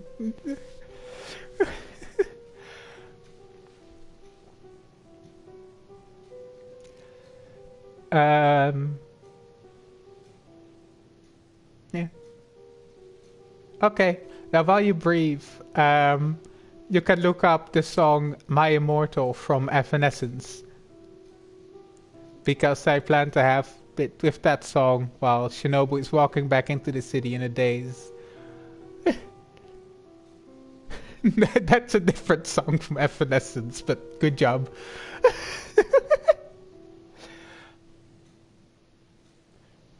Oh, Hitoshi, if the comes from comas, wake me up. Just in case that's just another thing from Evanescence.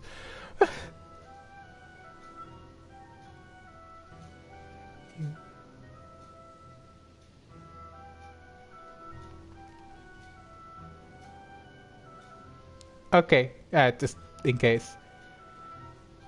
But yeah, I plan to have that song for that. So yeah.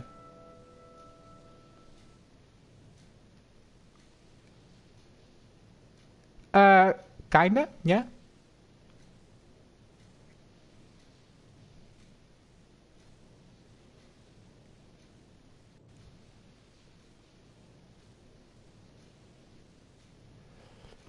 So somewhere from Within Temptation, you can just search it up. It's not too hard to find.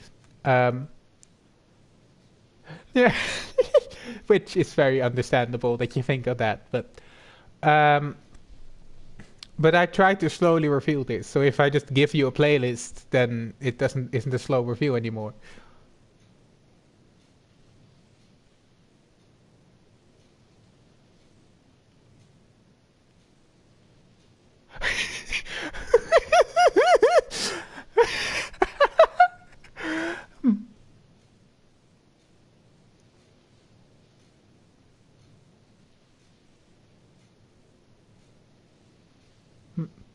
But yeah, for when she is still searching for Shinobu somewhere from Within Temptation, and now that she just finally made her way back into the city, strolling back in, the song My Immortal by Evanescence.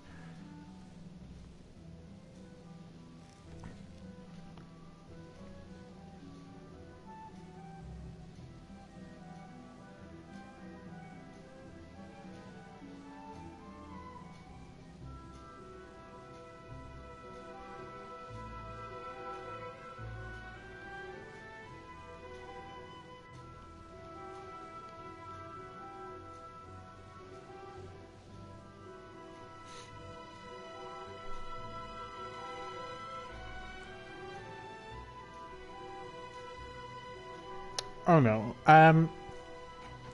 Well, let's hope the stream survives when I plug the charger back into the hotspot phone. Otherwise, I'll have to switch internet connection, which I actually think that this my PS4 still remembers um, the Wi-Fi here, so that shouldn't take too long.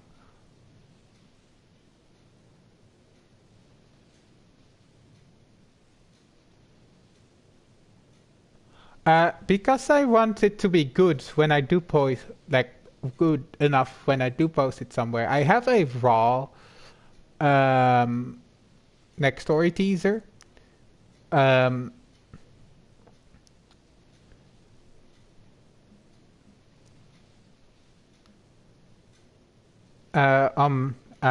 my Blue Sky, is that what it's called? Anyway, but yeah. Well, that's not an Apple thing. I've also had it with Androids. But yeah.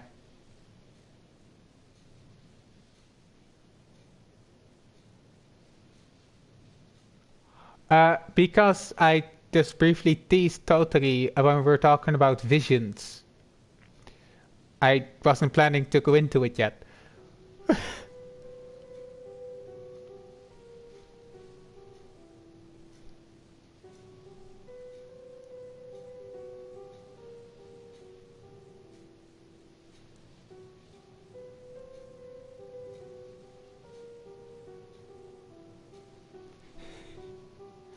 Yeah, but telling the story like roughly and typing it out are two very different things. I mean, I even look now at like the first like I even look now at my first draft and I'm like, ooh, yikes. Yeah, that needs a lot of work in writing.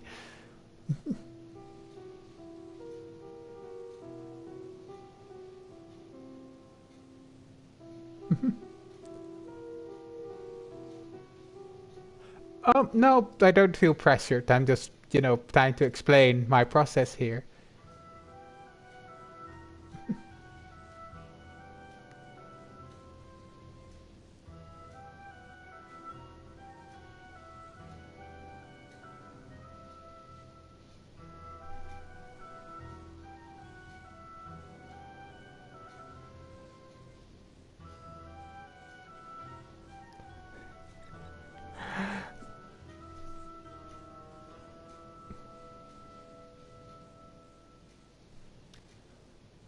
Hmm.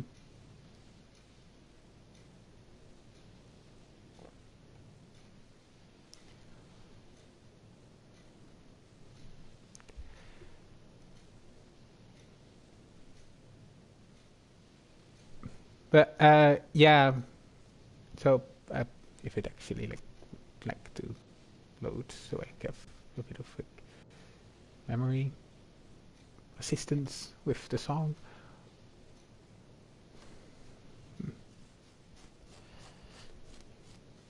I should really connect this phone to the router too, but anyway. Um,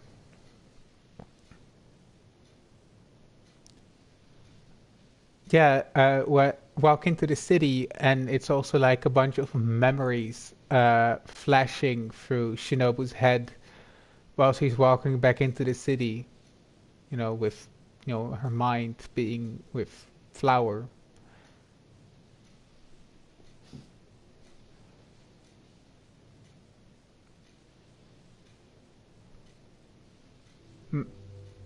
Actually, given my PlayStation should remember the router here, um, I'll connect to the router now, so I should be back in 2 seconds, but then we won't have to worry about this anymore, and I can just freely use networks here without blowing the stream up. So just a second.